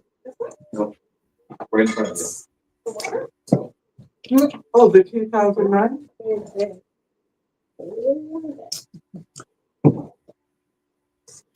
There is a horse in there. Number 4, I'll give it 93 plus. I can bring my. 93 plus. Okay. Number 8. Less than 9.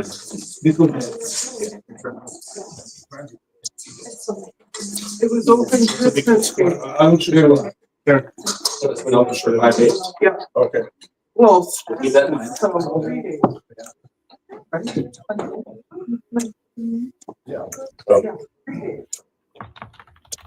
Number 8. It's really interesting. Yeah, number 8 is up there. 94.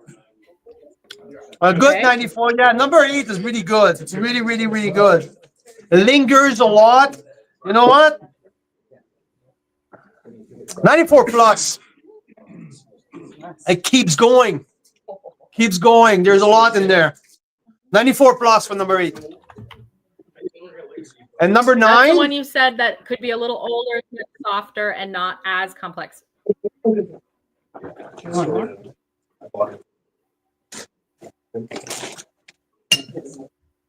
Mhm. Just in case. Yeah. What was 4? Number 9. Number 9, there's darker fruit at the end, a little bit of torrefaction, like coffee, grind, espresso coffee. A little bit more minerality, style like charcoal-like. It's pretty good, Carl. It's pretty good. That's pretty good. Is it 100 points good? No. No. What? Oh, they're asking me if it's 100 points good. Number 9 is no. I would give that 94. Okay. All right. So I'm There's 93, supposed to 92, be higher. 93 plus. Right? Yeah. So number 8, I kind of switched. Number 8 is my highest rated of that flight. All right. Are you ready? Yeah. Okay. So number 2. Close the Claude Soleil. Oh, can you hold it right up, Carl? Here. 71. So that was your number 2 in the wine tasting. You gave it 93 plus points, right? Yeah. You Yeah. A gave it little 92 lower. Okay. Yeah. Okay. Number 4. Number 4. Okay. 94. It's La Brunante from Eden Bench. So I give it a 93 plus. Okay. Number 8. Number 8. Ferox at 94 plus. That's the gold. That's the Black Lion Cuvée, 94 plus. Hey, Cubby, you guys did pretty well. Higher, rated higher than Number and 9. and number 9 is that's the Oculus. Oh wow, that was the 94 points as well. 5 points. According to, That's the Oculus. I give it a 94. Blind taste. well, we still have a dozen to go. Wow. Yeah, right.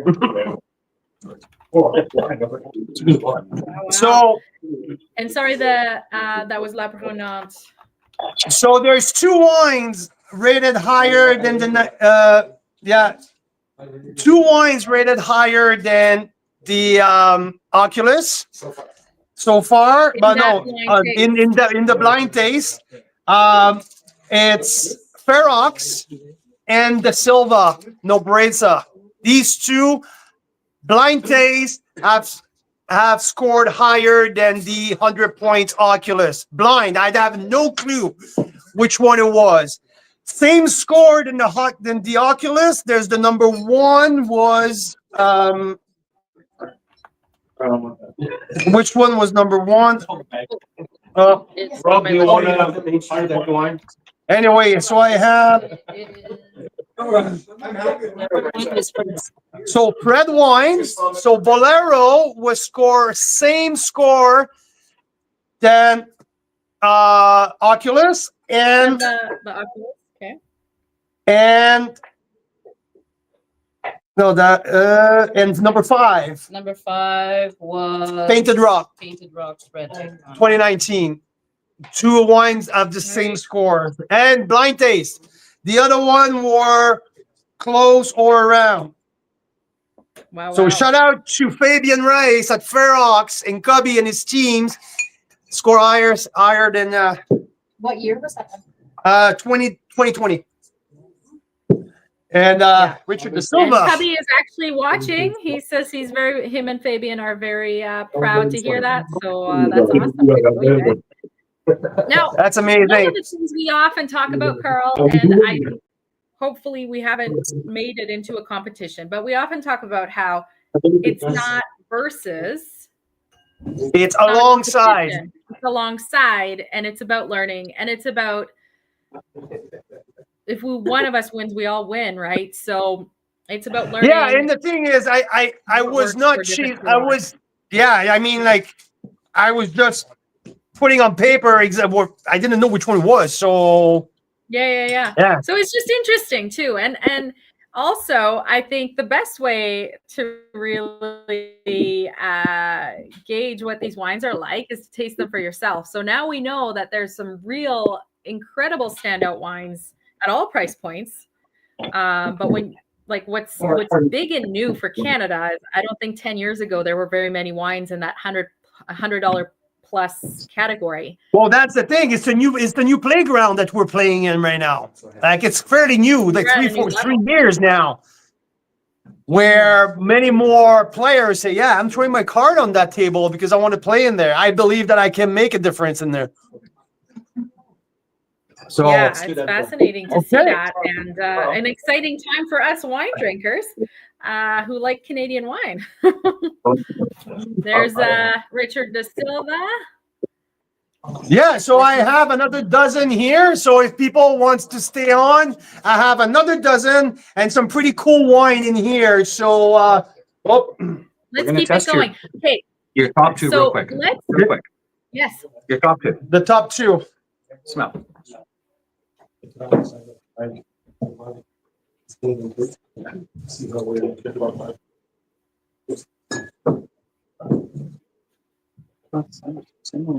Not amazing. No, Gary. No breza. this is my brother here. You betcha. Sorry. Cheers. Cheers. You were testing Carl. Huh? They're testing me. Yeah, which one is the Breza by the collar and just give it. Go play in the There desk. you go. There you go. Hey, okay, so Big thanks to Graham O'Rourke again for donating that 2009. I would love to see that 2009 Oculus side by side the 2020. Gives us an idea of how wines age. And this is another like top Good. myth about Canadian wine. Let's Biggest do myth, that. we can't age reds well in Canada. We just debunked that, I hope. No, Everyone no, who's I been have a brand watching new bottle. is Fresh preaching bottle. that. Yeah, let's do. You're right. So next what I'm myth gonna do here, is that okay, look, Oculus 2009. Thank you, Graham O'Rourke. Thank you. So 09 on the left, 2020 on the right. So we have both side by side here. There you go. Okay, let's And see so the the next colors. myth is that we cannot age Canadian wines. They're not cellar worthy. That is a myth. That is out there. And saying that, I mean, Anthony Von Mandel and his team, as much as we can say, like, okay, let's keep politics aside. Let's keep like big guys versus small guys. I mean, these bigger wineries have done a lot to help the development, the evolution of our wine region. Like, Yes. doesn't matter what we can say about it. The investment that they've done, that they've made early on, helped develop our industry. So, I mean, are we fan of what they're doing right now? Like, I'm not going to start there, but no. But what they've done early 2000, moving forward, helped developing our wine region. And Mira, what you're saying is so right. Can we age Canadian wines? You know, that stigma, that narrative that no, we can't age Canadian wine. But here, I have a 2009 Oculus in front of me. Let's see. I mean, in terms of nose, it's pretty clean. I mean, that's the thing that stuns us every time is, I mean, sometimes these 15-year-old wines act as if they're newly bottled. I'll tell you one thing. This is pretty fucking stellar. This is really good. This is really, really good. Side by side. This is really, really good. Oculus. So would you say that, yeah, tell us more.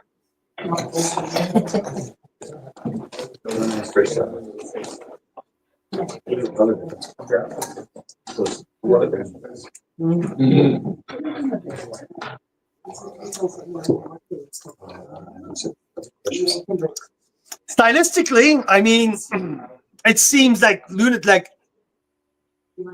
style of the house is evident. Like, I mean, like it's right there. I had it right in front of me. There is a continuity in there. Like you can see it. I would say 2009 is a stellar wine. It's a gorgeous wine. Has aged gracefully. It's soft. It's dense. There's one thing that I would say. I would like a little bit more length. I would like it to linger a little longer. But the first 3/4 of this wine is absolutely gorgeous. Soft, elegant. 10, we're 15 years in now. This wine has easily another 5 to 7 years to go. It doesn't show like there's just a little bit of aging coming through. But if you blind taste me with that, like I would say like, oh, probably 2015, 2014. This has aged gracefully. 2009, right? Yeah, that's the 09. Mm-hmm. So, yeah. Wow. And so, funny thing, we have a couple members here actually in person who opened the 09 Magnum over the holidays. And what you've got there is a 750 ml bottle, right, Carl? And they brought so, Magnum that they just opened. So, what did you guys think of your 09? Oh, yeah. Yeah? Yeah. It's a treat? Yeah, it is fantastic. Really a fantastic wine. You want side by side? So here's the Magnum, right? So now that's the Magnum bottle. You know what? I'm gonna try. I just had a sip, and this was open on Christmas night. Yes. So we're talking open 5 days ago. Really rich. Are we? Yeah, 3 days.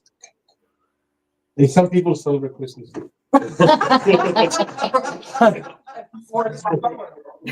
Several days in a row. Okay, so Carl Boucher, Karen just brought up the 09 and the 20 for me here. Okay, so I'm gonna take. Okay. You know what? There's more tannin in the Magnum bottle, definitely. The tannin are stickier, and they show a little past the mid palate, which I don't have with the small bottle. So in the Magnum, the tannin hold on 3/4 of the wine. With the small bottle, the tannins are much rounder. So that's when we say the wine aged better in the big bottle. That's right there, right? We just had it right in front of us. So Ooh. Interesting. These are definitely wow wines, no matter which way you look at it. I think we're extremely spoiled right now because we have just tasted like 10 wow wines in a row. But these are the kinds of wines. Oh, absolutely, no doubt. Absolutely, no doubt. Normally, if you taste like we do, like 5 wines a day, let's say, you only run into a wine like this once a month. Like this is like the top 1%. Oh, absolutely. Absolutely. We're playing in like, that's the major league, right? Very major league. And I have to say, you like your wines young and feisty, and I like them with age. I mean, this 2009, that is my, look at it. Oh, yeah. But if you ask me both, like I prefer the 09, even like on that playing field there, like Oculus, like I would choose the 09 any day of the year. The 09 shows much better than the 2020. Absolutely no doubt about that. Okay, let's do 2015. Yeah. I'm gonna do 2015 The Creek from Tin Horn Creek. Nice. Rob recently opened an 06 Oculus. It wasn't stored the way he wanted, and he wasn't sure, but it was absolutely spectacular. 06, I think, was an amazing. 06. So Rob Amersley here did the same thing last week. He opened 04, 05, and 06, and Rob said 06 was by far the best of the 3 and was still clean, just a little bit of age. So 06. So Rob Yoneda here. So you guys are on the same page. 06 is a wine from Mission Hill who will age absolutely great. So no doubt about that. That 09, I don't know. Daniel, 09 vintage. You have any recollection? Hot vintage. Hot vintage? Yeah. Okay. Not a lot of acidity. Okay. So aging potential, depending on your site. Yeah. Might be a little bit shorter. Okay. Well, so Daniel Botterin here says that 09 was a really hot vintage. And if you haven't done your job properly as a viticulturist or as a winemaker, 09 can have potentially not as much aging potential. But clearly, Graham O'Rourke has done a fantastic job with the vineyards in 09 because this wine is aging like a beautiful lady. Whoa, that is gorgeous. So absolutely. Woohoo! Okay, Tin Horn Creek, 2015, The Creek. Let's get back to my sheet here. Tin Horn Creek.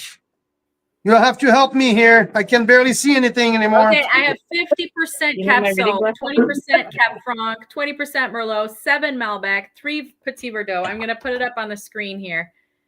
Okay, and no, that's fine. Well, for me, but yeah, clearly Cab Sauv on the nose. Yes, like I can see it's dominant Cab Sauv. That a little bit of that pencil shaving really comes out.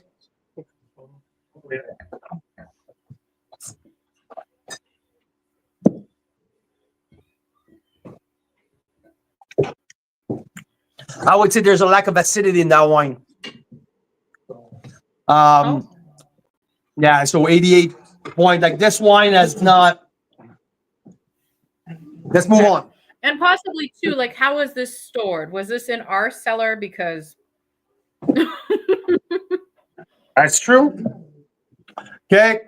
Let's go to 180 wine. So this is an interesting wine. If you see that label here, that's the Decanter Gold Award. Decanter rated that wine 95 points. So it's 180 wines, Meritage. I think it's a split, like on the dot, 33.3% of Merlot, Franc, and Stove. Exactly. So it's very intriguing. I remember tasting that 6 months ago and being like, wow, what is that? And yeah, 2020 vintage, small producer, all of I think it's the Creek Shore appellation, eh? Yeah, VQE Creek Shore.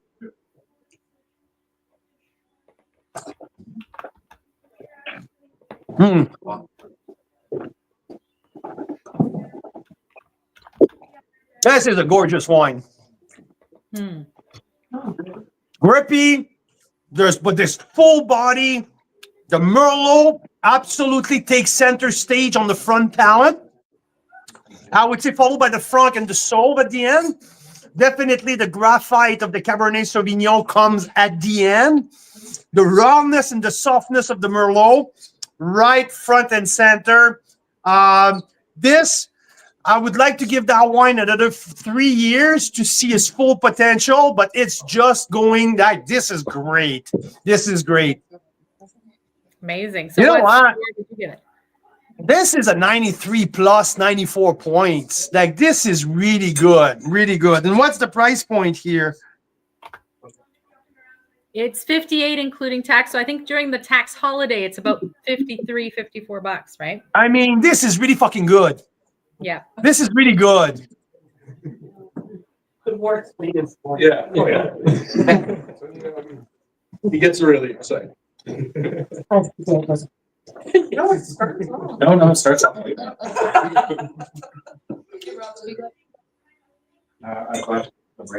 That's one thing, though. The acid is not here, so that might not age as long as others. That is really good. Really, really good. I like that. I really like that. You guys taste that. Tell me what you guys think. Okay. How about I go back to Ferox, because this is the Cab Merlot from a different vintage here. We are on 2017. Fabian, I just scored 94 plus with the Black Lion Cuvée. Yeah. Much lighter in color here. Much, much, much lighter. And this is much more savory. Lots of dry herbs. Yes. So center stage on the nose, the fruits are not, it's not there. The fruit is comes after, it's herbaceous.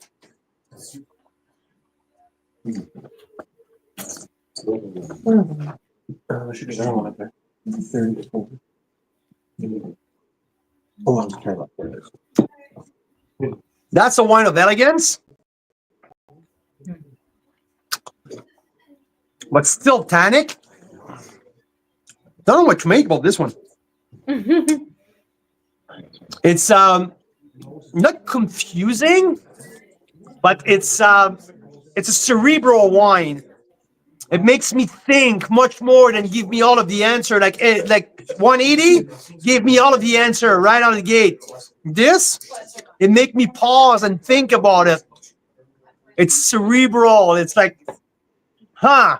And the tannin are sticking there for a while. It keeps evolving.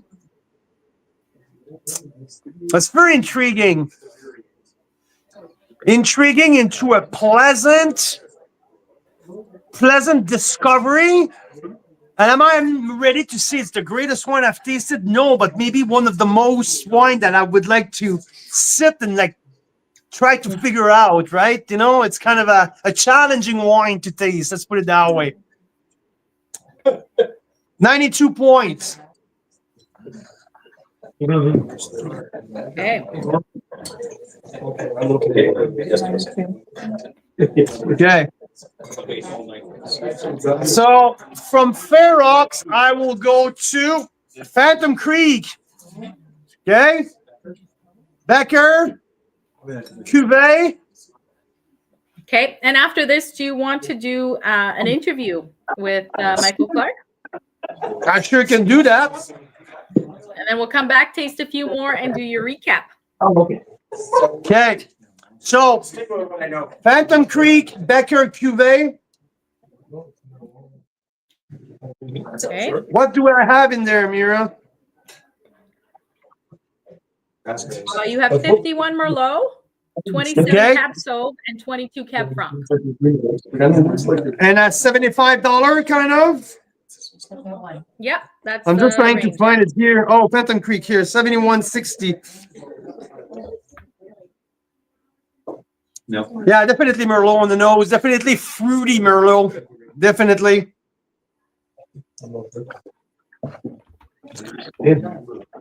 Mm.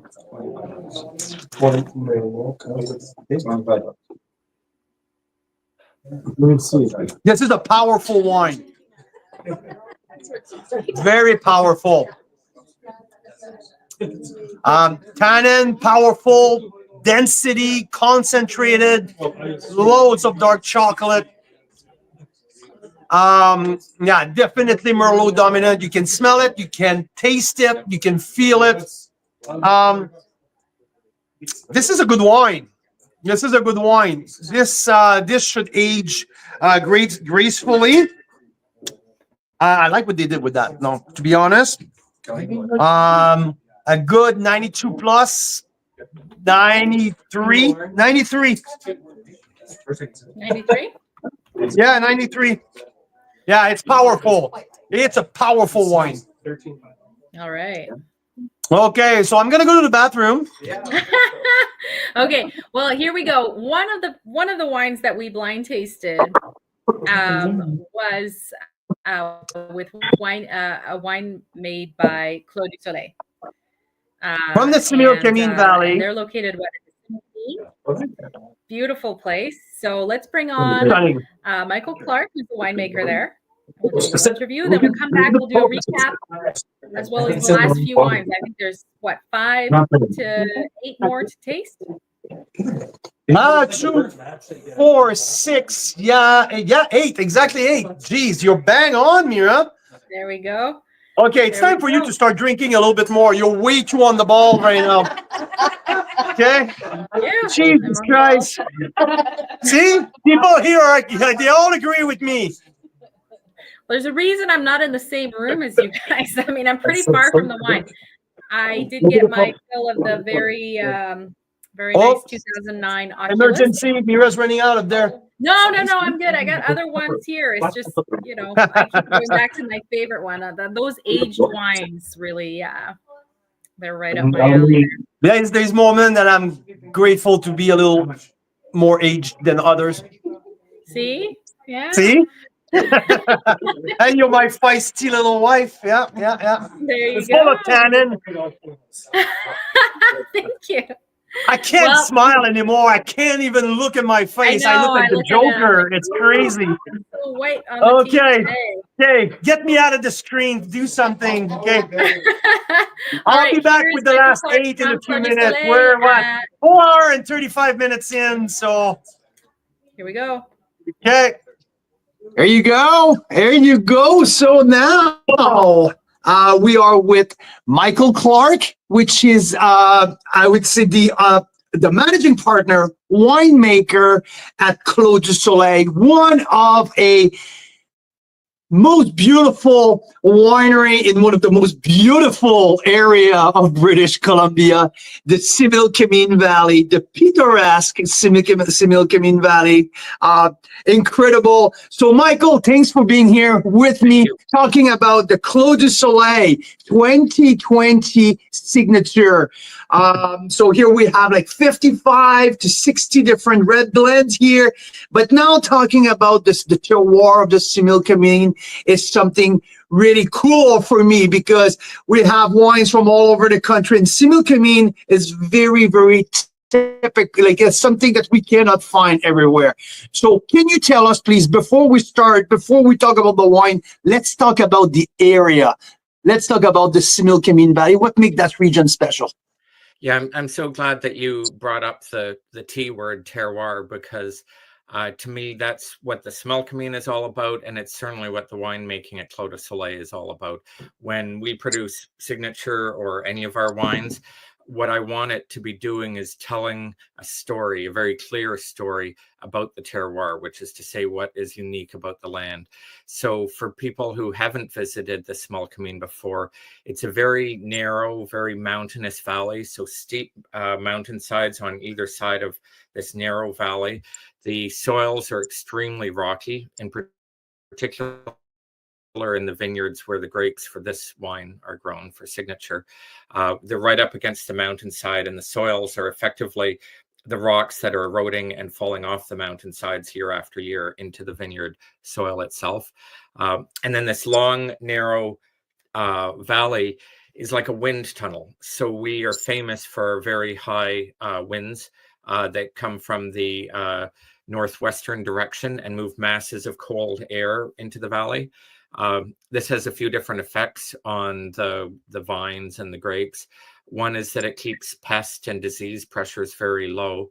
So I can tell you at Clos du Soleil, all of our vineyards are certified organic. And in fact, the valley is known as the organic farming capital of Canada. And in part, it's because of those winds mean that if you can't farm organically in the Similkameen, you can't do it anywhere because it's one of the easiest places. You missed a step somewhere. You're missing a chapter of the book. Exactly, yes. And then the other aspect is these winds and the cold air it moves in help maintain a high level of acidity in the grapes, whether you're talking about green grapes or red grapes. And so that acidity brings freshness to wine. It also brings ageability to wine. So our 2020 Signature, which you're going to be tasting and which we're selling now, tastes beautifully right now, but this is a wine that can age for decades. So for people who like to cellar their wines, this is a perfect example of a wine that can really mature beautifully. And in part, it's because of those high winds that terroir naturally gives it a long lifespan. Very dry area, like super dry, hot in the summer too. A diurnal shift, it's noticeable as well. Absolutely. Yeah, you get the really hot summer temperatures that people would see in the South Okanagan, for example, but you see way bigger temperature swings than in the Okanagan because of these winds. And also because we don't have the moderating influence of lakes in the Similkameen. So you see super hot temperatures dropping to very cold temperatures. And what that gives you is really ripe fruit character that people will taste in this wine, combined with this really fresh acidity. I would like to talk about your style of winemaking because to me, what I had the pleasure to discover your portfolio in the last couple of years, and you are, to my opinion, I know we're all guilty. We often refer to the old world, to the new world, but truly, the style of winemaking at Clos du Soleil, your style is truly old world. When I taste your wine, I definitely feel like if I'm going to the left bank of Bordeaux, these are bright, the tannic structure, the bright acidity. I mean, this is, to my opinion, am I completely out for lunch when I describe your style of winemaking as old world winemaking? No, well, I take it as a big compliment, so thank you. I grew up drinking old world wines and especially French wines, and I did part of my training as a winemaker in Bordeaux, and so I'm heavily influenced by that aesthetic. I'm trying to make wines that are unique to the Similkameen, that taste like the Similkameen. But ultimately, I would say that what it comes down to is respect for the fruit, respect for the wine. So while I love being called old world because I see that as a great thing, ultimately what I'm trying to do is be hands off. We try to grow the healthiest vines that are going to produce the most expressive fruit, most expressive grapes possible. And if we've done that right out in the vineyards, then my job as winemaker is I don't get in the way of the beauty that is already there in the fruit. So what that means is we are as gentle as possible with the grapes. We only gravity feed our tanks. We won't pump the berries into the tanks. We try to handle the juice or the wine as little as possible. It's all about being gentle and not manipulating anything. And then what comes through is what the land naturally gives us, what the terroir gives us. And is there a rock star grape varietal who comes from this, like we can expect from the Similk? I mean, is there a specific one or two grape varietal who shine vintage in, vintage out? Doesn't matter what Mother Nature will give you. You know that these years that very grape varietals will shine. Is there anything like that, or it depends? Well, because of the way that the valley is laid out geographically, there's a huge amount of variation from one site to another in the valley, even over very small distances, like say 1 kilometer, because of the way the winds move and the arms of the mountain. You can have extremely hot areas that can ripen the varieties that take the greatest amount of heat to ripen. And at the same time, you can also produce fantastic wines in the Similkameen from cooler sites too. And for example, some of the white wines we produce at Clos du Soleil come from noticeably cooler sites. Therefore, there's no really simple answer to your question. That being said, yeah, exactly. But if I was to pick some varieties that stand out at Clos du Soleil, one I would say is Cabernet Sauvignon. Cabernet Sauvignon is a challenging variety in British Columbia because to be able to grow it and produce a wine of elegance is difficult because we have a shorter growing season with quite warm temperatures. And yet we have certain blocks of Cabernet Sauvignon that consistently surprise me with their elegance and their nuance and their perfumed aromas, including the Cabernet Sauvignon, which makes up roughly a third of this wine. So to me, that's not necessarily a standout for our province or our valley, but it is at Clos du Soleil. And it's because we've been blessed, whether it's luck or skill, to have some very special vineyard sites. Cabernet Franc is another one that does really well in the Similkameen. And though not a part of Signature, I would say Syrah also stand out in the valley. Yeah, totally. I agree with you. So I want to, before I let you go, 2024 was a challenging year in British Columbia. I mean, we've talked about it at large now. But can you tell our listener today what does Clos du Soleil, how Clos du Soleil faced the challenge of the frost in January? How do you guys react, and which direction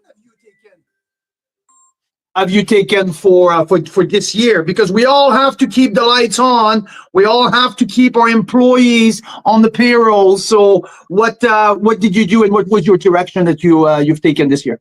Yeah, thank you for asking. The truth is, it has been a very challenging time in the Similkameen. It has been one of the harder hit areas in the province from the freezes. So for most of the wineries in the Similkameen, it's actually 2 years now of significant damage from freezes. The first freeze was in December of 2022, and then more recently in January of 2024. So as a result, our vineyards at Clos du Soleil did not produce any fruit in 2024, any fruit at all. And that really would go for all of the other wineries and vineyards in the Similkameen too. The good news at Clos du Soleil is that the majority of our vines have survived. I spoke about our organic practices before. We also use biodynamics, and I think that leads to a natural resiliency in the vines so that they have had a higher survival rate than a lot of other sites in our valley or in the province. So we're very much on the recovery path right now. We have had some vines die, but we replanted almost all of those in spring of 2024, with the last remainder to go in spring of 2025.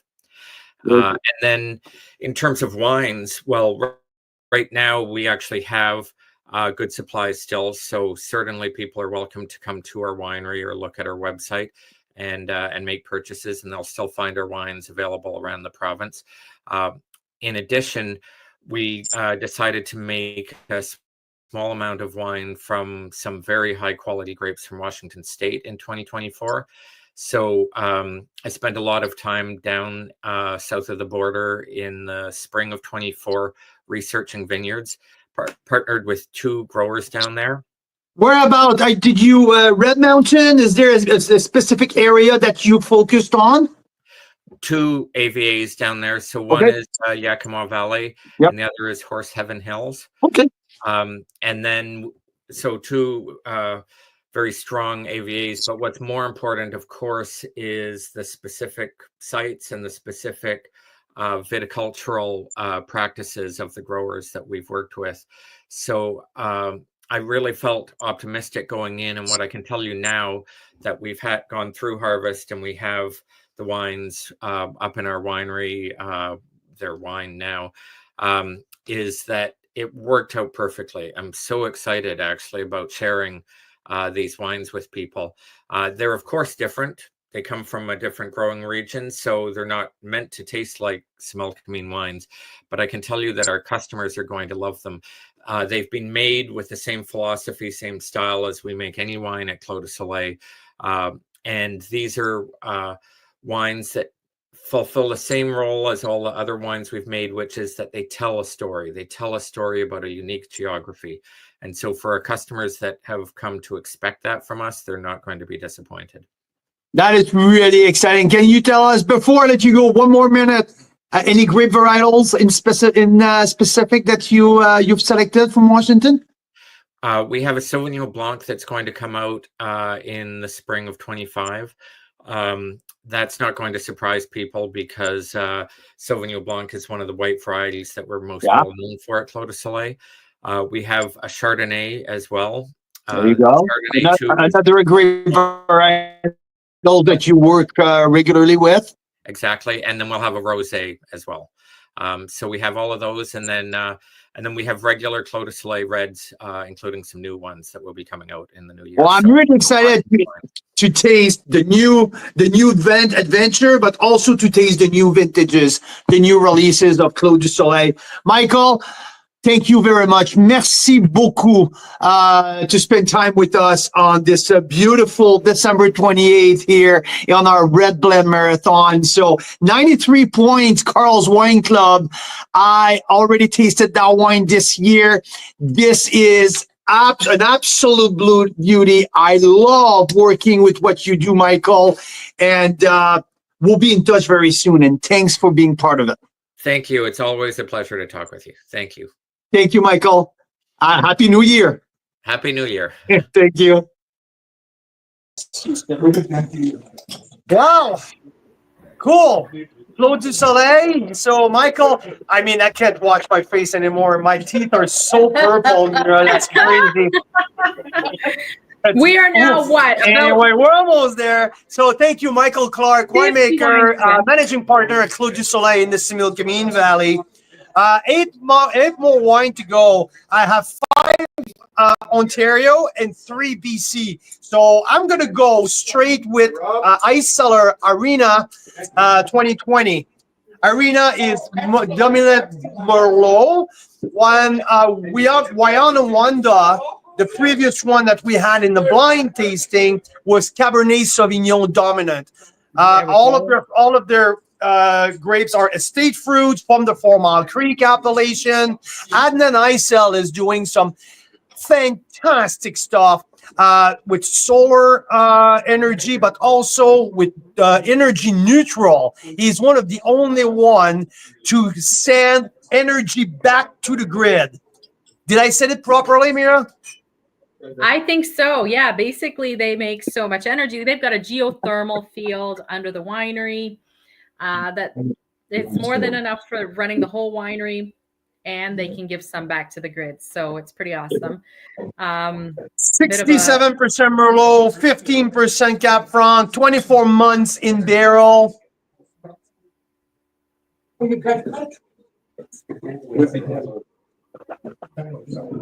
And what we've been finding is Niagara on the Lake, the 4 Mile Creek sub-appellation. I mean, they are really great for bold reds in Niagara. If you like bold reds, that's probably where you want to go. I mean, this is an unknown fact that people mostly from the western part of the country, they don't realize, is we all think that, oh, Oliver Osoyoos, it's so warm, we're the only place in the country where we can produce the big Bordeaux varietals. The 4 Mile Creek appellation has as much degree days in the good vintage that Oliver Osoyoos have. That's the problem with Niagara on the Lake. It's not consistent every vintage. Sorry. But on good vintage, the 4 Mile Creek appellation can make the big Bordeaux varietals as good, if not better, than anywhere else in the country. And this 2020 vintage is the poster child of that. It's funny enough. First time I went to Ice Cellar, tasted with Marcel and Adnan, I didn't have a clue about his portfolio. And I rated Arena higher than Wiana Wanda.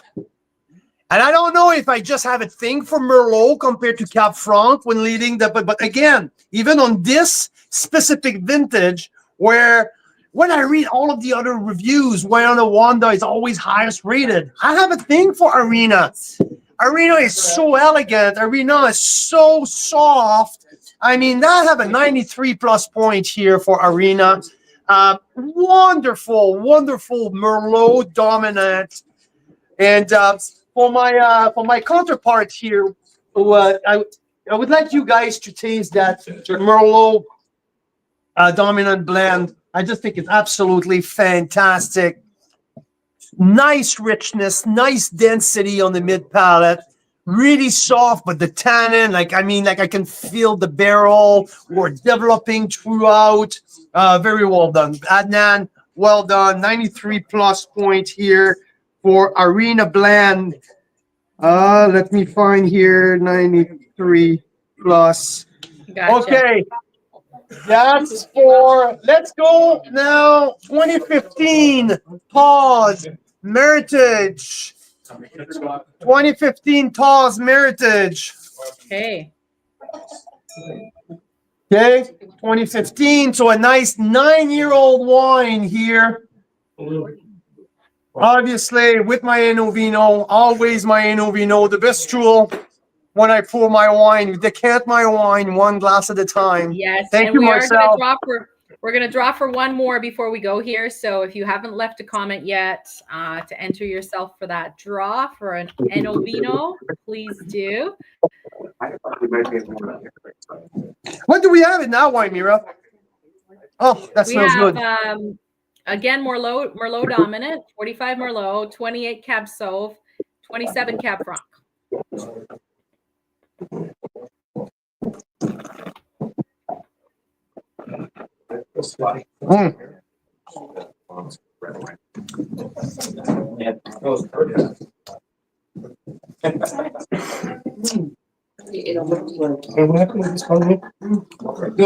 This is really good. This is really good. I'm not sure if it's the wine of the night, but if it's not the wine of the night, this is really close. Whoa, it's elegant. It's like beautiful structure. The tannin are still there. The acid is still there. The spice linger. So this is 2015 Taw's Meritage. If it's not the wine of the night, it's pretty darn high there, like right there. Wow. I will give that wine a 94 points. But wow, this is good. Oh, that's good. Elegance. Really, really, really elegant. I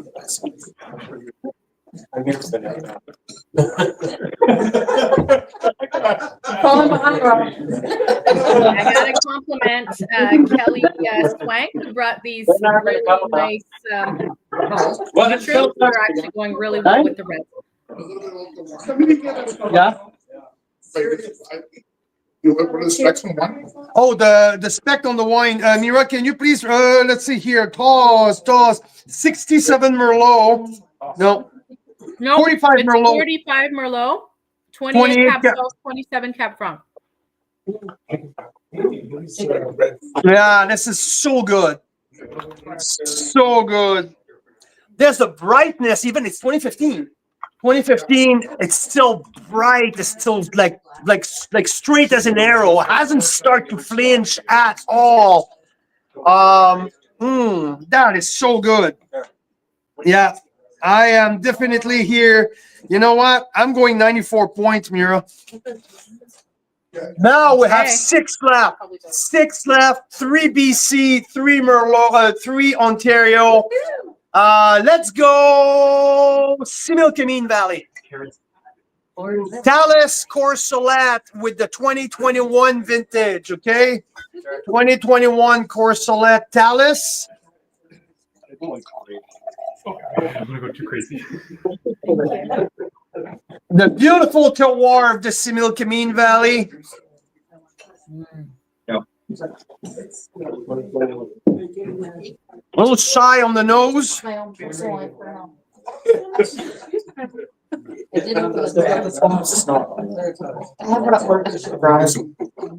getting hot in here. All right. So remind us again which wine you're on, Carl. Courcelette Talus. 2021 Courcelette Talus. So, very young. Okay, super tannic, fruit forward. This is a fruit bomb. Really fruity, black cherry, blackberry, brambleberry, like everything red, dark cherry, that dark fruit up front. Tobacco, dark chocolate, espresso coffee on the mid palate, a hint of leafy, tobacco leaves or tomato leaves, leading to a black pepper finish. This wine needs time. I want to put that wine in the cellar for 5 years, not talk about it and revisit it in 5 years. Maybe my palate is getting a little tired and the tannins are just kick me in the nuts right there. But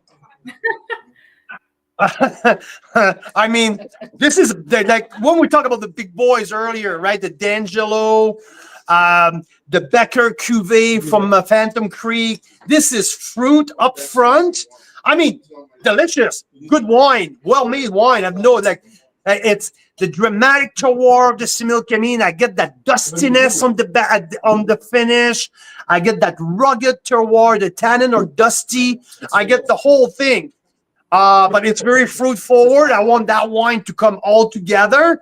I'm going to say 93 points, probably 92 plus. 92 plus. Where's Dallas? Courcelette 92 plus. There we go. Yeah, I like it. Okay. Yeah, right, sorry. Ready, powerful. Now, I'm going to go with Dobbin Estate. Okay, one of the new project in Niagara on the 20-mile bench. This is Anne Sperling, Peter Gamble leading the way with Nathan Dobbin as the estate manager. Beautiful, beautiful. If you ever had the chance to be in the region on the 20-mile bench, you have to visit the tower. The place is absolutely gorgeous. Their wines are absolutely world-class. And now we have here the 2020 red blend. What's the spec, Mira, on that? If you don't mind. I think it's an 85 Merlot, 15 Cap Franc, if I remember correctly. No, the other way. 85 Cap Franc. Yeah, 85 Franc, 15 Merlot. Right? Yeah, you got it. Yeah. And Bill is just asking the winemaker on Tawes. I do believe it was Paul Pender, who's very sadly passed recently, passed away. But yes, Taw's most likely in 2015 would have been Pulpender. Yeah, it was. It was. This one of the fall ones. Yeah, I got like the Cap Franc on the nose is really dominant. Where? I can't see the rest of the people. That one's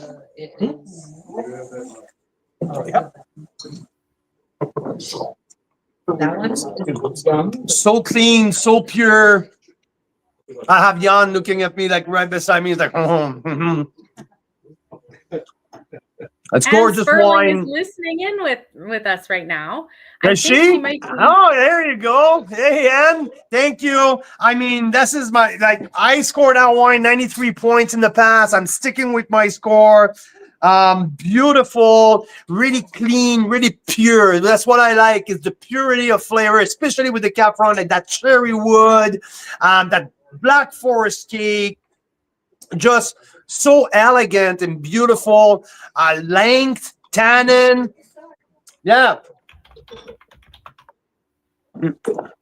Yeah. Lovely. Always a standout, and it's definitely a standout. I love that. Yeah. Oh, 1 second. Sip.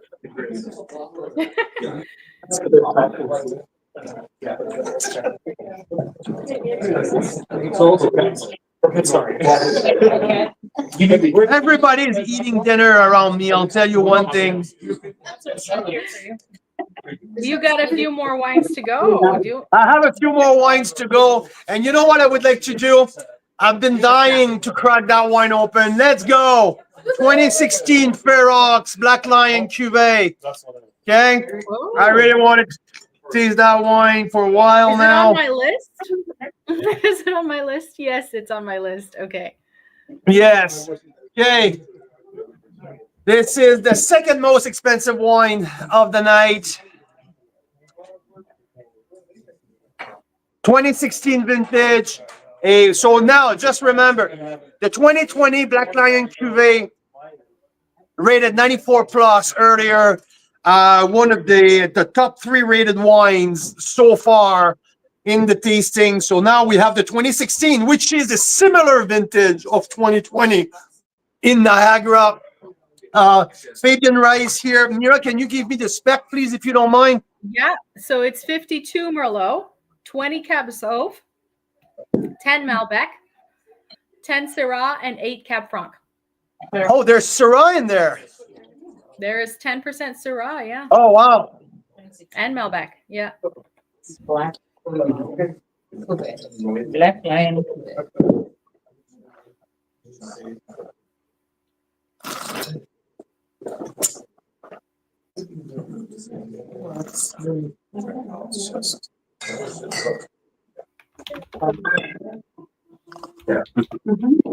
Burn like a lion. I mean, this is a wine of elegance. This is a wine who's in like all in length. It's a lengthy wine. It's a wine that evolved. That's a wine who goes like this. There's nothing like, it's not a boom, an explosion, something like compact and dense. It's more of a lengthy wine. It gives you a lot through, like, let's say a minute, which evolve in the mouth. Really, like, it's different than the 20 vintage, different in the blend, different in the spec, different in profile, but stylistically, it's in elegance, and you can tell like there's a similarity into the delivery of the wine. I like how you think it's over, and boom, there's the resurgence of something else happening. There's a minerality at the end. There's just some herbaceousness in the middle. There's some meatiness, and like it's like a roller coaster almost of like, whoa, ups and downs, and whoa, something else. There's a lot going on, but there's no big explosion, or like it's not in density. It's really like in length. So I truly enjoy that. I think it's more cerebral. A little bit like the Cab Merlot. Like it's a little challenge, like it's a challenging wine to taste to get the overall profile of it. But yeah, I really like that. Yeah, very Super elegant. duper. Hey, I have a little message I need you to pass on to Rob Hammersley, okay, winemaker at Black Market.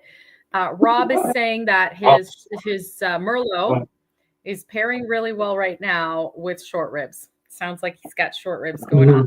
We will have short ribs going on tomorrow because the best way to make short ribs, guys, is to put a full bottle of really good red wine into your short ribs. I'm telling you. Oh, he's there. Okay, I think he heard you. Yeah, he said it's an awesome. Short ribs or shortbread? Or both? Short ribs. Short ribs. There you go. That's making it a bit more sense. And Kevy says 26 at the keeping your night 2016. interesting. I'll go with 92 points for the 2016. Okay. Okay. Here. Now we have 3 left. Let's do quintessential from Church and State. Okay. Oh, that's dark. It's dark. It's like 2018 vintage. Definitely lots of dark not fruit. on our list. Alright? It's not on our list. It's not on the list. Okay, but you know what? Let's look at me. 218 quintessential. It is now. It's a bonus. I like it. Okay, the spec is 30%, 30 Merlot, 30 Cap Franc, 30 Cap Sauv, 5 Malbec, and 5 Petit Verdot. Split between the Black Sage Bench and the Golden Mile, I believe. West Bench, Osoyoos, and Black Sage Bench. Okay, And it's Osoyoos 2018? 18. I believe that it's $80. Okay, I'm gonna look it up. Very muted on the nose. There's not a ton. Only 112 cases produced of that. So 2 barrels, 4 barrels or so. 93. Yeah. Can you put Daniel on here? Right up here. 93 point. I'm just kidding. Oh, shit. Okay. Okay, I see it here. Yes, I have it. Okay, this is 2018. It's big. It's still tannic, really tannic. This one needs more time. Even if it's 2018, I need a piece of meat with that. I need something. Shrimp. Oh, so really grippy. I mean, this is a good wine, though. This is a good wine. I'll give that 91 plus. Really big. It's powerful wine. Okay. Now, let's do Painted Rock, the 2021 vintage. Okay. Okay. 94 points already for the 2019. Show very well in the blind tasting. So 2021, lots of dark fruit on the nose. Some fresh herbs as well. A little bit of fresh sage.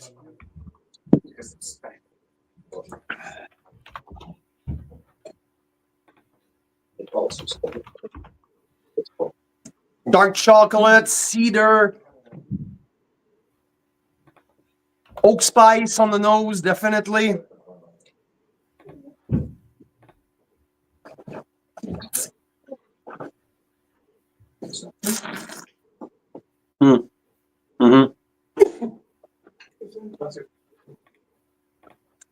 It's approachable right away. I mean, this is more approachable than the 18 that I just tasted. So not crazy length, but it's really 2021 vintage. Fruit up front, spice at the back. Yeah, this is a 93 plus. 93, really approachable. Okay. 93. Okay. This one's on. This one is on the list, but up but down.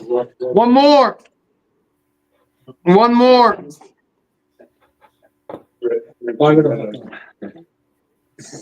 Okay. And what I have here, it's a 2010 vintage. 2010 from Palatine Hill, Meritage. So it's from the Newfield Vineyard. Let's see if I have. It's the Niagara Lake Shore, so it tells me it's Niagara on the lake. So let's see what we have here. I mean, This was the one that was 22. oh, okay. So brown brickle, like orange rim. So definitely this wine shows age on the color. Oh, tertiary nose here. It's really interesting. Oh, it smells really good. Mira, I think you're really gonna like that. I do love my aged wines. You sure do, and it's oh, yeah, I can smell that all night. Oh wow, this is really, really, really good.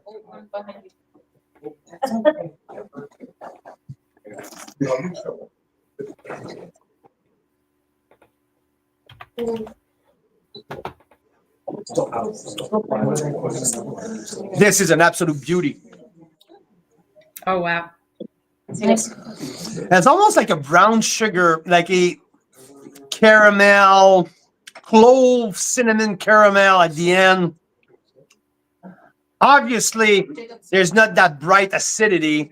I mean, we're past that. Okay, it's completely past that stage. It's all about tertiary, but they're not. The oxidation is not unpleasant in any way, shape, or form. This has aged gracefully.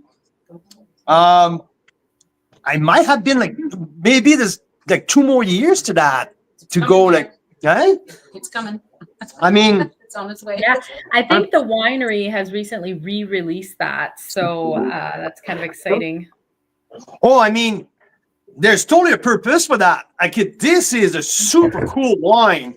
Can't wait for our people here to give me their opinion. But I mean, if you like aged wine, absolutely. Okay. Isn't it? Big shout out. Yeah. Gorgeous nose. To yeah, it is beautiful. Isn't it? Oh, you got some already? Jeez, Big shout out to teleportation. Jacob. Holy big shout out to smokes. Jacob. Thank you, Jacob, who just brought me up Thanks, some of that Jacob. 2010 Okay, so that's it for me tasting. Okay, I will give that wine like at that stage 92 points. Isn't it? That's a beauty. Yes, I love it. I mean, this is on the downslope, like obviously, but it's interesting. Like my it's wine. fun. There's something. So what I want to do here, no one has to come on the camera, but I would like to go around the room and see, is there any one wine that stood out to you? Like one wine, like No Breza. the Breza. There you go. Well, clearly mine too. It's my highest rated. So yeah. Fred's wine. Fred's wine. We got a Bolero here. We got a Bolero. Oh, Daniel Bonterin says Wiana Wanda from Ice Cellar completely stood out to him. Oh, another of the Breza here. The Hearts. So I have Stratus, Black Market, Secret Society, Southbrook, Tightrope, Equipoise, Intersection, Axiom, Tall's, Meritage, and the obvious, the Silva, Ice Cellar, Ferox, in Mission Hill 2020. That's Jan's list. This stands out. The Silva scored the highest as well. So, see, I'm not on my own in my island. And we didn't vote you off the island. Yeah, no one told me. And then Mira, is there a wine that stood out to you? Oh, I'm loving this 2010. I got to tell you. So pretty much all the older wines, the 2009 Oculus, the 2010 Palatine Hills. I mean, this is the trouble. I haven't actually tasted all 58. Funny too.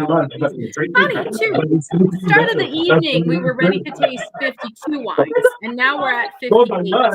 So, and there's another 20. I gotta tell you, 20 on the way here. Hey guys, I can't hear anything right now. Just 1 second, okay? So there's another 20. I lost control here. Oh, I completely lost control.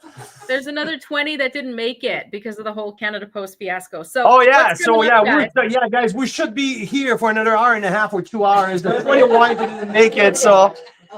So what will happen is we will taste those when they arrive. Hopefully by Wine Wednesday. You stretch it accordingly. If you had 20, you would probably shrink it. Yeah. Okay, so I have to say, I think that Oculus 09 has held the road better than the Palatine.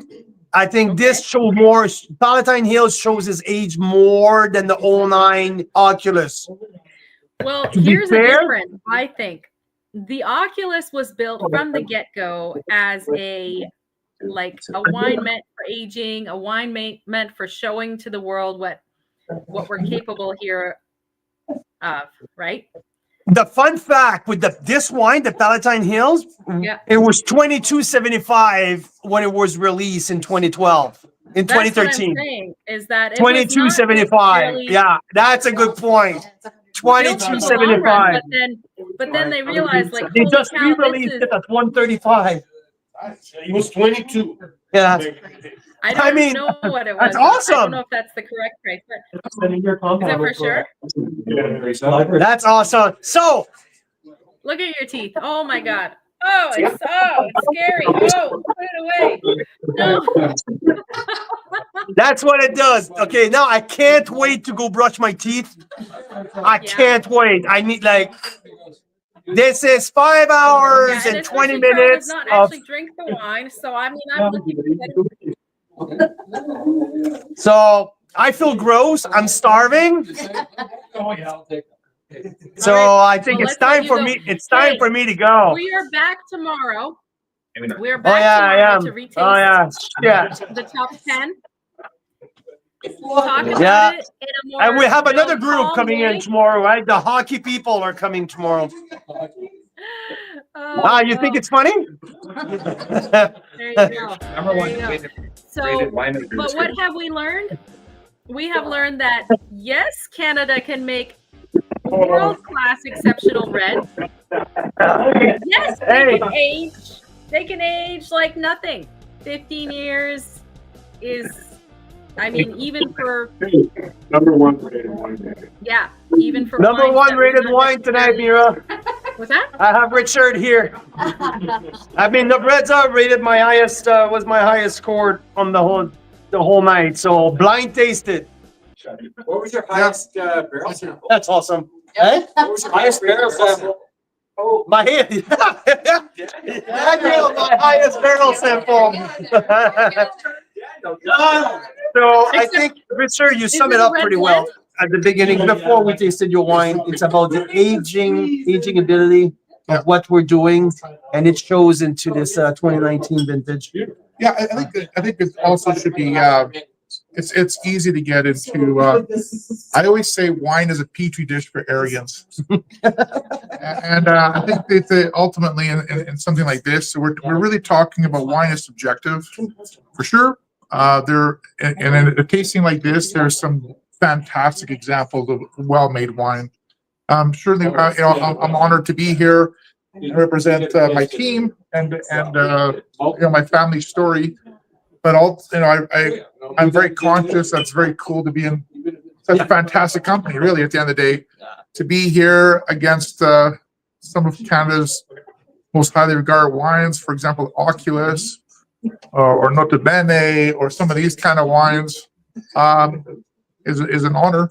And I think that I'll take that back to my team and tell them it's really their hard work. And I think to your viewers, I think you have to remember that this starts in a vineyard. This wine, this is the culmination of a journey. And that journey started many, many years ago in a vineyard, picking the right site, sticking to a regime plan.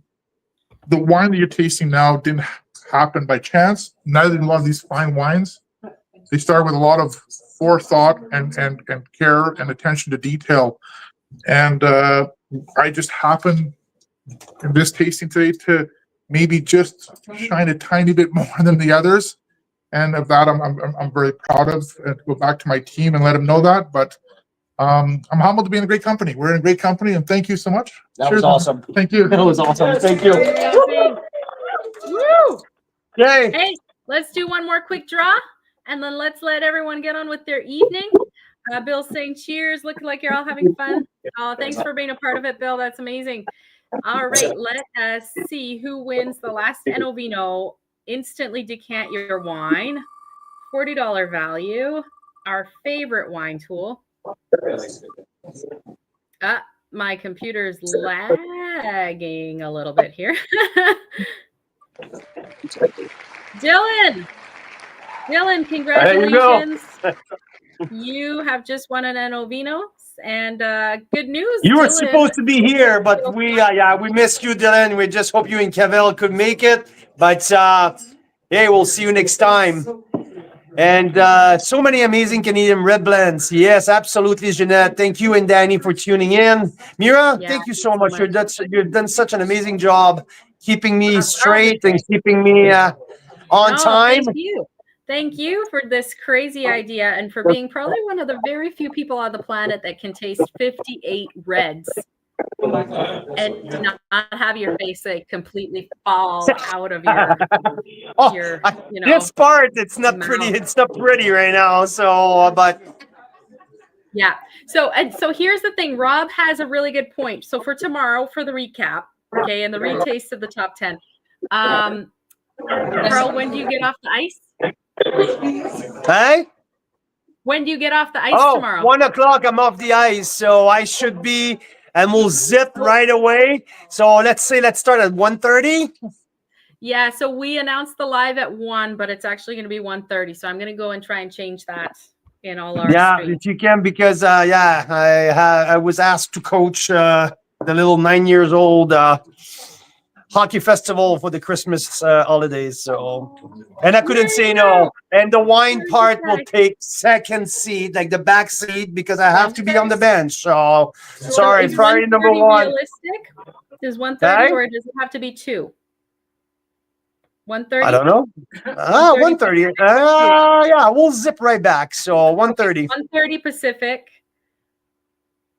What is that? If Mira's on her own at 1:30, guys, you know what's happening, right? So I'm on my way. So there you go. All right. Well, we'll see you guys at 1:30 Pacific. Shit, there's an overtime. There won't be overtime. There won't be, because the U11 are on the ice, and I'm not supposed to be coaching the U11. It's all good. You'll get Mira's uncanned Mira scale of the top 10. There you go. There you go. See? Now you just increased the viewership by 1 million. So we're good. We're good. There you go. All right. Well, we can't wait to see you guys soon. So tomorrow we're recapping the top 10. The 31st of December, we're doing our top 10 wines of the year reveal. Oh, fuck. I moved come up with that. On the next day because it's Wine Wednesday. So we'll see you guys live. I'm joking. I have a really good idea. Do you? Oh, yeah. For what? Shit. We're still recording? Oh, shit. You had a good idea for what? No. I was just joking. That's all right. Yeah. Okay, Canadian wine lovers. Carl's Wine Club members, thank you very much, and see you tomorrow. Cheers.